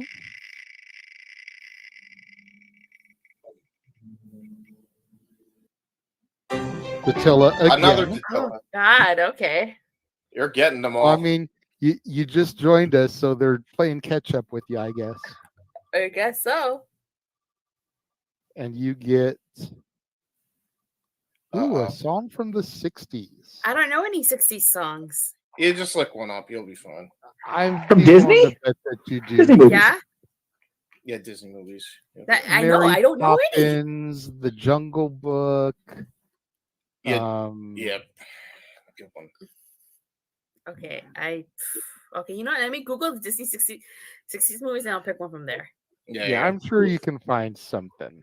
So now you have to. If not, I will trade you because I can do something from Jungle Book like that. Like seriously. So I would have to do 2 Disney princess songs. So far, yeah. I mean, unless I come up again with something, we'll see what happens here. So spin number 4 for this round.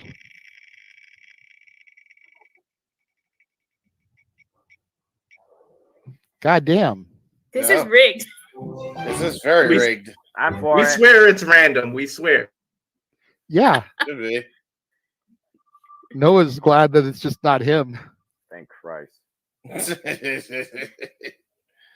Panel's choice. Panel's choice. So that means that the panel picks what song they want to sing. Oh, okay. Oh boy. Okay. And then the last spin for this round. This will leave us with 25 more to go.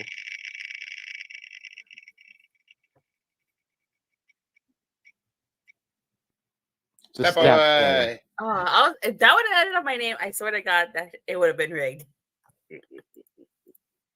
And the stat boy gets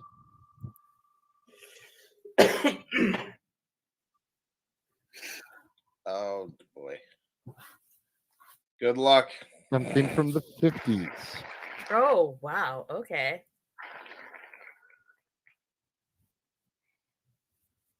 The 50s should be easy for you, bro. Like, dude, just see the Mickey Mouse Club theme. Yeah, true. Just saying, like, it's Mickey and Minnie's birthday. We got to get that in there Right. somewhere. Yeah. So I think yes, I think at worst case we should do that at the end, but you know. So yes, if you are not knowing the 60s and would like to do 2 princess songs instead, I will take the 60s off your hands. Because like I said, I can do Jungle Book real easy. That is up to you though. I hope so. All right, I'll do 2 Disney princess songs. I mean, because like the only Jungle Book song I know is the Bare Necessities, but yeah, I don't even know all of it. You can't steal that from JJ. That is JJ's song. That's why I let him do it. Yeah, Bare Necessities and I Want to Be Like You are both like my jam. For real. Okay. Y'all sleeping on Trust in Me though. True. Ooh. True that. Ooh. we Because also then have- I can hit up the real good trust in me. Okay. By the way, do you have a tab open that's not StreamYard, JJ? What do you mean? Do you have like something, because Jeff has his hand up? That's all. I didn't know. Yes, if you go had a ahead. tab. I did have a tab open, but I Dang. came back over. Yes, Jeff, go ahead. Would you be okay to tell and JJ with me reading off the movies from the 60s and see if she knows anything from them, or just want to go ahead and just keep going forward? No, I googled it. The only ones I was Okay. remotely familiar with was The Jungle Book and 101 Dalmatians, but I don't even remember any songs from the 101 Dalmatians. Cruella de Okay. Vil. Oh, besides Cruella de Vil, yeah. Besides that, but I don't hear that song, so I'm not too familiar with it. That's fair. That's We fair. actually hear it every week on Bike Night, I think. Virtue says Big G's up late, considering there's a Brown Steelers game tomorrow. Here we go, Steelers. Here we go. And fuck the He can be up- Browns. Virtue, he can be up late because there's no review tomorrow that he has to be up for. He can actually sleep in. Because somebody's going to the house show instead of back. hosting the. Go ahead, Jeff. I didn't mean to mute myself. Sorry. I said somebody's going to the WWE house show tomorrow. So, there's not going to be a review tomorrow. Yeah. Yes, the No DQ review will be back on the 26th, the Sunday after Survivor Series. Normal bat time, no normal bat channel. Check in with Virtue, Aaron Rift, and whoever else is on the panel.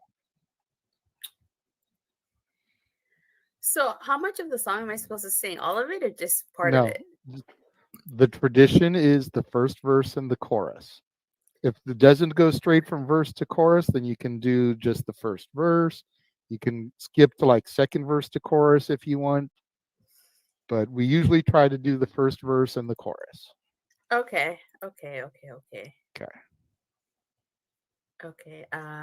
So the two Disney princess songs I am gonna sing. The first one is actually one of my favorites, which is why I chose it. Okay. From The Little Mermaid, Part of Your World. Nice. And the second one is also another one that I like. I actually have it on my Spotify playlist, from Pocahontas, Colors of the Wind. Ooh, good choices. Which one would you like to do first? I'll do Part of Your World. So I guess I'll stop at. Oh crap! I don't even know what the chorus. Can you Google the lyrics and let me know where to stop, because I wouldn't know on this one. Yes. Okay. And same things for Colors of the Wind. Actually,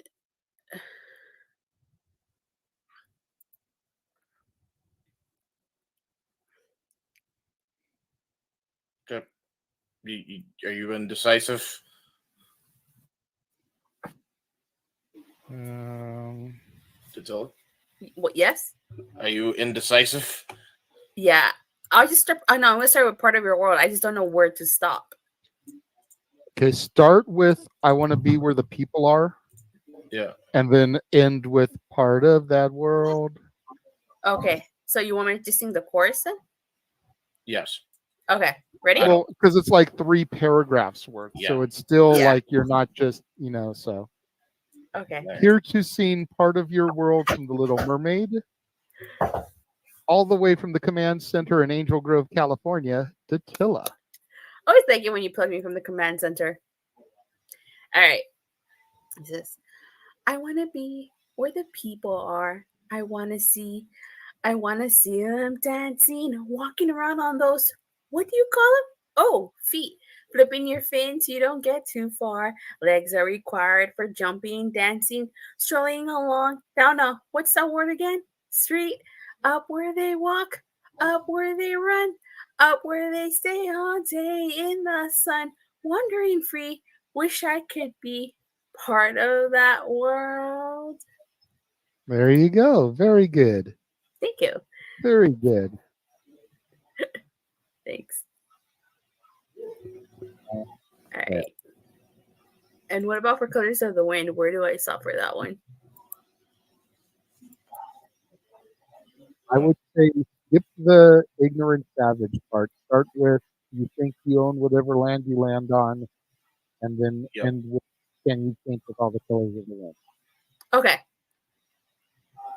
So once again, to sing Colors of the Wind, Datilla. All right.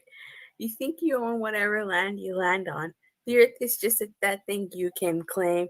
But I know every rock and tree and creature has a life, has a spirit, has a name. You think the only people who are people are the people who look and think like you. But if you walk the footsteps of a stranger, you'll learn things you never knew. You never knew.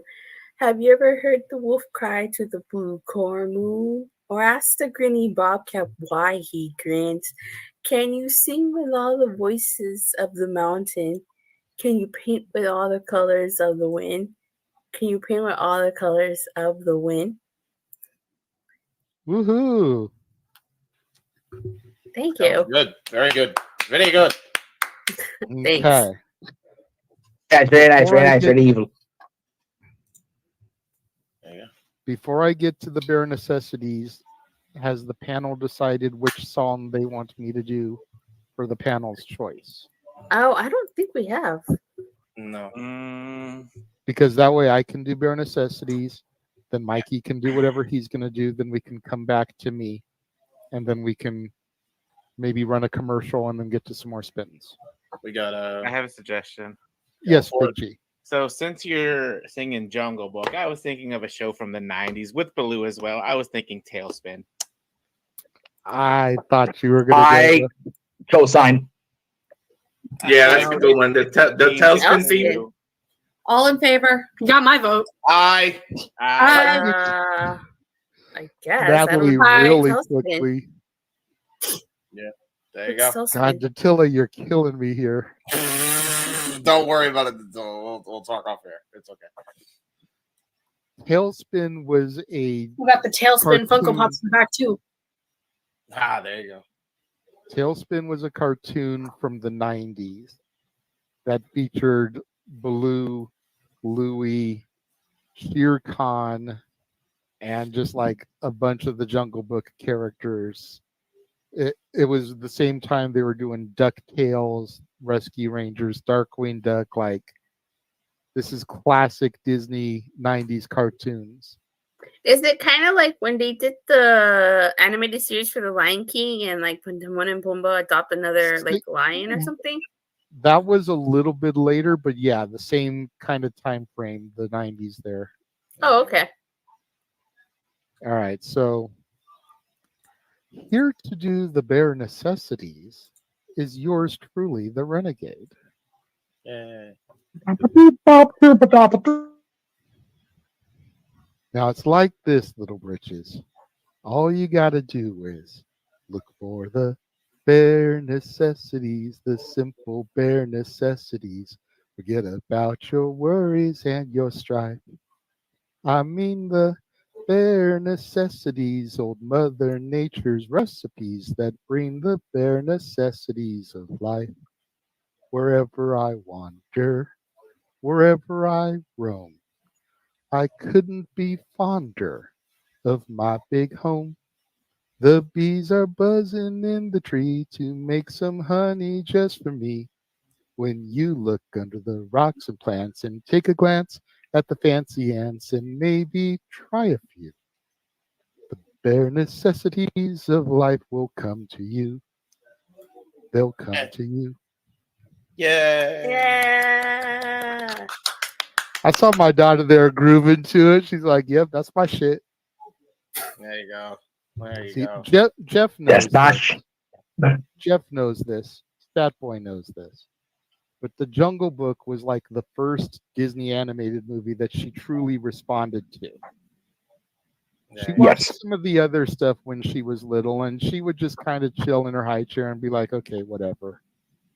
But The Jungle Book, when she was like able to stand and maintain her balance, like she would like start bopping to that shit and start grooving. She loved The Jungle Book. And we're getting another super chat from Arlene singling out Natalie to do Reflection from Mulan. That's a good my song days. from a movie I wasn't all that fond of. Yeah. That is an That is a amazing great song, though. That song and I'll Make a Man Out of You are like the best songs in Definitely. that fucking vein. Dude, if we get the 90s for Stat Boy, he's got to do I'll Make a Man Out of You because he was such a Donny Osmond fan back in the day. Like, I'll for do it him to be regardless. able to do a Donny Osmond song would just be freaking the icing on the cake. I'll do it right now. I can. No, because you have to do let them pay for it, fucker. God damn it. Where Damn it, Mikey. Yeah. Oh, for fuck's sake, Mikey! Oh, there you go. There we go. Thank you. Kick your ass. But for right now, we're Trying going to make fun here. But for right now, we're going to turn to Stat Boy to sing his 50s song, which, are you doing the Mickey Mouse Club March, sir? No. No. Okay. What did he choose then? Natalie, you can mix this if you don't want to. But the very first day I held you, I sang a song to you. If you don't want me to sing it, I won't do it. Bella Notte, Lady and the Tramp. Oh my God. Ooh. If you don't want to, I won't. I'll sing something else. I do have something else. Go for in the it. chamber I ready have to no go. memory of that, Okay. but by all means. Okay. All right. Here, So jerker. here to sing Bella Notte from Lady and the Tramp, Stat Yeah. Boy. Oh, this is the night. It's a beautiful night. And they call it Bella Notte. Look at the skies. They have stars in their eyes on this lovely Bella Notte. Side by side with your loved ones, you'll find enchantment here. The night will weave its magic spell when the one you love is near. So this is the night, and the heavens are bright on this lovely Bella Notte.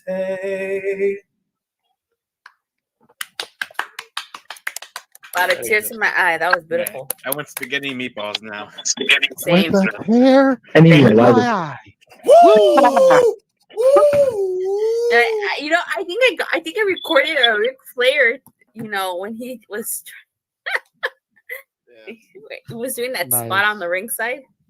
Nice. All right. So I am going to do Tailspin. Then, like I said, we'll run a commercial. When we come back from the commercial, we will do another set of 5 spins. And before we start to get to the songs from those spins, Natalie will have Reflection to do. So, Natalie, go ahead. Make sure you start looking up Reflection so that you can be prepared for that, okay? So, here to do Got the you. Tailspin theme is yours truly, once again.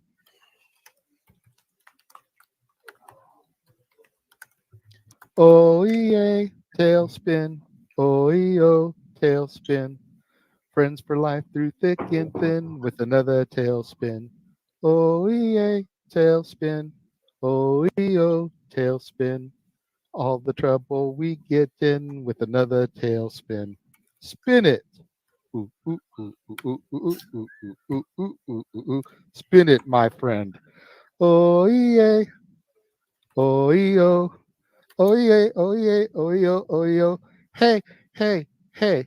Spin it, let's begin it, Baron. Granted, when you're in it, you can win it in a minute. When you spin it, spin it, spin it. Ha, ha, ha. Spin it. Tailspin. Yay. Yeah. Hey, good song. Good song. Whoa. Bars. All right, so we got. All right, so we got. Where am I echoing? Back. Where the heck is that coming from? That was a feedback. There we go. Okay, so we got the 25 from Arlene for Mulan, and then it looks like she sent a second $5. So that's another spin of the wheel. There you go. So we are going to, as I said, take a quick commercial. Gonna show, what are we gonna show here? We're gonna show the Parker Kane promotions for next weekend for Big G. It's probably the last week we're gonna be.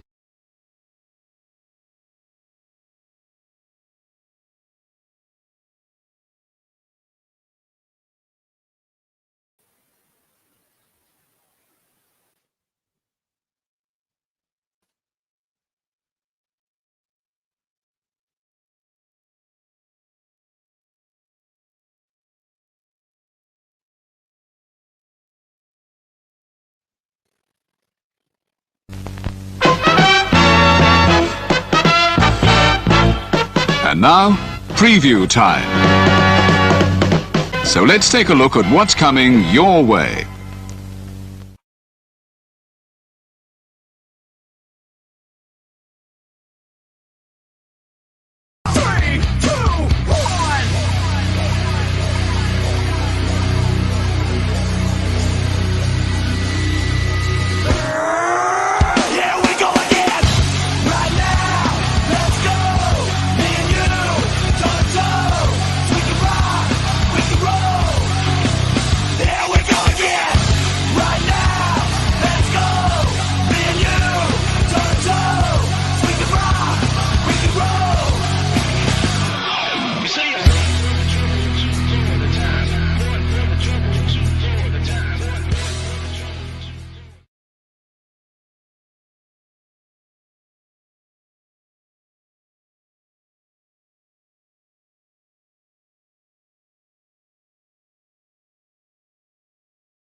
And we are back.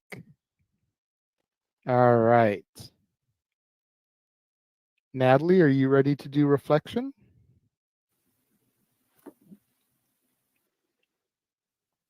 I suppose. All right. So here to sing reflection from Mulan is Natalie.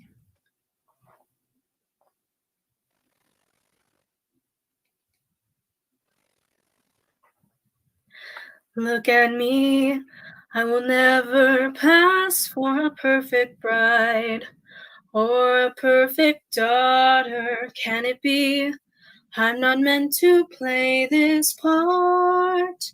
Now I see that if I were truly to be myself, I would break my family's heart. Who is that girl I see staring straight back at me? Why is my reflection someone I don't know? That's all I'm doing. All right. That was beautiful. Wow, you're really good. You need to give yourself more credit. Like, you're phenomenal at singing.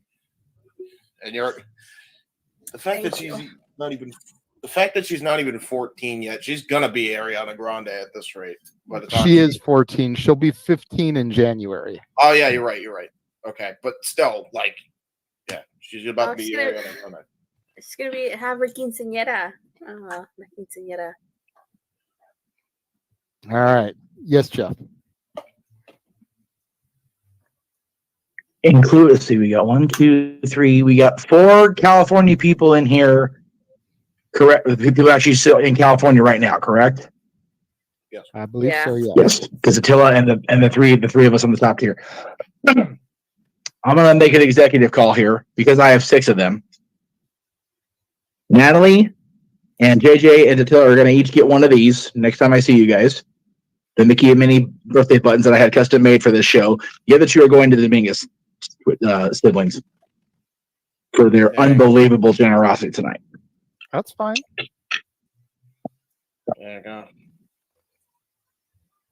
Shucks. I would almost say, Jeff, not that I'm ungrateful or don't want it, but I feel like you should send one to Big G too, because he's the one that sent that $50 last week that really got things going, and then he gave another 10 tonight. Yes. So I am That's cool fair. with surrendering mine to Big G because it's not like my daughter doesn't live like 10 minutes away if I really needed to steal the button to wear for a night. That's fair. That's fair. I will concede that. Big G will get yours in the mail as soon as I get to a freaking post office, which, coming in from the hill here is an adventure and a half anyway. Being a freaking Disney movie based on the adventure. So, but we'll get it to you. All right. So we got reflection done, so we'll take that out. We still have 25 spins from Emmanuel. And then because Arlene somehow had a second one go through, one from her, so 26. So what I'm going to do for this round is we'll spin 6 times. That way we can get rid of that odd one as well for this next round of spins. Go ahead and bring up the name wheel. First person up.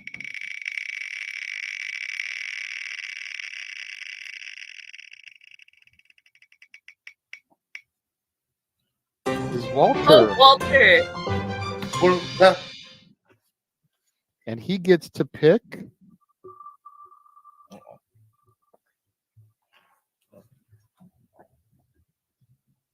something from the 70s. Interesting decade in Disney history. Interesting decade. Why do you say that? Because, okay, so Walt Disney died in December of 66. And with the exception of the Jungle Book, which came out in like 67, everything that kind of came out after that was looked at as like the dark ages of Disney until we got to The Little Mermaid and the Renaissance. Disney was very much lost without its fearless leader. The animated movies, while favorites for me and Natalie and some other people that I know, they just didn't hit at the box office the way some of the others did. Oh, I see. Some of the live action movies that came out that time were just kind of meh. So that's why when it got to the 80s, they tried to go different directions. They tried Tron. They tried The Black Cauldron. They tried to go a little bit more adult, and it failed miserably. And they started to get back on the right path with Oliver and Company, and then hit pay dirt with The Little Mermaid, and then came Beauty and the Beast, Aladdin, The Lion King. It just started rolling. So that's why I say the 70s is like an interesting decade, because unless you really have a movie from that era that you're like a stickler for, like I do, like I know Natalie does. I got one, I think. Okay. If it was the 70s. Trying to find something that you're willing to see is going to be interesting. Oh, the original. Was that Robin Hood and John Through the Forest? Was that the 70s? That was the Robin Hood? 70s. Yes, it was. Yeah. So the second spin also came up as Walter. And Let me go with Robin Hood Oodalali, man. That's a hell of a song. Can we Which try one? to stop stepping on people? So the second one for Walter is going to be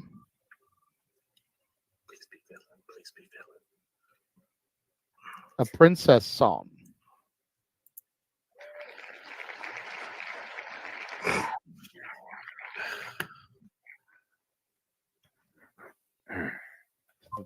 Third one out of the 6.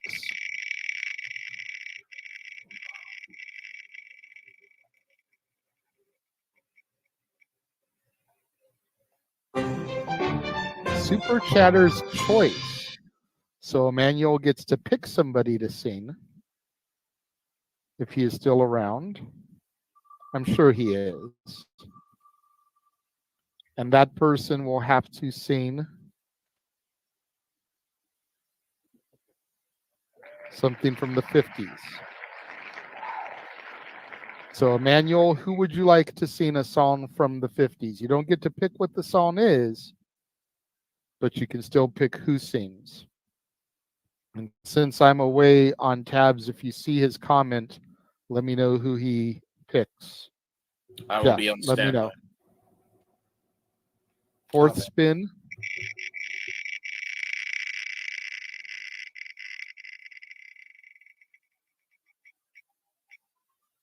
It's Attila. Okay. And Attila is going to get to pick something from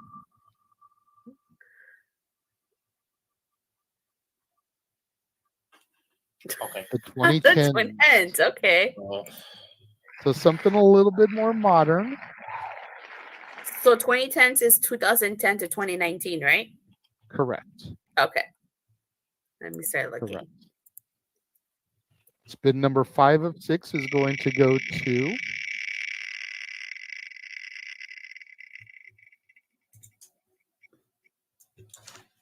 Big G. And Big G is going to get to pick something from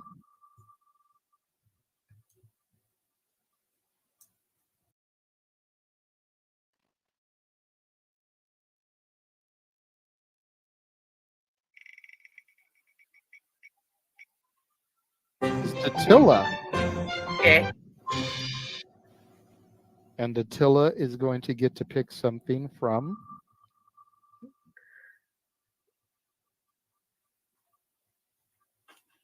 Okay. the The 2010s. Twin Ends. Okay. So something a little bit more modern. So 2010s is 2010 to 2019, right? Correct. Okay. Let me start looking. Correct. Spin number 5 of 6 is going to go to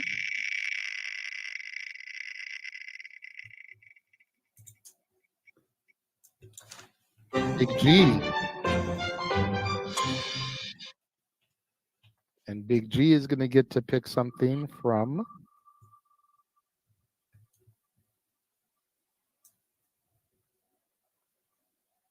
the 70s as well. Emmanuel says James, since he hasn't sang in a while. Okay, so James, you get to do something from the 50s. I'm already looking through. And then the last spin for this round, spin number 6.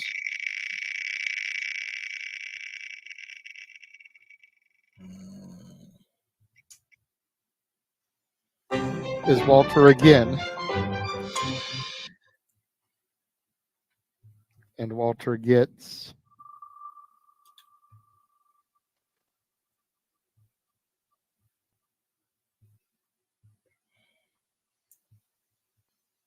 '70s.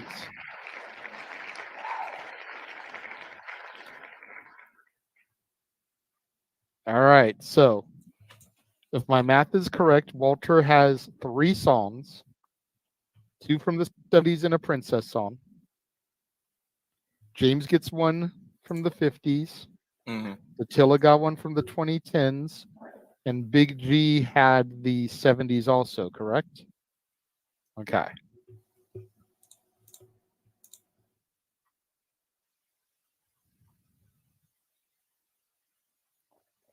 So Walter, what we'll do is so that you don't have to do 3 in a row, Walter. We'll go Walter to G, to Walter to Datilla, to Walter to James.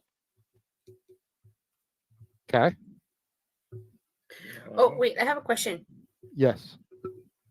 Is it it's a song that has to be in the movie, or does it have to be on the soundtrack? It has to be an original. Why? Song. What are you asking about? I haven't seen this movie, but I know I think it comes out in the movie. I know it's a part of the soundtrack. I was thinking of singing Immortal from Big Hero 6. Yeah, that was written for the movie, so that is fine. Oh, okay. Okay. It didn't exist prior to the movie, so that counts. Okay. Okay. Yes, I actually haven't seen Big Hero 6, but I know of the song. Really? And I actually Oh yeah. my God. You're killing me, girl. There's so much Disney that you have not seen. Like, how are you on a show, on a channel with Jeff and I, and you haven't seen this much Disney? Seriously. I was never like the big Disney fan growing up. Honestly, never. I mean, I like Disney, but I wouldn't say that I was like, oh my God, I'm a huge fan, you know? That's fair. That's fair. I see your hand, Jeff. What's up?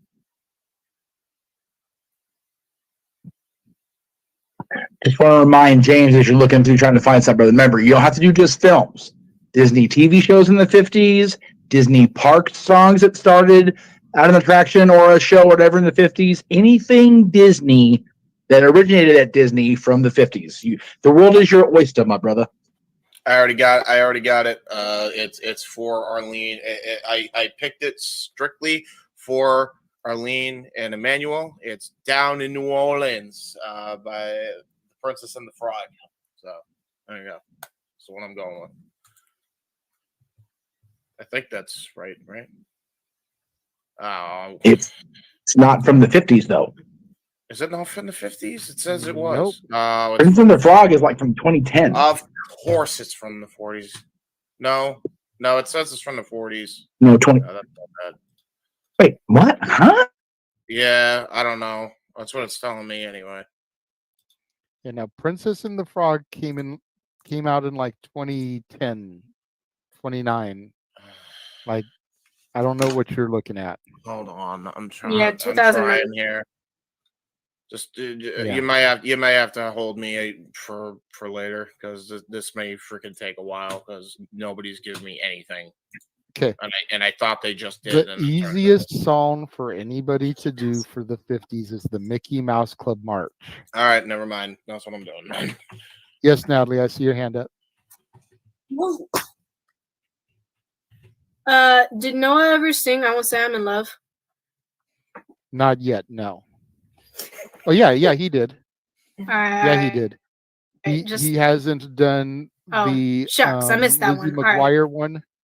He hasn't done Lizzie McGuire, and he hasn't done Eye to Eye, but he's done everything else that has been requested of him so far. All right. Just wanted to ask. Yes. All right, so Walter, you're going to do the Robin Hood one, yes? All right, Yep. so Here to Sing Oodalali from Robin Hood is Walter. Yeah. Robin Hood and Little John walking through the forest, laughing back and forth, and what the other doesn't say. Women, this and that. Having such a good time. To the Ali, oh, the lolly, what a day. Never ever thinking the danger in the water. They were drinking in the guzzle it down. Never dreaming they were screaming. This posse was watching them and gathering around. Robin Hood and Little John walking through the forest, jumping fences, dodging trees, and trying to get away. I guess that's it, right? Because it don't go back into the chorus. Okay, that's cool. Yeah. Sorry, I was open on another tab because you had said you needed help with another 70s song. So I was trying to look something up for you. I'm all set, by the way. Okay. We had said we were going to go to Big G after Walter. Okay. Yeah, it was okay. What's up, Walter? I just want to make sure you count. Do you want to build a snowman as a princess song? Yes. Yeah. Okay. A princess did sing it. Yeah. All right. So you're good on that. So yeah, so it's going to go to G, then back to Walter, then to Datilla, then back to Walter, and then James is going to wrap up this side. Jeff, are you raising your hand? Briefly, I would very much like to do the Mickey Mouse March as a group. James, check out the lyrics to the Davy Crockett song. See if that triggers your memory. Okay, so I have one that was posted on YouTube from 10 years ago. I assume this is the one that has like the weird trumpets and stuff, like from the 50s and stuff. So that's the one I got. Never mind. Okay. Did you not hear what Jeff said? No, I heard what he said. I just Okay. that's the one I'm just telling him what I got.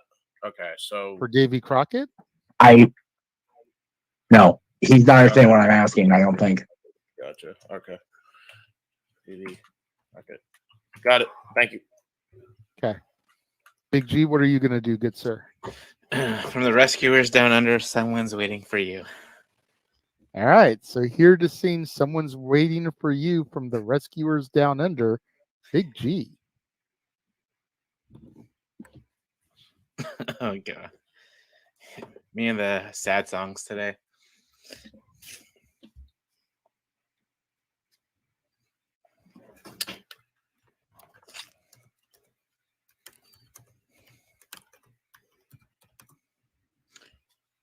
Brave little one, make a wish for each sad little tear. Hold your head up though no one is near. Someone's waiting for you. Cry, little one. There'll be a smile where a frown used to be. You'll be part of a love that you see. Someone's waiting for you. Always keep a little prayer in your pocket, and you're sure to see the light. Soon there'll be joy and happiness, and your other world will be bright. Have faith, little one. And that's it. There we go. Yay! Well done, G. Thank you. Thank you. I was like, I knew I've seen the Rescuers Down Under like a couple times, so. All right. I was trying to send Walter a couple of suggestions for other 70s songs, so I was a little bit away from the button there on that. Who'd we lose? Dory. Dory, we lost Dory. Okay. Mikey's on no avatar and muted, so Got it. could be a thing. All right. So Walter, are you going to do you want to build a snowman right now? Oh yeah. Okay. So here to do you want to build a snowman is Walter. All right. I'm about to have fun with this one. Do you want to build a snowman? Come on, let's go and play. I never see you anymore. I come out the door. I like you're gonna wait. We used to be best buddies, and now we're not. I wish you would tell me why. Do you want to build a snowman? It doesn't build to be a snowman. Okay, bye. Yay!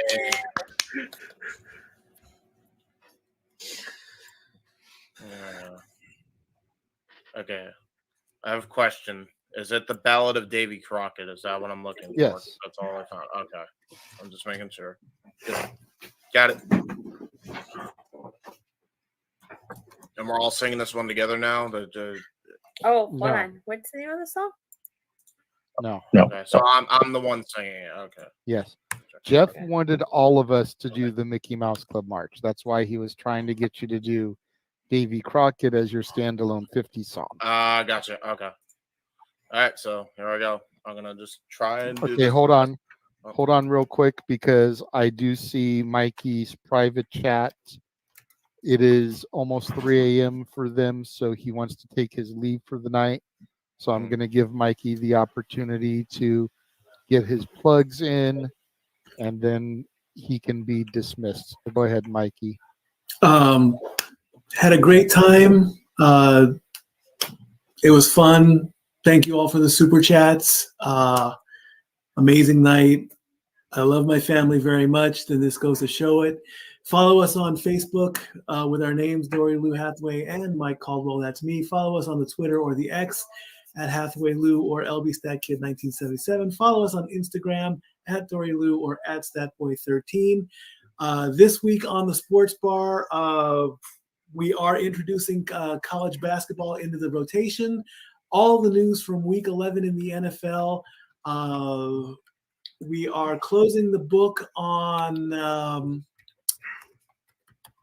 women's golf with the CGE tournament and everything you can find in the Sports Bar. So, I want to see everybody showing up on Tuesday at 7 o'clock in our regular time. Dory did not intentionally leave. She hit the X and took herself out, but she wanted to do something else and missed. That happens. It's okay. We will see you all then. I love you, family. Thank you so much. Stat Boy and Stat Girl out. Bye. All right. Bye. Thank you very much, Mikey, for joining us this evening. Thank you to Dory Lou for joining us for this evening. We have now removed their names from the wheel.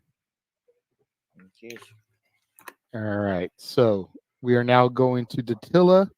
What song is Datilla going to sing? From Big Hero 6, Immortal. Immortals by Fallout Boy. All right. So here we go to sing Immortals is Datilla. All right. So they say we are what we are, but we don't have to be. I'm bad behavior, but I do it in the best way. I'll be the watcher of the internal flame. I'll be the guard dog of all your fever dreams. Ooh, I am the sand in the bottom of the hourglass. Ooh, can I try to picture me without you? But I can't, 'cause we could be immortals, just not for long, and live with me forever. Pull the blackout curtain sound, just not for long. There we go. All right, Walter, you had one more song from the 70s. What did you decide? I know I sent you a couple of different suggestions there. I'm going to do the beautiful briny sea. All right. So here to do the beautiful briny from Bedknobs and Broomsticks is Walter.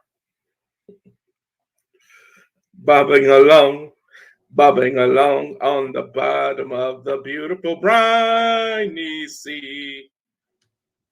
What a chance to get a better pair and at the plants and the creatures of the deep.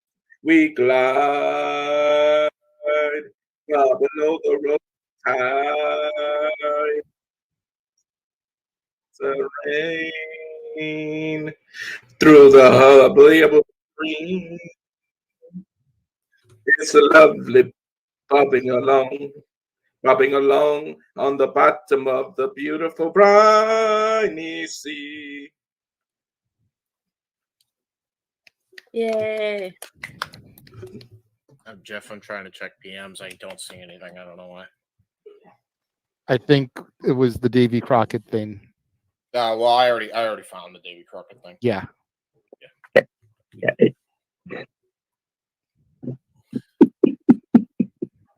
I'm ready to go with that, by the way. Thank you. Well, good, because it is your turn, good sir. So here to sing the ballad of Davy Crockett is James.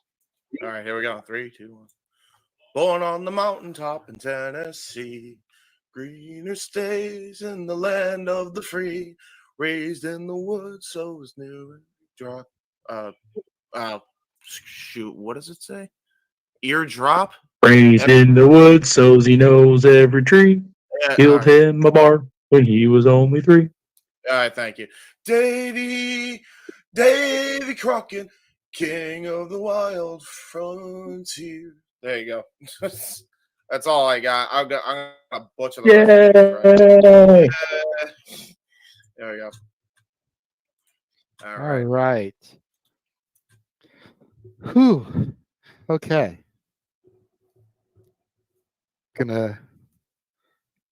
Should we do one more 40-second commercial before we come and do another set of spins, or should we just keep it going? Yes. All right. So yeah, I think so. We've already shown all the 40-second commercials, but let's start looping them back.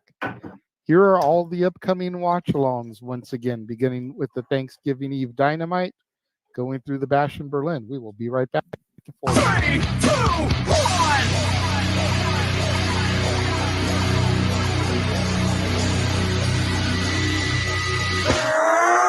Here we go again!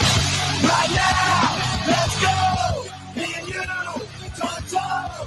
We can rock! We can roll! Here we go again! Right now! Let's go! Me and you! Toe to toe! We can rock! We can roll! You see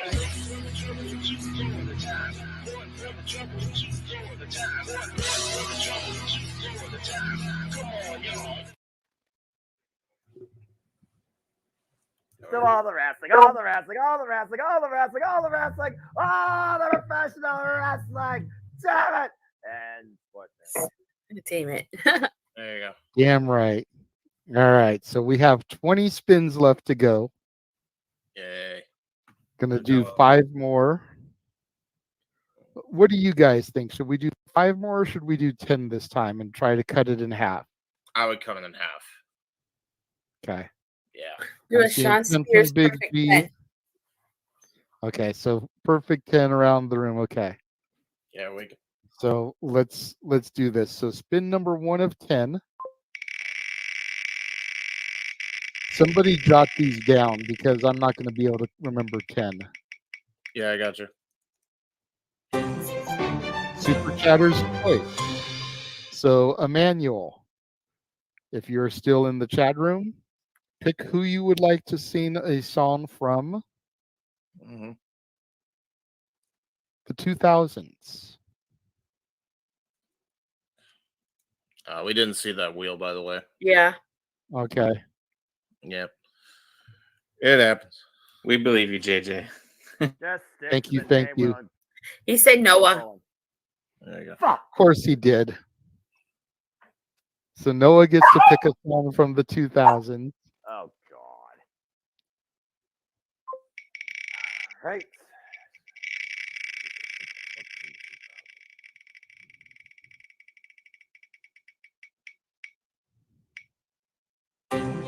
Walter.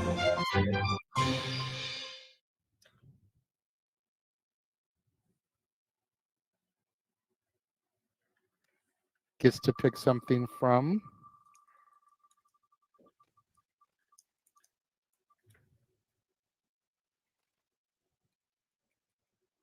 the 60s.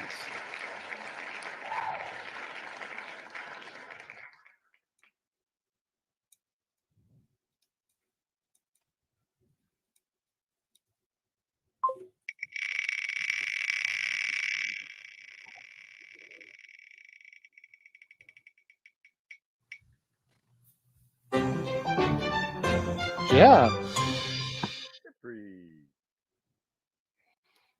Okay. And Jeff gets to pick.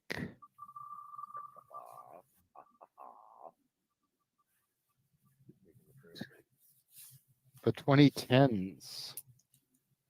Yes, hang on.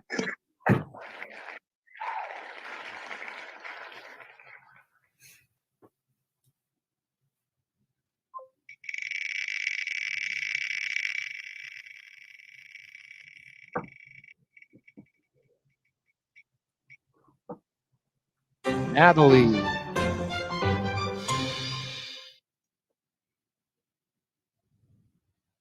Oh my days. Natalie gets to pick from. Oh, we're not seeing the thing, by the way. There we go. The 2000s.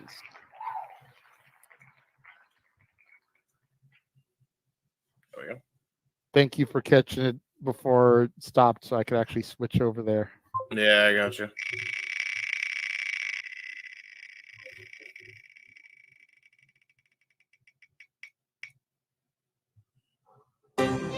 Noah.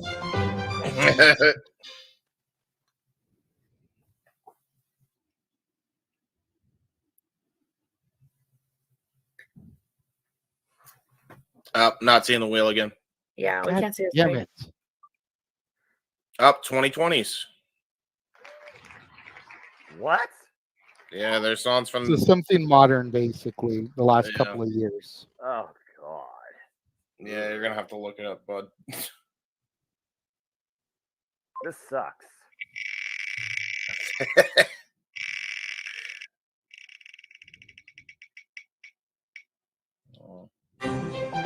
Walter again. I swear I'm not getting picked at all. Am I? Don't jinx You know yourself, what? James. Yeah, for real. That's why I said it, because I actually want to go. I hope it's the 2000s, to be fair. Walter gets a 2020, so he gets something modern.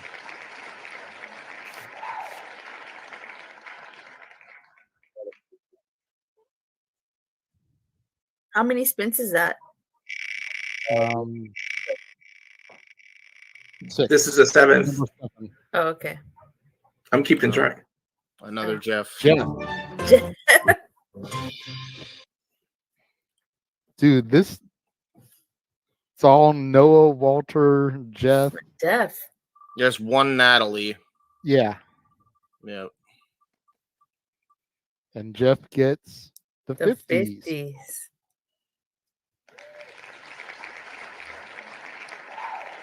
Which Cinderella was the 50s, so you know he can always go back to his sweetheart. Boppity bibbity boppity boop. Spin number 8. Round and round, where would you land? Up.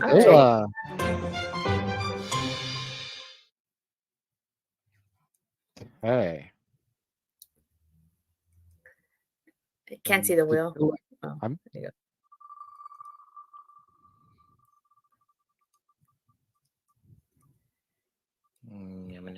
Oh. Super Chatter's choice. So, Emmanuel, you get to pick what song Dattila sings. Oh shit! Hopefully it's one that I know. We'll see. That's gonna be fun. Yeah, it is. I can't wait to see what he hits me with. Spin number 9. Round Number and round, 9. where would it go? Number 9. Number 9. Big B. Big B. Right, so I'm number 8. All right. And Big G gets to pick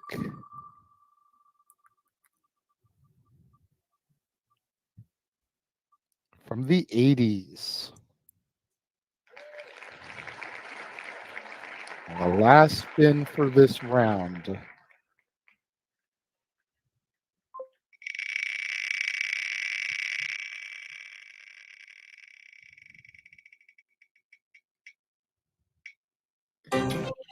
Dattila again. Okay. So I'm 8 and 10. Okay. And Dattila gets to pick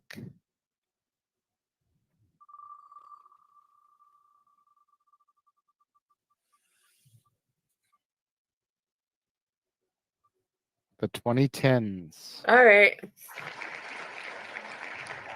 All right, so Dattila again. And 2010s. Do we know the selected viewer's choice? Hakuna Matata. Okay, I have no problem saying Hakuna Matata. Okay, so that's easy enough then. Okay. No problem whatsoever.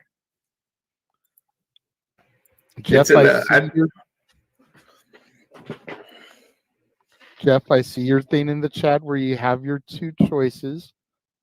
So let's try to go in order here. Noah, do you have your song from the 2000s? Or do you need more time? I guess was Emperor's New Groove in the 2000s? Yes, it was. Taking a cross the group with the friggin' Yes, it was. I totally forgot about that movie. Don't even know how. I try to forget about that movie, but I digress. What movie? Emperor's New Groove. I love the Emperor's New Grooves. How dare you? You know what, Missy? How dare I? How many movies have we mentioned tonight that you haven't even seen? And you're talking about how dare I with Emperor's New Groove? I love the Emperor's New Grooves. Kronk is hilarious. He's my favorite. I will give you Kronk, but David Damn. Spade is a piece of shit, and I can't tolerate him. You know, fun fact, when I worked at the Disney store, it was so hard for me to choose what character I wanted in my name. So I just went with Kronk. That would be easy for me. I'd freaking have like Darkwing or Negaduck or some shit like that for real. Yes, Walter, I see your hand up. What's up? I don't know what screen you're on, but in the private chat, I listed the order and what the choices are, so you have it organized. All right. Oh, there you go. Oh, Yeah. I did all that for nothing myself. We were both on the same idea. Because I was doing the same thing on my phone. That's why it was taking me a second to click back and forth between the tabs. There we go. Because I was taking notes myself. So, yes, James. I was gonna say, may I make a request in favor of Noah? Not for the 2000s. He's got to do that one, but permission for him to sacrifice his 2021 because I don't think I'm gonna get another opportunity to do this. For me to go instead and pick a song from the 2000s because I really want to sing "When Somebody Loved Me." That was 1999, so that's not Was 2000. 2002? Toy Story 2 was 1999. What? Okay, so the 90s then. But yeah, that's the one I would like to sing if possible. How about we see if it comes up because we still have 10 more spins to do. Right. Okay, that's fair enough. Dude, Disney Because Pixar trust shorts me- count? Sorry. Okay. Yeah, why? What were you thinking for Pixar shorts? Were you gonna do like Lava? Yes, that's my favorite. I love that song. That shit is bomb. It is. But yeah, because trust me, there's a couple of songs that I'm like hoping I get the proper year for to do, and it hasn't come my way yet. So if I end up not getting it, I end up not getting it. But All right, I'd love to get the 10s because if memory serves me correctly, that's Moana. I think that's like 2019. Oh dear Lord. Yeah, you know exactly where I'm going with that, sweetheart. To be able to be on the panel and do Dwayne Johnson. I know exactly where you're going with that. I'd love to get the 2000s because there's not one, but two movies that are really near and dear to my heart that I could sing songs from. Meet the Robinsons and the Country Bears.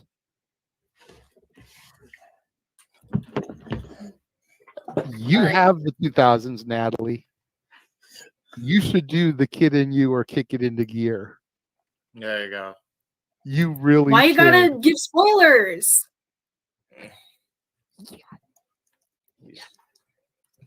Why you gotta give out spoilers, Dad? What's the reason? It wasn't to give spoilers. I was just saying, like, those are the songs that I would love to hear you do. I didn't know you were actually going to pick them.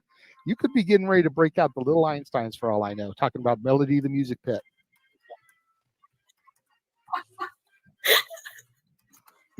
No, I'm literally sitting here with Kid and You lyrics on my phone. Or we are here to trick or treat, trick or treat, trick or treat.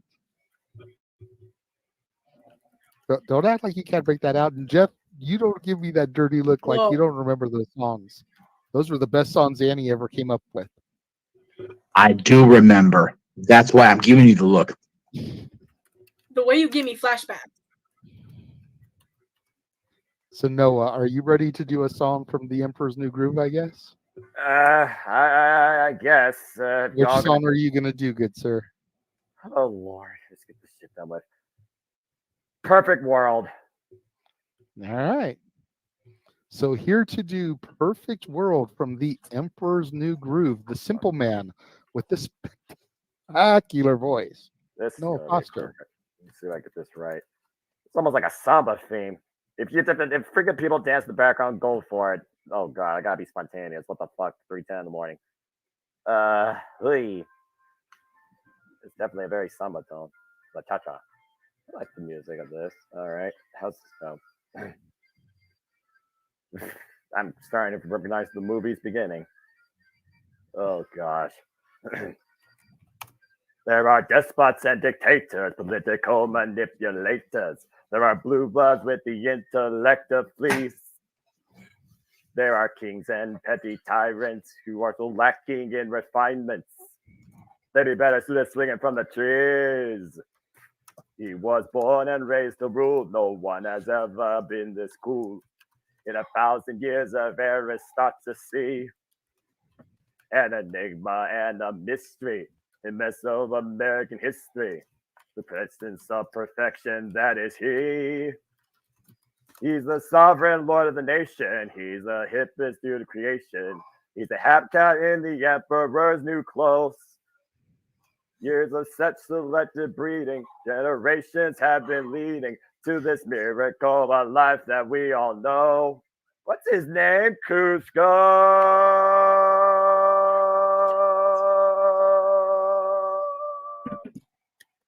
Yay! Good stuff. Good God Almighty. We did it. And to answer Arlene's question, yes, it would, because that song was written for that movie, and that's the one that I would do from that movie. Boy. At least that's Very well done, good sir. wow. Walter, are you ready with your song from the 60s? Yes. What are we doing? Spoonful of Sugar, Mary Poppins. Oh, Mary Poppins. You know what? I'm gonna run that video real quick, Jeff. MJF about Mary Poppins. But Max insisted that he talk. I gotta talk to Josh Mansfield real quick. Josh, you've never seen Mary Poppins? What are you, a fucking piece of shit? Grow up. And also, the Meltzer of the multiverse. Who the fuck wants to compare themselves to another? How much of a mark do you have to be? You couldn't even pick a professional athlete. You went with a fucking journalist? Grow up, man. Fuck. Watch Mary Poppins or go kill yourself.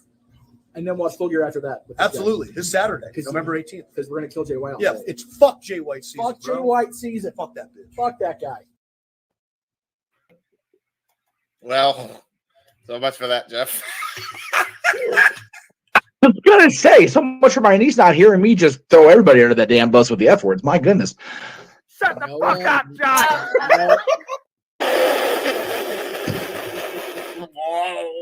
I mean, yeah. So since we're going there with the Mary Poppins, just had to get that in there. Yes. To Mansfield's credit, he did take a Mary Poppins quiz yesterday before our watch along, and he passed. Yes. Can So at least the Mary Poppins fund has been redeemed. Can you believe this, Natalie, that there is somebody older than you that has never seen Mary Poppins? The same Mary Poppins in the play that I'm going to be in this year? Yes.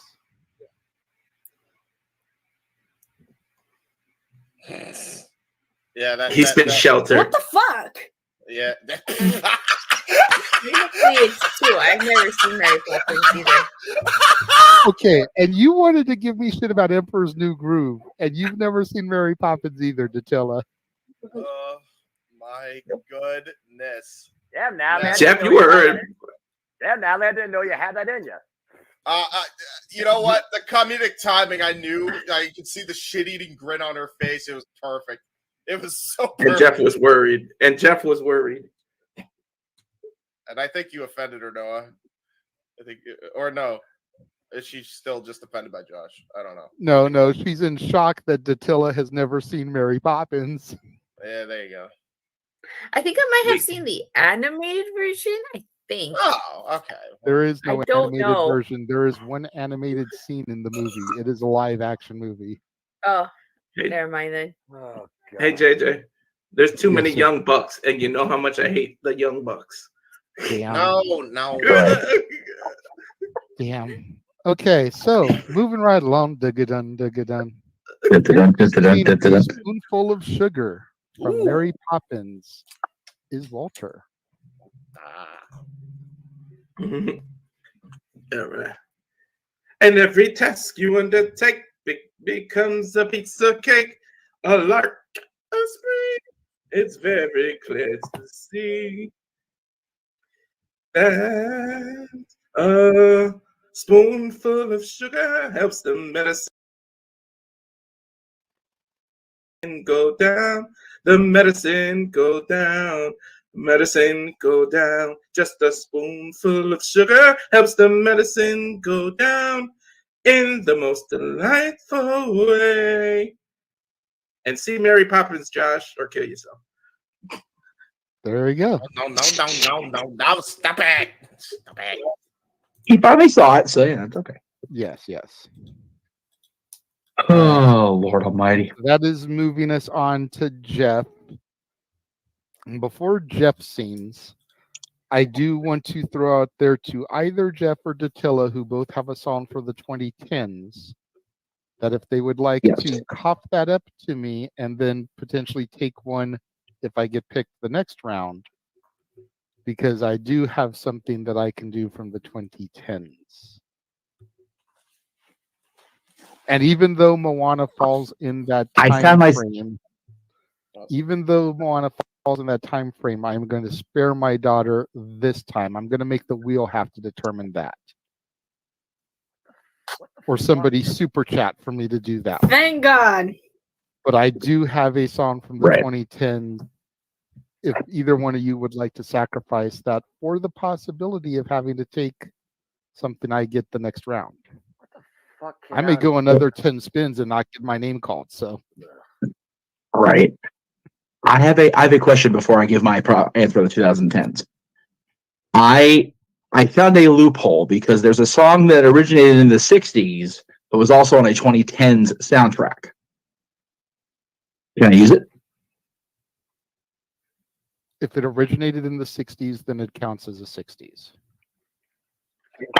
Okay. Give me a second then. Damn it. I had a good plan and everything. That's okay.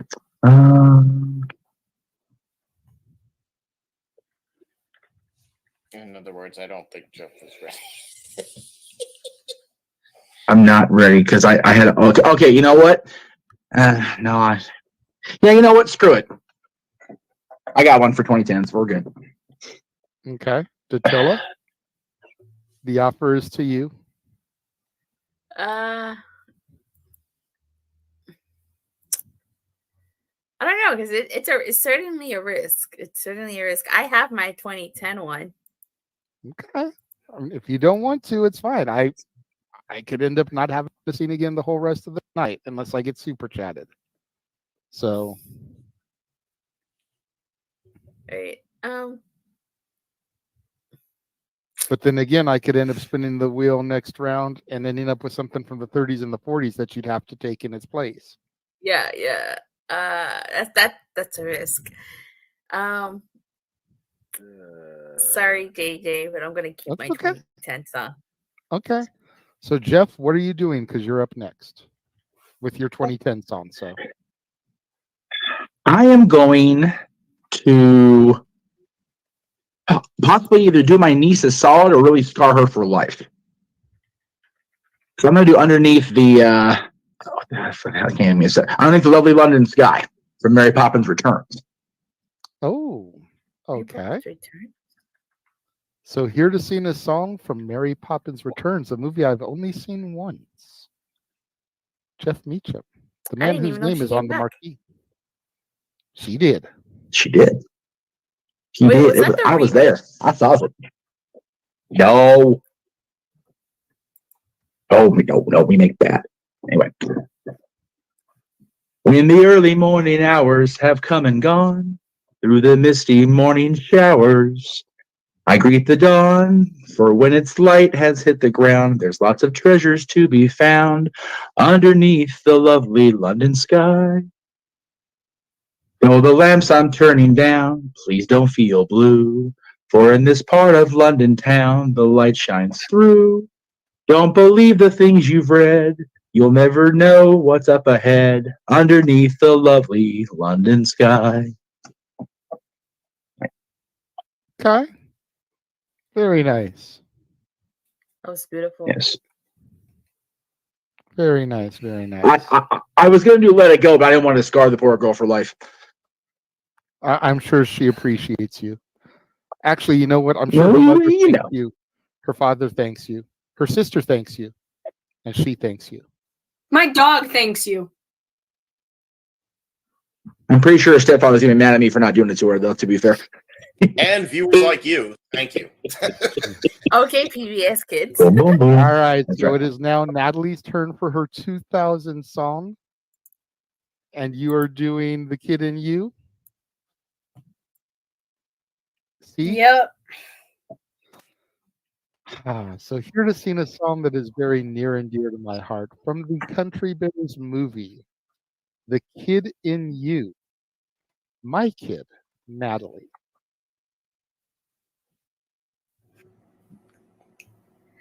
Somebody call my sister, tell her how much I miss her, and tell my brother to come on too. Amplifier's humming, that drummer is drumming, singing this song for you. Just when you think there ain't no kitchen sink, you throw one in from way on out for you. Ooh, yeah, you got enough to do. I don't know the rest of the word. I'm sorry. I was on a roll there. The chorus, like, nuh-uh. Good job, sweetheart. We now come to Noah for his 2020 song. Noah, do you have a song? Oh, If you boy. don't, I will make the same offer I just made to Jeff and Datilla. I will take Honor your my- 2020 song, and you run the risk of whatever may come up if I spin my name. Oh boy, I'm just gonna fulfill my commitments because I know people are paying their damn money, 3 o'clock in the damn morning, just to torture me, and I know I still have 2 performances I have to do, including one with Big G, and I'm sure the big ballers getting tired too. Thanks, by the way, Walter, for the suggestion. I will try and tackle We Don't Talk About Bruno. What the fuck that? That's exactly what I was gonna do if you had given it to me, was Bruno, because I love that shit. Oh boy. I'm surprised you All went right. with that one and now remember me. So here to sing We Don't Talk About Bruno is Noah. Ay, los míos, why, por qué? Okay, here we go. Let's see here. So where's that? We don't talk about Bruno, no, no, no. We don't talk about Bruno.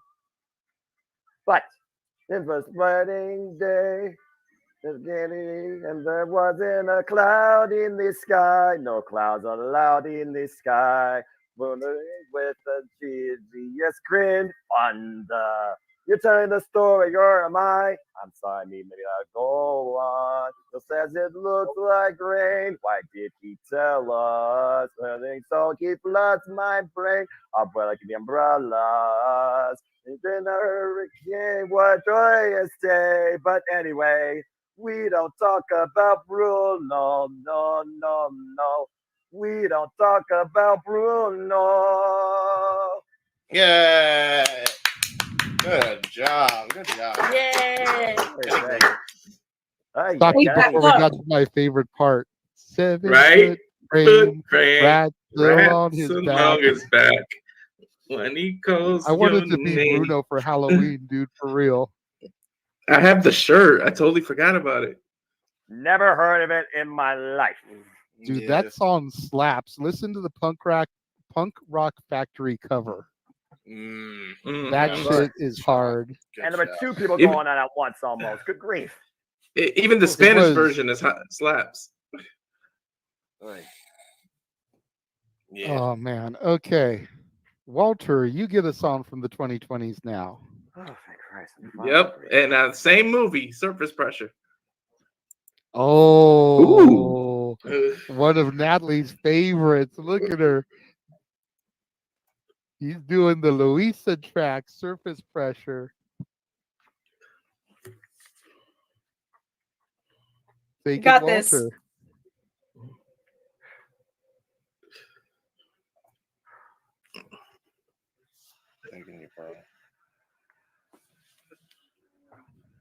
Yes.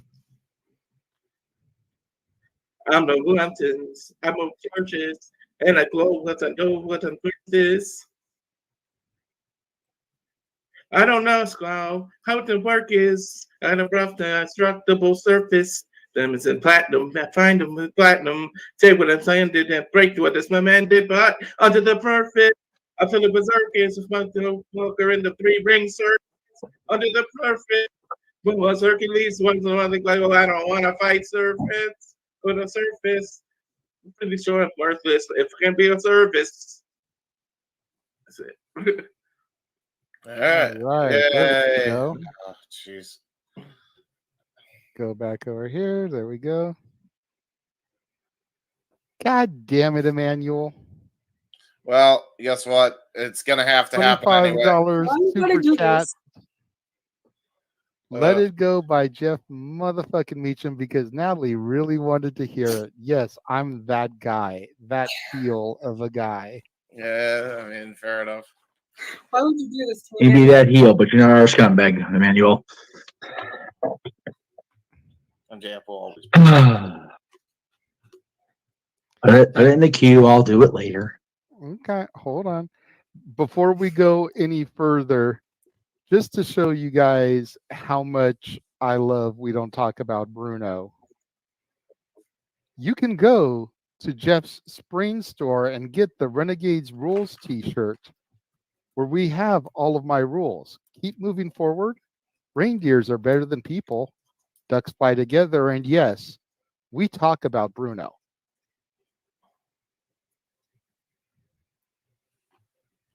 Just, San Martino. Yeah, that is true. No se habla de Bruno. Okay, so we are now going to Jeff to do his song from the 50s. Jeff, what are we doing? For my boy who's not watching because the house he's at sucks and won't let him watch. Second Star to the Right from P-Pan. All right. Now, before we go to that really quickly, Emmanuel sent another 25 to me to sing because I might not get to sing it tonight. There you go. Is that Singer's for, choice. That was sweet. I was going to say, is that for The Rock, You're Welcome, or is it the one for 2010 that I was trying to negotiate for Jeff and Attila? Please specify because they are two different songs. This thing's gonna go. All right, Jeff, you said you were doing Second Star to the Right? I am indeed. And since there's only 2 verses, I'll just go ahead and just bang it out. There you go. Take it away, good sir. Probably should get some more water because this is a really pretty song. I'm going to mess it up. All right. The second star to the right shines in the night for you to tell you that the dreams you plan really can come true. The second star to the right shines with a light so rare.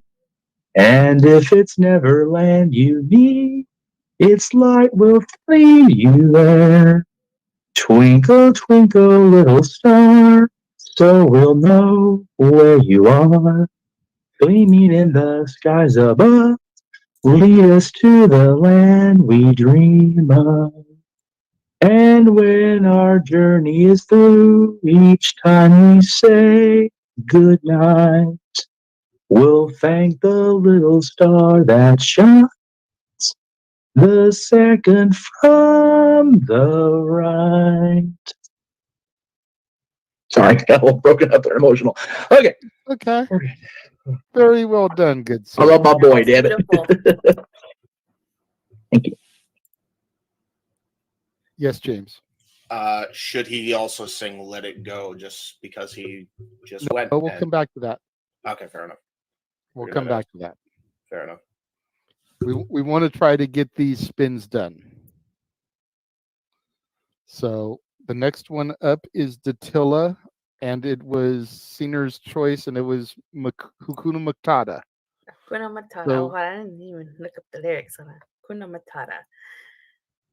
All So right. here to sing Hakuna Matata all the way once again from Angel Grove, California is Datilla. Thanks. I'm teleporting from the command center. All right. Hakuna Matata. What a wonderful phrase. Hakuna Matata. Ain't no passing craze. It means no worries for the rest of your days. It's our problem-free philosophy. Hakuna Matata. Do you want me to stop right there or keep going? You can stop there, or you can keep going. It's up to you. You seem like you're feeling it. Okay, I'll keep going. Why? When he was a young warthog. When I was a young warthog. Very nice. Thanks. He found his aurora lacked a certain appeal. He can clear the savannah after every meal. I'm a sensitive soul, though I see thick skin. And it hurt that my friends never stood downwind. And oh, the shame. He was ashamed. Thought of changing my name. Oh, what's in his name? Oh, what? And I got downhearted. How do you feel every time that I Pumbaa, not in front of the kids? Oh, sorry. Hakuna Matata. What a wonderful phrase. Hakuna Matata.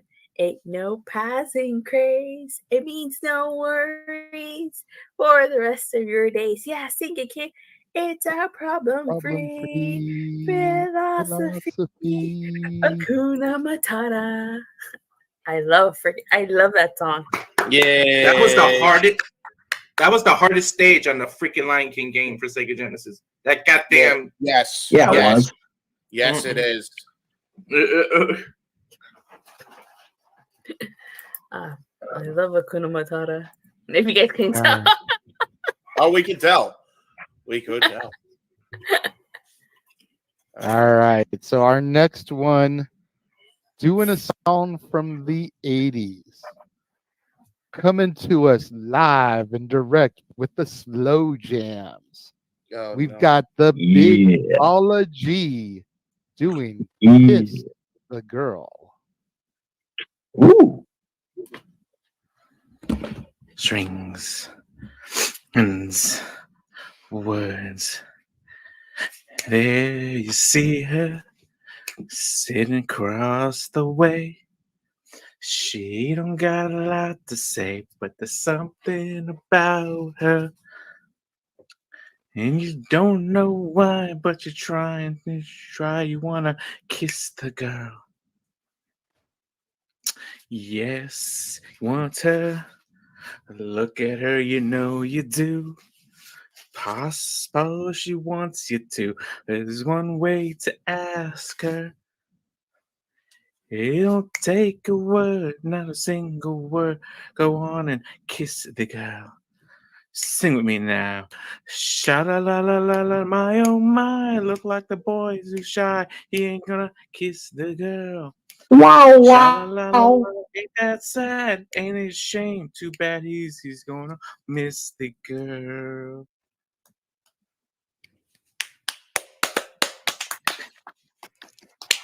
Well You know done, what's JP. underrated?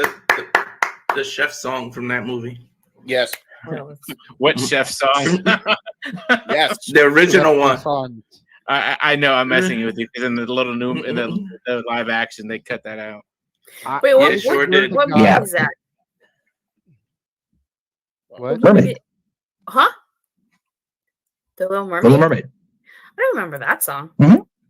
I don't remember that. Kiss the girl. Wait, is that Eric's? No, it's That's the one Sebastian. Sebastian's singing where they're floating on the little lagoon there. Oh yeah, I don't remember that one.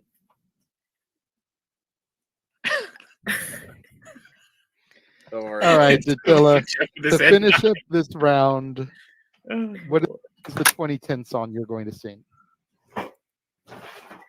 Oh, hold on. Wait, isn't there somebody else? Oh, okay, no. You're the last one on this round. Okay, I'm gonna sing my favorite Disney Pixar short, Lava. All right, so here to make everybody cry is Datilla singing Lava. Oh, please don't cry. I'll start crying too. That's not good. Okay. A long, long time ago, there was a volcano living all alone in the middle of the sea. He sat high above his bay, watching all the couples play and wishing that he had someone too. And from his lava came this song of hope that he sang out loud every day for years and years. I have a dream I hope will come true, that you're here with me and I'm here with you. I wish that the earth, the sea, and the sky above will send me someone to lava. Years of singing all alone turned his lava into stone until he was on the brink of extinction. But little did he know that living in the sea below, another volcano was listening to his song. Every day she heard his tune, her lava grew and grew because she believed his song was meant for her. Now she was so ready to meet him above the sea, and he sang his song of hope for the last time. Yay. Yay. I told you to stop cutting onions in there. It's enough. Yeah, For this real, is like beautiful. I forget which one. I think it was before Inside Out. It is. It was. Yeah, I remember we all went to go to the El Capitan Theater to see that, and that shit started. And I was like, okay, I'm fucking done. And Yeah. then Beanballed and fucking Inside Out. It was like, you sons of bitches. Right? Yes, Walter. They are truly an evil corporation. Just on that combination of movie and short alone, they're an evil corporation. Damn I it. was not expecting that to hit me hard. What was the Asian one with the dumpling? That was sad too. Damn it, that shit made me Oh. sad. That's short. Yeah. That is straight evil. That one. Not as bad as Lava though, because you sit there and you listen to the whole song and you're like, oh, this dude just wants somebody to spend his life with, and he sings essentially dying as this other volcano is born. It's just like, missed it by that much. And then she sings the song that she's heard him sing for all these years and brings life back to him. You're like, fuck you, Pixar, you pieces of shit. Now I have to sit through the fucking movie too. Take her to the moon for me. Fuck you too, Bing Bong.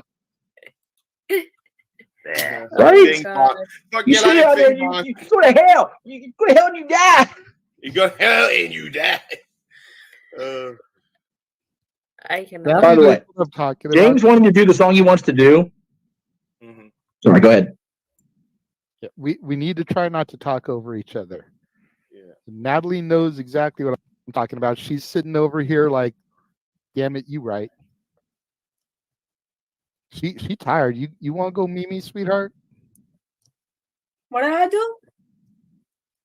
I said you look tired. Nah, Do you I'm want to go good. Mimi's? Okay. No, Yes, I'm Jeff. good. You were trying to say. Oh, I was going to say, if any song's going to wreck us, it's James doing the one he wants to do from Toy Story 2, because you and I have a particular attraction to that one as it is. And just hearing it from anybody is going to wreck all of us. Oh, For not real. that one. That. Oh, Jesse getting abandoned, man. No. No. You'll all be wrecked by the tears. JJ and I will be on the floor laughing in hysterics. That's fair. That's fair. I don't think she knows why. So, once upon a time, And I say it like that because it's literally over 10 years ago.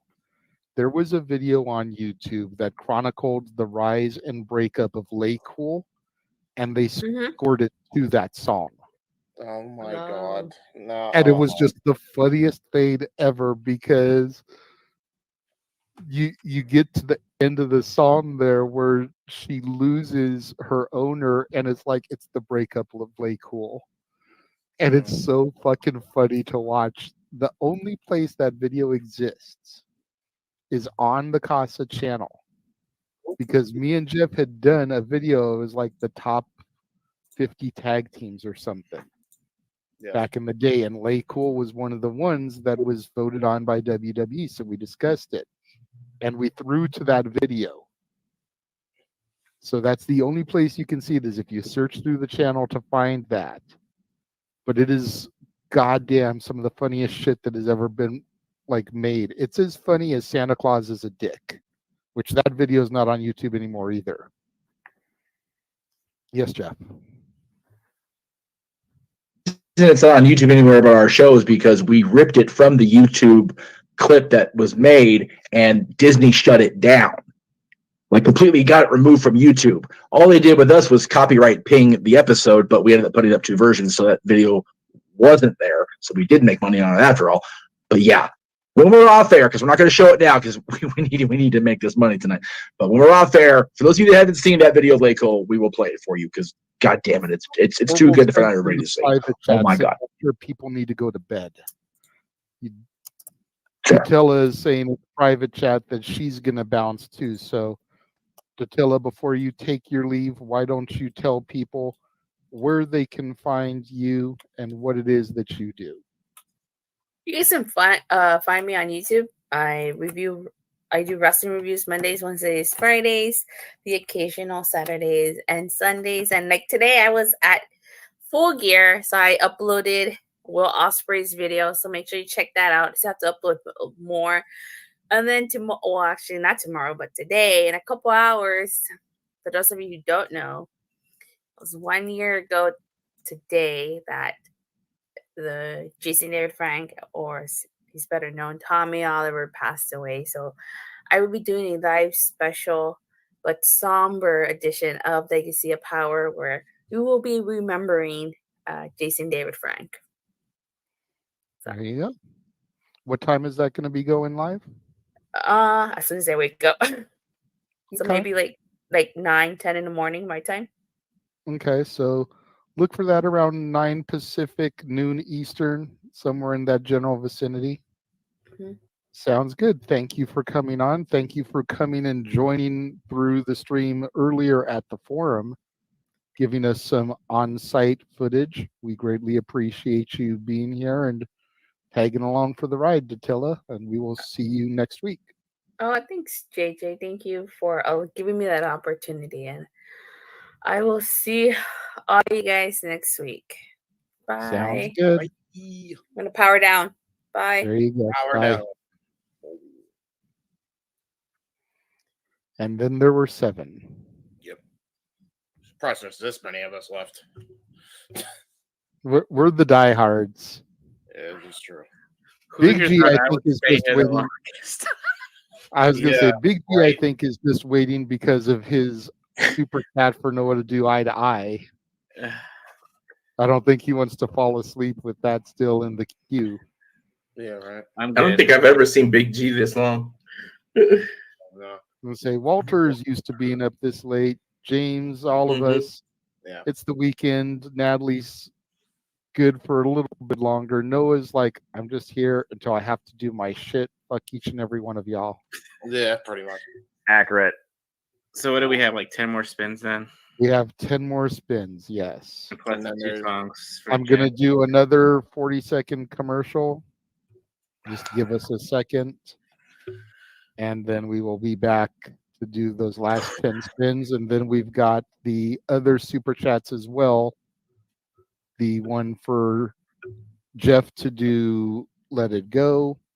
The one for me to do what I wanted to do, which I'm going to wait and see what happens with these next 10 spins. Because I may be able to do both of them. We will be right back.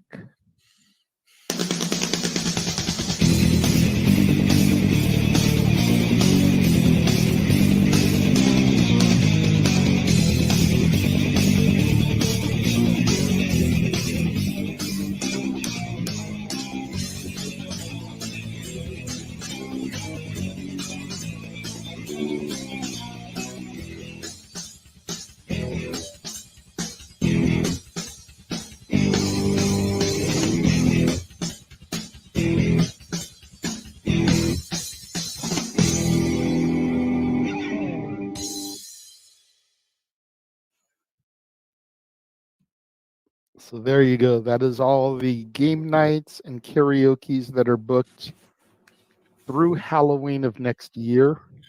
Oh my goodness.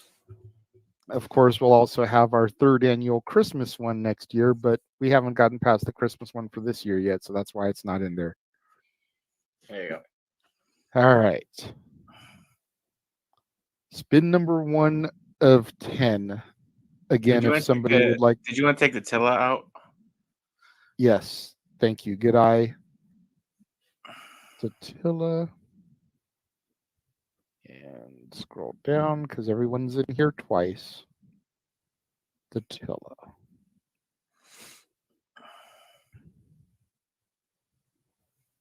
All right. First spin. No whammies, no whammies, no whammies. No, no, no, no, no, no, no. And there we go, Noah. You're selected. Ah. I was like, I'm done. And Noah gets to pick something from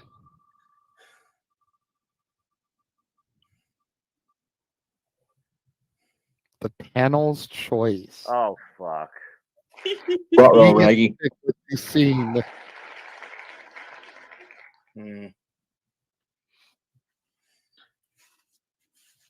Yeah, I'll think about Okay. it. Y'all can agree with me, disagree with me, pick something if you. I kind of want to hear him do It's a Small World. Yeah. Yeah. Like, I really do. You son of a bitch, you. Yes. All the yes. That's cruel. That's We bullyism.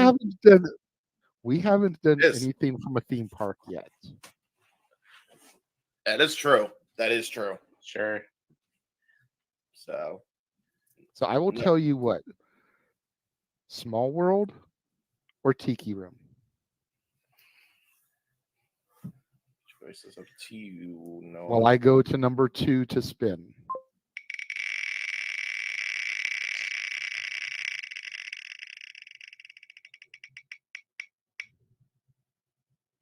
Gee. Okay. I love my Amazon Music. I can find the lyrics right away with the song. And Big G is going to get to pick something from a Prince song. About time. Okay. So again, it doesn't have to be an actual Prince. It basically just alludes to any male lead.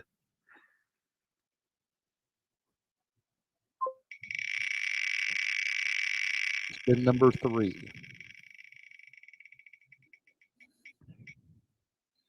Damn it.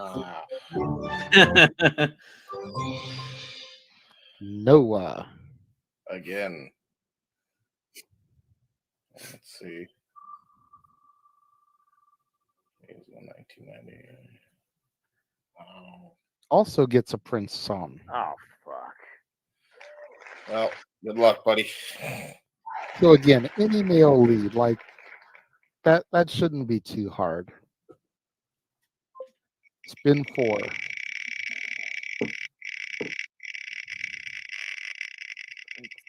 What's a Prince song? Big G. Jeez. Whew, now that everybody's gone, I'm like, all right, so I got my first song. Oh my god. Okay, I think I got it. Okay, we're good. You got 1980s, by the way, bud. Yeah, I know. I got my song for that one too. Oh, awesome. Well, there you go. All right, spin 5. And this wheel Noah. hates my ass, man. God damn. Natalie. Oh, Natalie. There we go.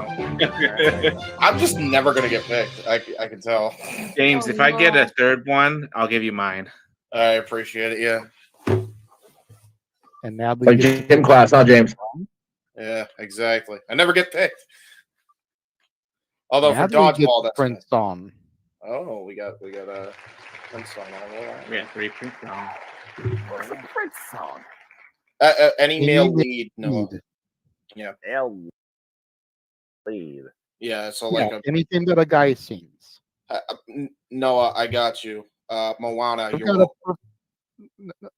I've got a perfect one for him too, but let's see what else comes up on the wheel because as dastardly as I may have come off for Small World, I've got a solid one for Noah here. Let's see what happens. Okay. I said the devil's really JJ. Apparently. Oh, there I am. There you go, Yeah, there we go. See, James, I Now let's- mentioned your name, and it happens. There you go. Say his name and it appears. Wait, do you believe in James? Now let's Ebert? see. Let's see if James can get the 90s. I know, right? No. The 30s and the 40s. Fine. Zippity doo dah. I'm gonna be real with you. Let me do 90s because I know fuck all from 30s and 40s. It's gonna take me forever to find. Just I let was me gonna do say, it. dude, do something from like Pinocchio. Yeah, because I actually know that song too. The one I want to sing. So Jeff Yeah. gets something from Is somebody gonna villain? Nope. the 80s. 80s. Somebody keep a track, right? Because I'm not. Yes. All right, thank you.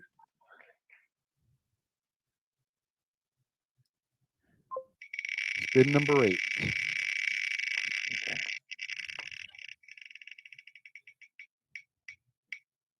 Oh my god. Big G again. So Prince in 1980s. Is anybody keeping notes on this? Yes. Okay. Big G gets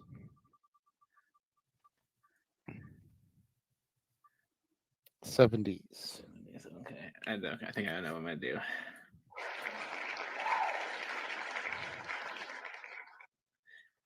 Did the Spin villain number song ni- get kicked off? No. No, it's Okay. there. Okay. Spin number 9.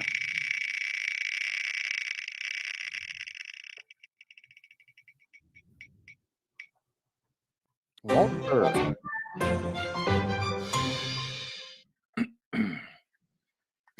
Okay. And Walter gets to pick something from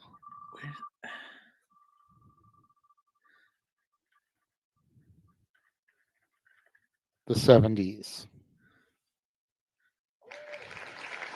I don't see villains on there. 70s is a very difficult decade. Mm-hmm. Huh. I see that. G, you're right. Somehow the villain one got deleted. I mean, it's fine. I was just like noticing. I was like, I swore I hadn't seen it in a while, but it's fine. And last spin. Lord have mercy. It's been going on forever. Oh no. Super Chatter's choice. All right. So Emmanuel gets to pick. Please pick me and please pick 1990s. Well, no, you get to please. sing, or whoever it is gets to sing the panel's choice. Oh, okay. Well, that might work in your favor, James. We'll see. I was gonna say, Emmanuel, with your permission for the last one, we'll just give James the 90s so he can sing the damn song he wants to sing. Yay! Get that There stuff we go. over with. But then he Oh. still has to figure out something for the 30s and the 40s because Yeah, that's fine. As long as I get to sing the song I want to sing. Anybody know anything? Let me know. Zippity doodah. I'm telling you, zippity doo dah, man. Zippity doodah. Hi diddly dee. Hi diddly dee. An actor's life for me. I've got no strings to hold me down to make me fret or make me frown. All right, I'm good. Oh God. Why you give me pouty face, Jeff? None of those are things that you can sing right now. They're not on your rotation. Giving them all the Pinocchio songs. You got the 80s. Pinocchio wasn't from the 80s. And that might come up later. No, those were the last spins. Unless we get some more super duper super chats at 1 o'clock in the morning, that's probably going to be the last of the spins. It is 1 o'clock in the morning, 4 o'clock for us East Coasters. Hell yeah. Okay. Yeah. God damn it.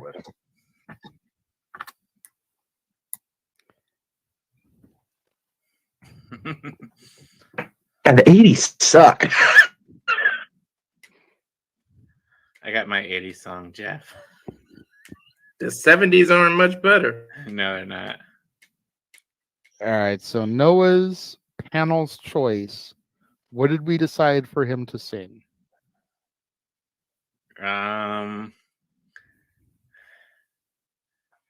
The one you picked, that was a good one. Let's do Gaston from the live action Beauty and the Beast. No, I vote with Jeff's original or JJ's original pick. Somebody picked the Small World. Oh yeah. Small World girl. I kind of wanted to hear Noah sing "My Belle Evangeline" from Princess and the Fog. Well, now we all have different answers. This is never going to work. Well, hold on, because the Prince song is a guy too, and that would count for that. There we go. What are my choices? The fuck y'all mentioning? I'm so confused. Okay, first we're going to do the panel's choice. And I suggested we do something from the theme park because we haven't done a theme park song yet. So let's do It's a Small World After All. Do the Tiki Room. Do There's a Great Big Beautiful Tomorrow. Can you do the Tiki Room? I say Small World or Tiki Room. I'm cool with either one of those. Natalie says Tiki Room. What do you say, Jeff?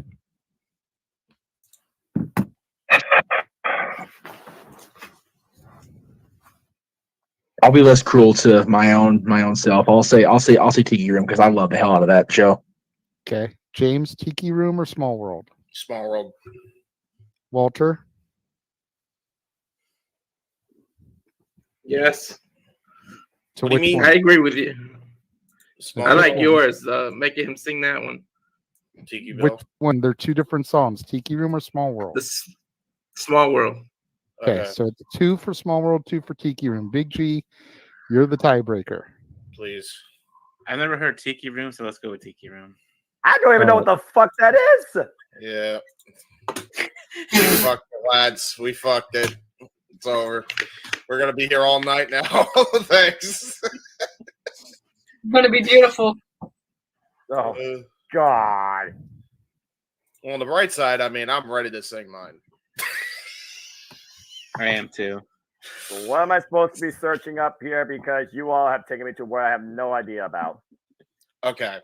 So Give me 1 second, Noah. Give me 1 second. yeah, JJ will I've find got it. you, okay? Have you found a male lead / Prince song yet, Noah, or do you need help with that too? I'm just going to do Be a Man because the guy sung it. Fuck it. Oh, there you go. Okay. Damn, okay. Love Good. that I was for that one I was gonna say to do Friend Like Me from Aladdin. Yeah. There you Ooh. go. Okay. So, do you want me to do which one first? Because I could do the one that I'm really good at first, and then do the other one because I want to sing that whole song. Hold on.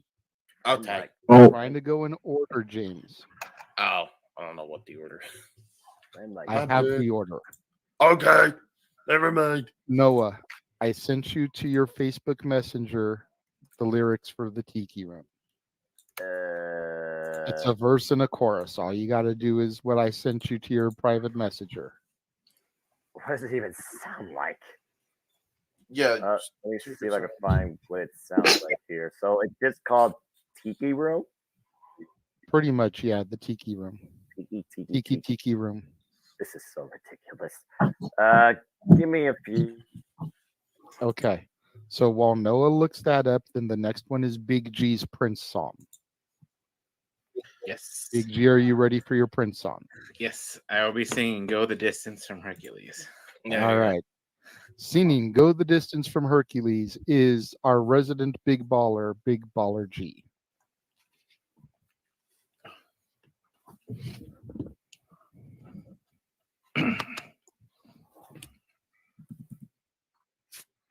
What the heck?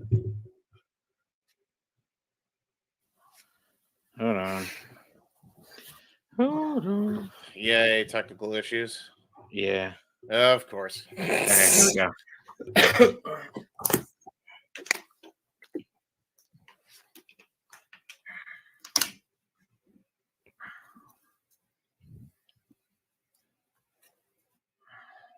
I've often dreamed of a far-off place where heroes welcome would be waiting for me.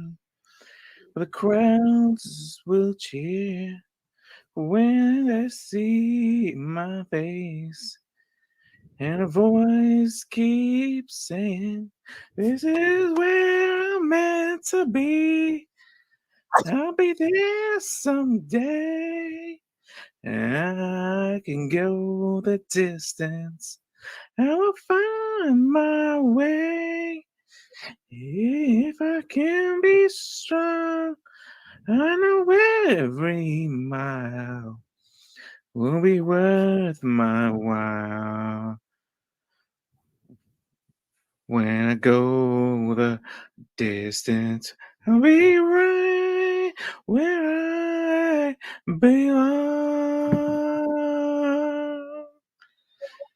And All scene. right.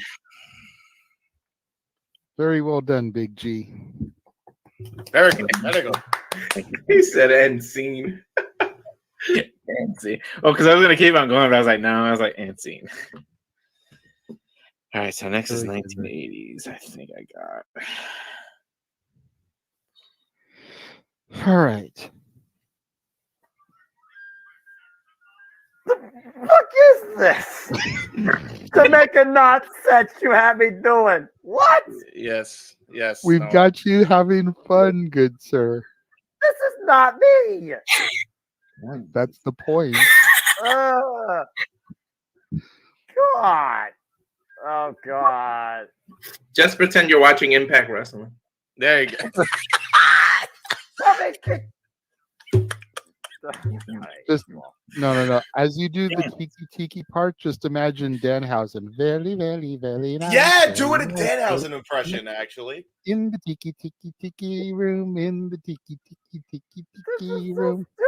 Yes, do it. Get your do it. Danhausen on doing it. Yeah, for real. actually, Just that have a would be blast that with would it. be jokes, dude. Please, I'm begging you. Talk about our highlight reel. Yeah, dude. And you know what else, everybody? However, Noah decides to do this, you will be able to find it on Noah. That's what I call Disney. Oh no! Oh no! Oh no! Oh no! There you go. I All right, can't now stand that mouse. Jeff had his hand up, by the way. Yes, boss man. I was just showcasing the Noah, that's what I call Disney, and Mickey look at him like a G. Mickey on his birthday still deferring to Noah like the G he is. You gotta love it, brother. Because you got to give the people what they want, right, Noah Cassidy? True that. What? Yes. All right. Oh God. While Noah finishes with what he's doing, All right. I think I got this. Let's get this done with Danhausen singing Tiki Realm. This is gonna Yes. sound absolutely corny as shit. As it should. that's Especially the in best Danhausen. part. So here to sing the song from the Enchanted Tiki Room, Noah Foster. Noah Hausman. Get it right. Okay, it's like a 15-second intro here, so let me just see here if I can do. Oh my gosh, this is so ridiculous. Welcome to a tropical hideaway, you lucky people, you. If you want in the show starting right away, we begin the audience to all the people in the tiki Better now. room. In the tiki room. All birds sing words and the flowers grown in the tiki room. Yes! There you go. Very There you nice. go. Very nice. Very Disney. Yes. Yes. Yes. Oh my god.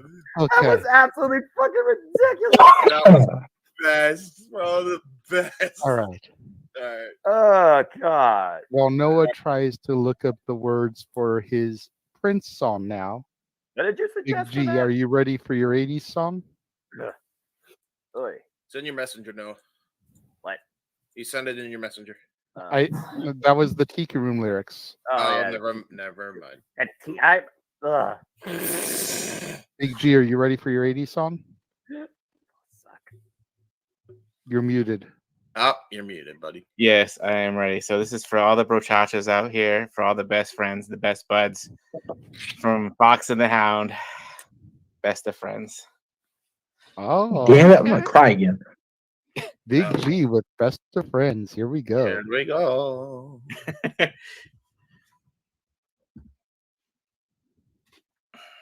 That's Mario. My apologies. Nintendo. You're the best of friends. And so much fun together. You're not even aware. Such a funny pair. You're the best of friends. JJ and Jeff. Happy game. You could clown around forever. Neither one of you sees you're not your boundaries. Life's one happy game. That clowning around line hits way deeper at 4 hours in, by the way. Yeah. Well, you get in your way. If only people would just let you play. Man, you're both being fools. You're the breaking all the rules. They can't understand the magic of your wonderland. Open mic night. Yep.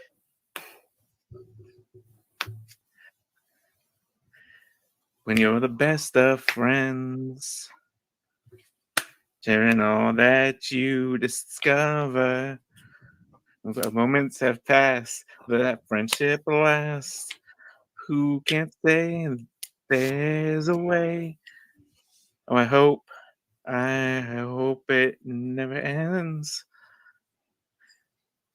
'Cause you're the best of friends. Yeah. Best friend. Let's go.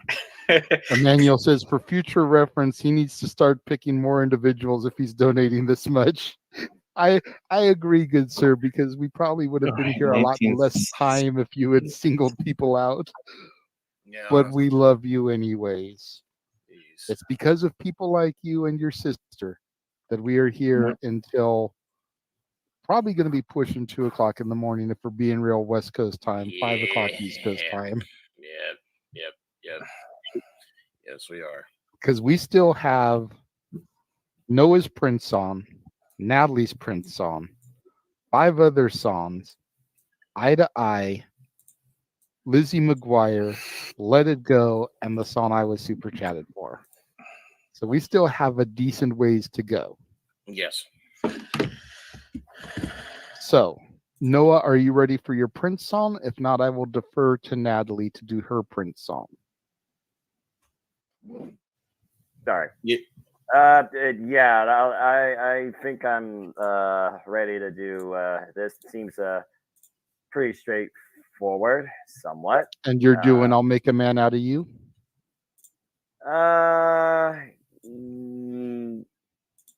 You also suggested something else that might just be a little bit easier because it's more faster paced. What was it again? I did. I suggested Friend Like Me from Aladdin, the Genie song. All right, fine. I guess I'll give that a go. I remember that somewhat vaguely. Oy. Okay. While you look up the lyrics for that, Natalie, are you ready for your Prince song? Mm-hmm. All right. So here to sing "Lost I in am the in fact Woods" from Frozen 2, we have Natalie. again. You're gone off on a different path than mine. I'm left behind, wondering if I should follow. You had to go, and of course it's always fine. I probably could catch up with you tomorrow. But is this what it feels like to be growing apart? When did I become the one who's always chasing your heart? Now I turn around and find I am lost in the woods. North is south, right is left. When you're gone, I'm the one who sees you home, but now I'm lost in the woods, and I don't know what path you are on. I'm lost in the woods.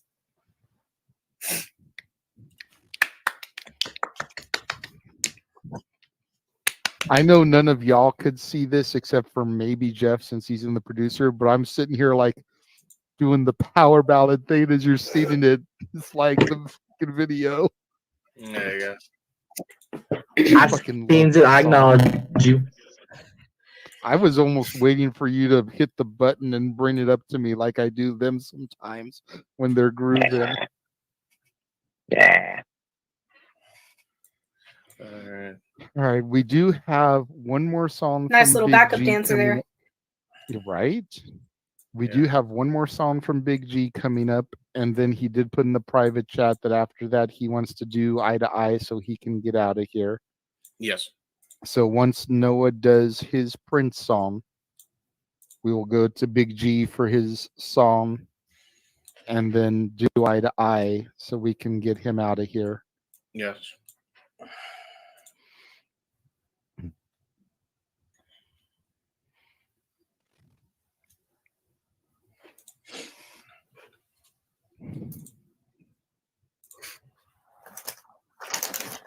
So What no, happened, JJ? What happened? JJ freeze? What's happening? no, No. you got. We're just so waiting you- on you. We were waiting Oh. to see if you were ready to do your Prince song. Yeah, all I gotta do is just up to the first and after limit. Yeah, sure. Yeah, go ahead. All right, so here to do Friend Like Me from Oh, boy. Aladdin, Oy. Noah Foster. It's been a long damn time I've heard this song. Let's see if I even remember how it kind of goes like though. I do like jazz, so I like the jazzy pop. Boy. It is very jazzy. Well, Alibaba had them 40 fish, Sherbaza had 1,000 tails. But Master, you're in luck, cause up your sleeve, you got bread and batter never fails. You got some power in your corner now. Some ammunition in your camp. You got some punch to Zam, Yahoo! And how? See, all you gotta do is rub that lamp, and I'll say, Mr. Aladdin, sir, what will your pleasure be? Let me take your daughter down. You ain't never had a friend like me. Life is your restaurant, and I'm your maitre d'. Come on, whisper what it is you want. You ain't never had a friend like me. Damn. I'm not gonna lie. Robin Williams. I'm not gonna lie. Noah looked like he had the most fun singing that song out of any song he's done all night. I ain't gonna So lie. far, yeah, I'll agree. Yeah. I like a little bit of scat Yeah. and jazz. I'll admit that was cool. That was all right. Yeah, Noah goes well on the scat and jazz tracks. Maybe we should do a jazz karaoke night or something. Don't put that out there. All right. Okay. I'll try not to. Daggone it. Was that a topic suggestion I heard? No. JJ? I don't know what you're talking about, JJ? Jeff. I didn't say nothing. I Noted. didn't say a word. Yeah. When is Mardi Gras again? Sorry, So we're I gonna gotta twitch. skip I ahead a gotta little twitch. bit. Sorry, don't So worry we're gonna about skip ahead a little bit so that Big G can do his song from the 70s. Noah, it's your moment, good sir. As he does this, you need to be ready to do Eye to Eye because that is going to be after this. Big G is going to take his leave. I'll be doing the dance with you, Noah. Yes. I don't know any dance. I'm gonna actually pull everybody out of the room for that one. We'll all be in the green room, but that way we can have the two side by side shot for Big G and Noah to do the dance. Sounds good. So, what are you doing from the 70s, Big G? From the Aristocats, everybody wants to be a cat. Yep, right after that, Ah, there we go. Another one that's near and dear to my daughter's heart. Little sassy cat dance back in the ballet days. Got some Here's a flashbacks with scene. that one. Here to see that everybody wants to be a cat. Big G. Meow meow. Let me loose it. You hear? Everybody wants to be a cat because the cat's the only cat and who knows where it's at. Everybody's picking up on that feline beat because everything else is obsolete. A square with the horn makes you wish you were born every time you play. With the square in the act, you can set music back. The caveman days. Heard some corny birds who tried to sing. And the cat's the only cat who knows how to sing. Who sings long head kick stuff like that. When everybody wants to be a cat. Square with a horn makes you wish you were born. The time he plays, oh Ricky Tinky Tinky, the square and the act. You can set back to the caveman days. Tinky Tacky, everybody wants to be a cat. Cause a cat's the only cat who knows where it's at. Playing jazz, he always has a welcome mat. Everybody digs a swinging cat. Everybody. That Wants to be a cat. meow. I was waiting for my daughter to go. Oh, Everybody wants to be a cat. Hallelujah. We're still going. Everybody Everybody. wants to be a cat. Everybody wants to be a cat. James. Sorry. Wants to be a cat. There you go, buddy. I would just like to. I would just like to send well wishes out to Denise Salcedo and Will Washington and Reg. They got stuck at the forum because their car battery died. They just got it jumped about a half hour, 45 minutes ago. Oh my God. Poor people. They were stuck at the forum for like an hour ago almost. Jesus Christ. Oh, Jesus. Sorry for you After guys. the scrum, after all the bullshit, they were still stuck because their car battery died. God bless these people that do this shit. Oh my God. All right. Noah, are you ready?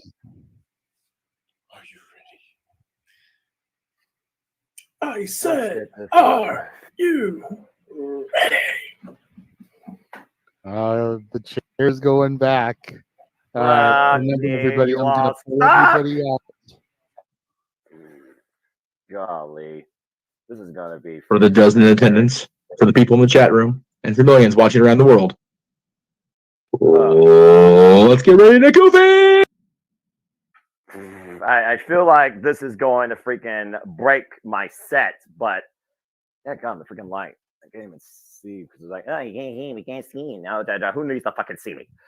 All right, golly, this is going to be another car wreck. I know that for a fact, but at least I don't have to do anything crazy because one, my mom's sleeping, two, I'm not stopping. But well, Big G, you made this happen. Let's look at the lyrics up here because I don't even remember what the freaking song sounds like.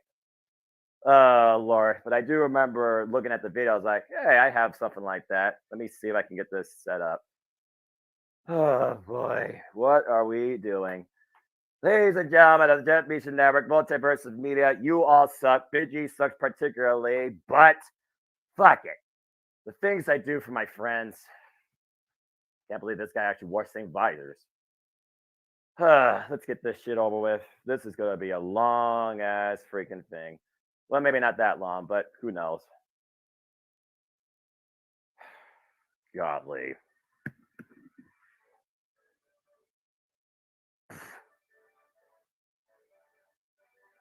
I don't even know any dances to this, so I'm just gonna go along with the beat. I do remember the groovy movie a little bit, but again, I don't have enough room. My cuts might cut out. Yeah, yeah.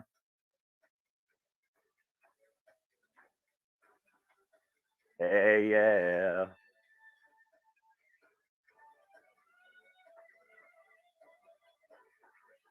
Got myself a notion, and one I know that you'll understand, to set the world in motion by reaching out for each other's hand. And maybe we'll discover what we should have known all along. Yeah. One way or another, together is where we both belong. If we listen to each other.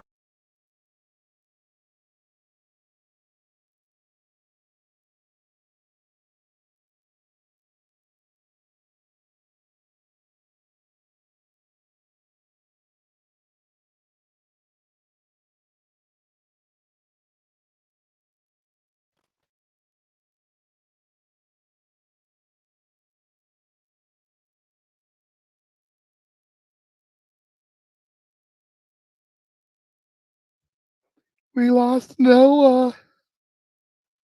We lost Noah.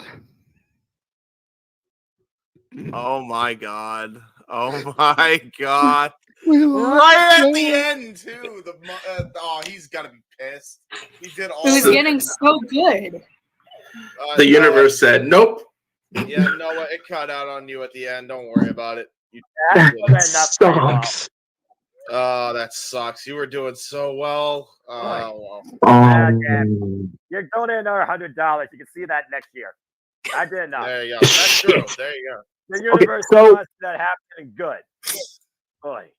There you go, Big G. Got your money's worth, I bet. Go to sleep. Did Boy. anybody else lose the audio on that, or was that just me? All of us did as soon as we lost him.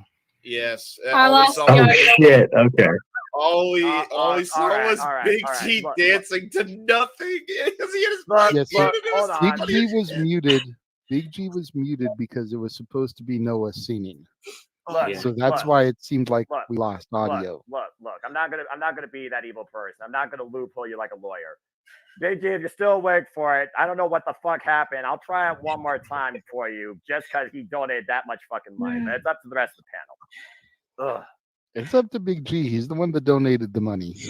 Or go to bed, man. Your choice. Otherwise, I'll just sing it while you're gone. Yeah.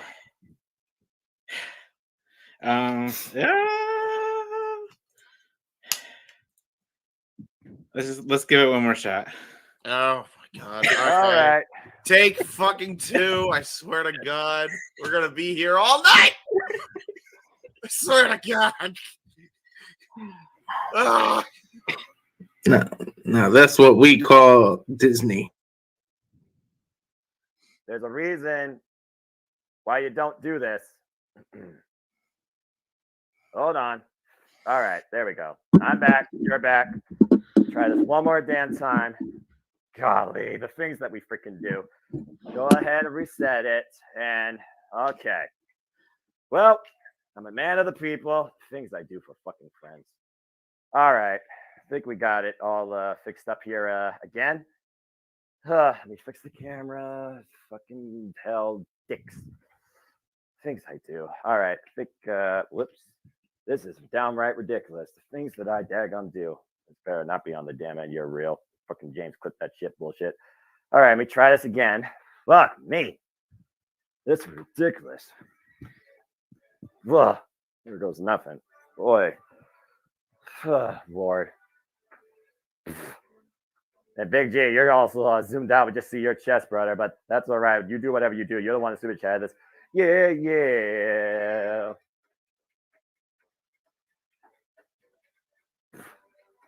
Hey, yeah. Look at this guy. This is having fun. You know what? Everyone's having fun. Hope you have a good time, folks. So there you go. Got myself a notion. And one I know that you'll understand to set the world in motion by reaching out for each other's hand. Maybe we'll discover what we should have known all along. Yeah. One way or another, together's where we both belong. If we listen to each other's hearts, we'll find we're never too far apart. And maybe love is the reason why, for the first time ever, we're seeing it eye to eye. Oh, God. Ugh, one more of this freaking shit, I think. So. The world has come between us. Too high to climb, too hard to make free. I know that love will still lead us and find a way to break to you.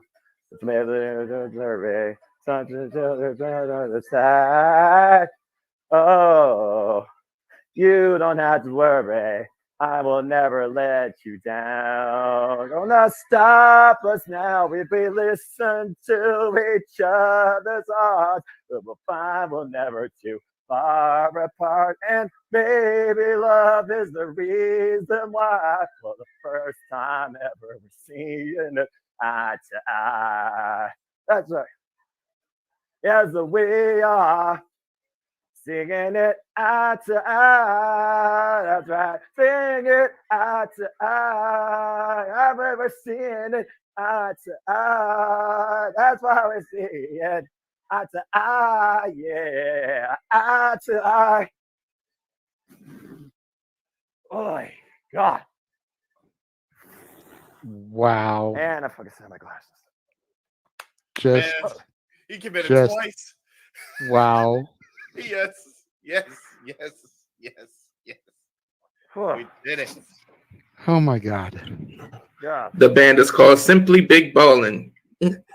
Big ball, Shut is up, straight on Walter. the ball. Sorry. Oh, golly. That was something. That was the thing.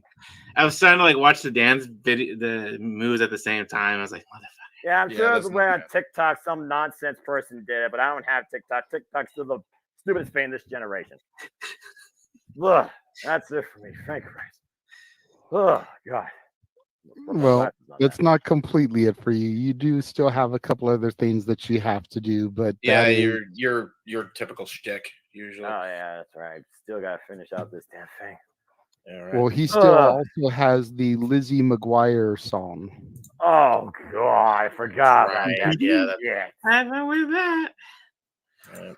Good Wait. with that. Big G, I know you were gonna part after that. Yes. So would you like to give your shills really quickly? Yes. Yeah, you can follow me at TikTok at BigBallerG1988, on the Twix at NoDQ_BigBallerG, and on Threads, Insta at NoDQ_BigBallerG1988. And if you're, yes, in Winston, North Carolina, WrestleCade next weekend, be there, be square. Amen. And that is it for the Big Baller. Good night, I had a Big good G. time. I had a fun time. Yeah. Yes. Thank you for being part of this with us, G. We greatly appreciate you. Ugh. Love you guys. Peace Love be you, with man. you. Take it easy. Bye-bye. All right. And then there were Man. 6. Holy shit. Yes. Really quickly before we get to some of these other things that we still have to do. Since he just bounced, I'm gonna run Big G's Parker Kane's plug really quickly one more time. We will be right back. Hello, pals. Alyssa Marino here. And as a friend of Parker Kane Promotions, I am super excited to share the awesomeness that they've got in store for you this November at WrestleCade. You'll be All right, WrestleCade was a year ago, obviously, so I don't want to, get you guys too sideways on that. However, I will run our trailer for our watch-alongs again because I have the opportunity. So we will be right back after we give you a little look-see.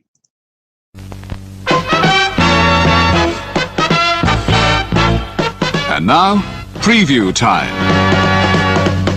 So let's take a look at what's coming your way.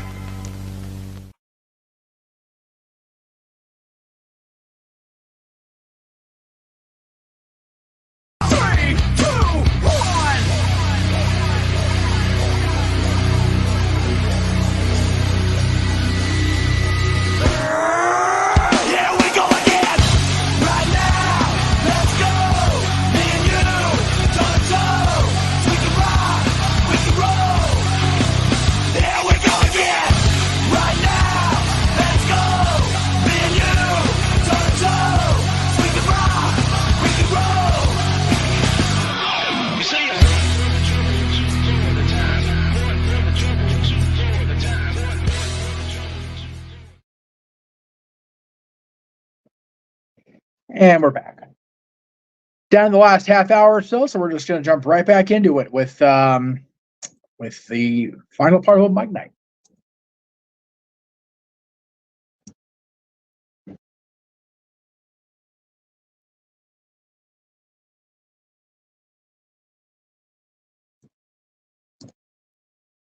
Need to be sung from the wheel spins.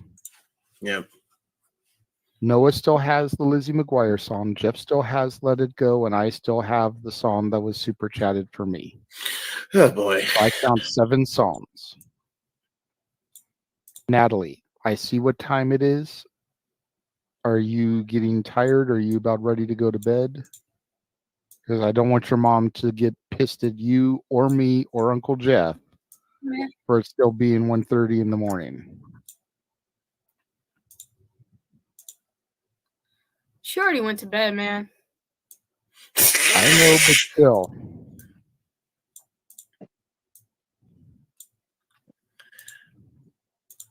I think it would be the responsible. So we had how many parenting. left? 7 more songs by my count.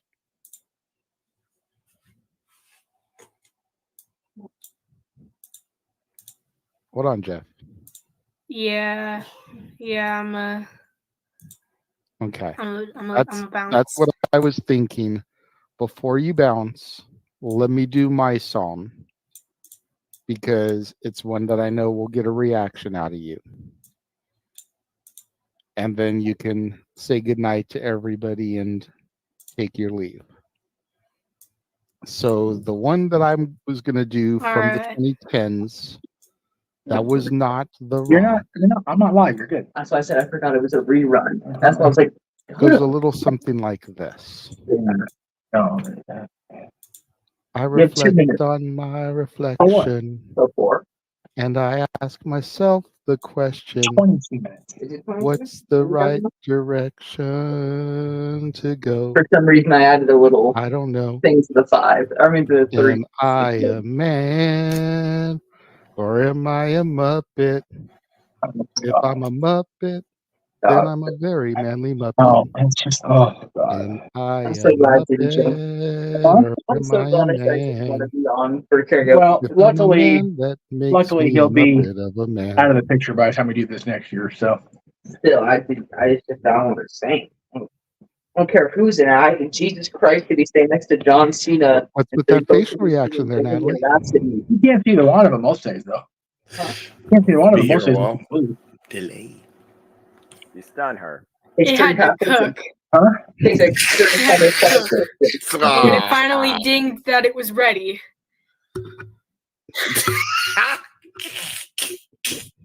I see. I see. That's the new thing from these kids is gotta let it cook. Gotta let it cook. Don't ask me. Funny. I don't understand Generation Z.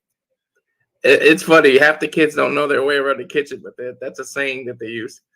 Yeah. She knows her way around the kitchen. There you go. I will give her that. Well, then she's allowed to say it then in both Yes. contexts. What's the expression for sweetheart? Catch you off guard with that one? Huh? Did I catch you off guard with that one? Yeah, a tad. Thanks.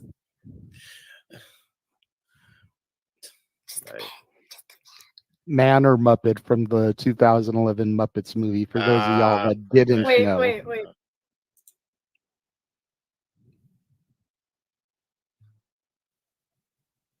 Before I leave, I'm gonna stay to hear Uncle Jeff sing "Let It Go," cause I don't want to hear it, but I'll do it. Yeah, we did get a super chat That's for okay. that, to be fair. All right, so Jeff Papa to sing "Let It Go" by 1 minute. Okay. those of you watching on demand that didn't watch last year, I apologize in advance for It's what you're gonna about be to the deal Adele with. Dazeem version. That's right. That's what it is.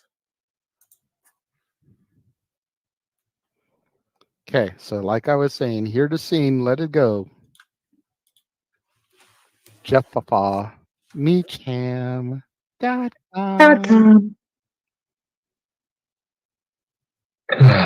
Can you all hear this in the background as I'm playing it? Because I can't do the song without the music. It'll throw me the hell off. No, you're good. We don't hear anything.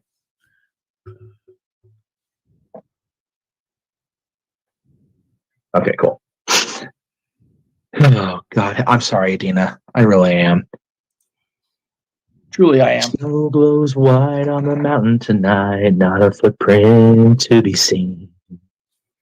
Kingdom of isolation, and it looks like I'm the king. Yeah, I changed it. The wind is howling like this swirling storm inside. Couldn't keep it in, heaven knows I tried. Don't let them in, don't let them see. Be the good guy you always have to be. Conceal, don't feel, don't let them know. Well, now they know. Let it go, let it go. Can't hold it back anymore. Let it go, let it go. Turn away and slam the door. I don't care what they're going to say. Let the storm rage on. Oh, never bothered me anyway. Yeah. The torture has been ceased. All right. There you go. Natalie, thank you so much for being part of this with us this evening. Thank you for staying with us past 1:30. Hopefully your mom won't kill you in the morning. If I don't see... Yes, Jeff. I was gonna say, I think just never mind. Go ahead and close it. It's fine. Go ahead. If I don't see you before, I will see you on Thursday. Okay. All right. All right. Thank y'all for having me. Good night. Good night, Natalie. It's been something. Right. Deuces. Deuces. And then there were 5. Something! Like Noah would say. Dropping off like flies, man. Chucking up the deuces. All right. So at this point, we have 5 songs left. Thank God. All right. 2 by James, 1 by Jeff, 1 by Walter, and Noah doing the Lizzie McGuire song. There we go. Perfect. All right. Okay. So James, which would you like to do first? Your Zippity. 30s or 40s song? Zippity doo dah, yeah. I'm doing that. Okay. Okay, here we go. Here to do Zippity Doo Dah, the Heb Man, James Hebert. Incorrect, because it's the return of Hebert Joaquin. Because it's a zippity doo dah, zippity a. My oh my, what a wonderful day. Plenty of sunshine headed my way. Oh dear Lord. Zippity doo dah, zippity a. Mr. Bluebird, he's on my shoulder. I don't even know how he got there. It's the truth. It's actual. That's not even a fucking word.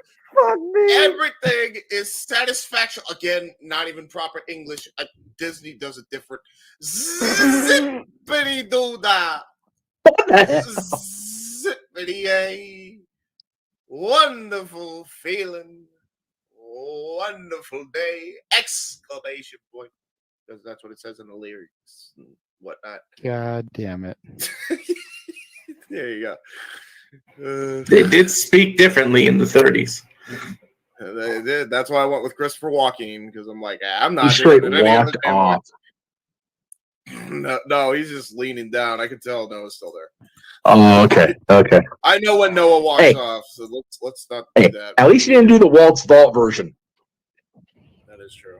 Yeah, it would better to be Christopher Walken. I think I broke Noah now. Christopher Walken, God. Oh my God. I had to do it. I had to hit him with it. Of course you did. You're a freaking idiot. Oh my God.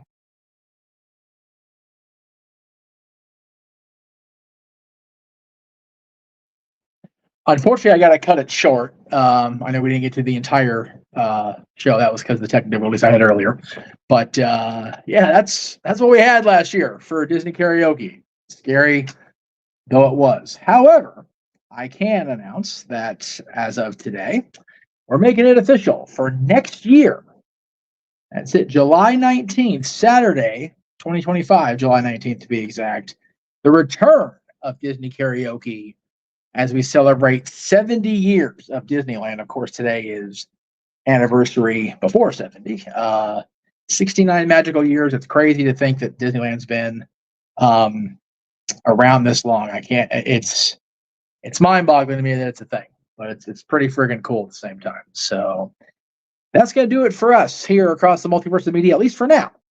We'll be back live at the bottom of the next hour, 7:30 Eastern, 4:30 Pacific, with our coverage of AEW Dynamite as it's streamed out on TBS and around the world. However, coming up in just a few moments here on the Greg Cherry brand and the Jeff Meacham Network YouTube, we'll be back with the Greg Cherry Show starting at 7 p.m. Eastern, 4 Pacific. Thank you, everybody, for tuning in. As long as you guys did, if you stuck with us the whole show, God bless you. You, of course, can always go back and watch both Dad's and Open Mic Night Disney Karaoke in the archives on the Casa and across the Jeff Meacham Network, Multiverse of Media. Tons of Disney content on both channels, and a few throughout the Multiverse of Media. It really depends what you're looking for. We've got movie reviews, TV reviews, song reviews,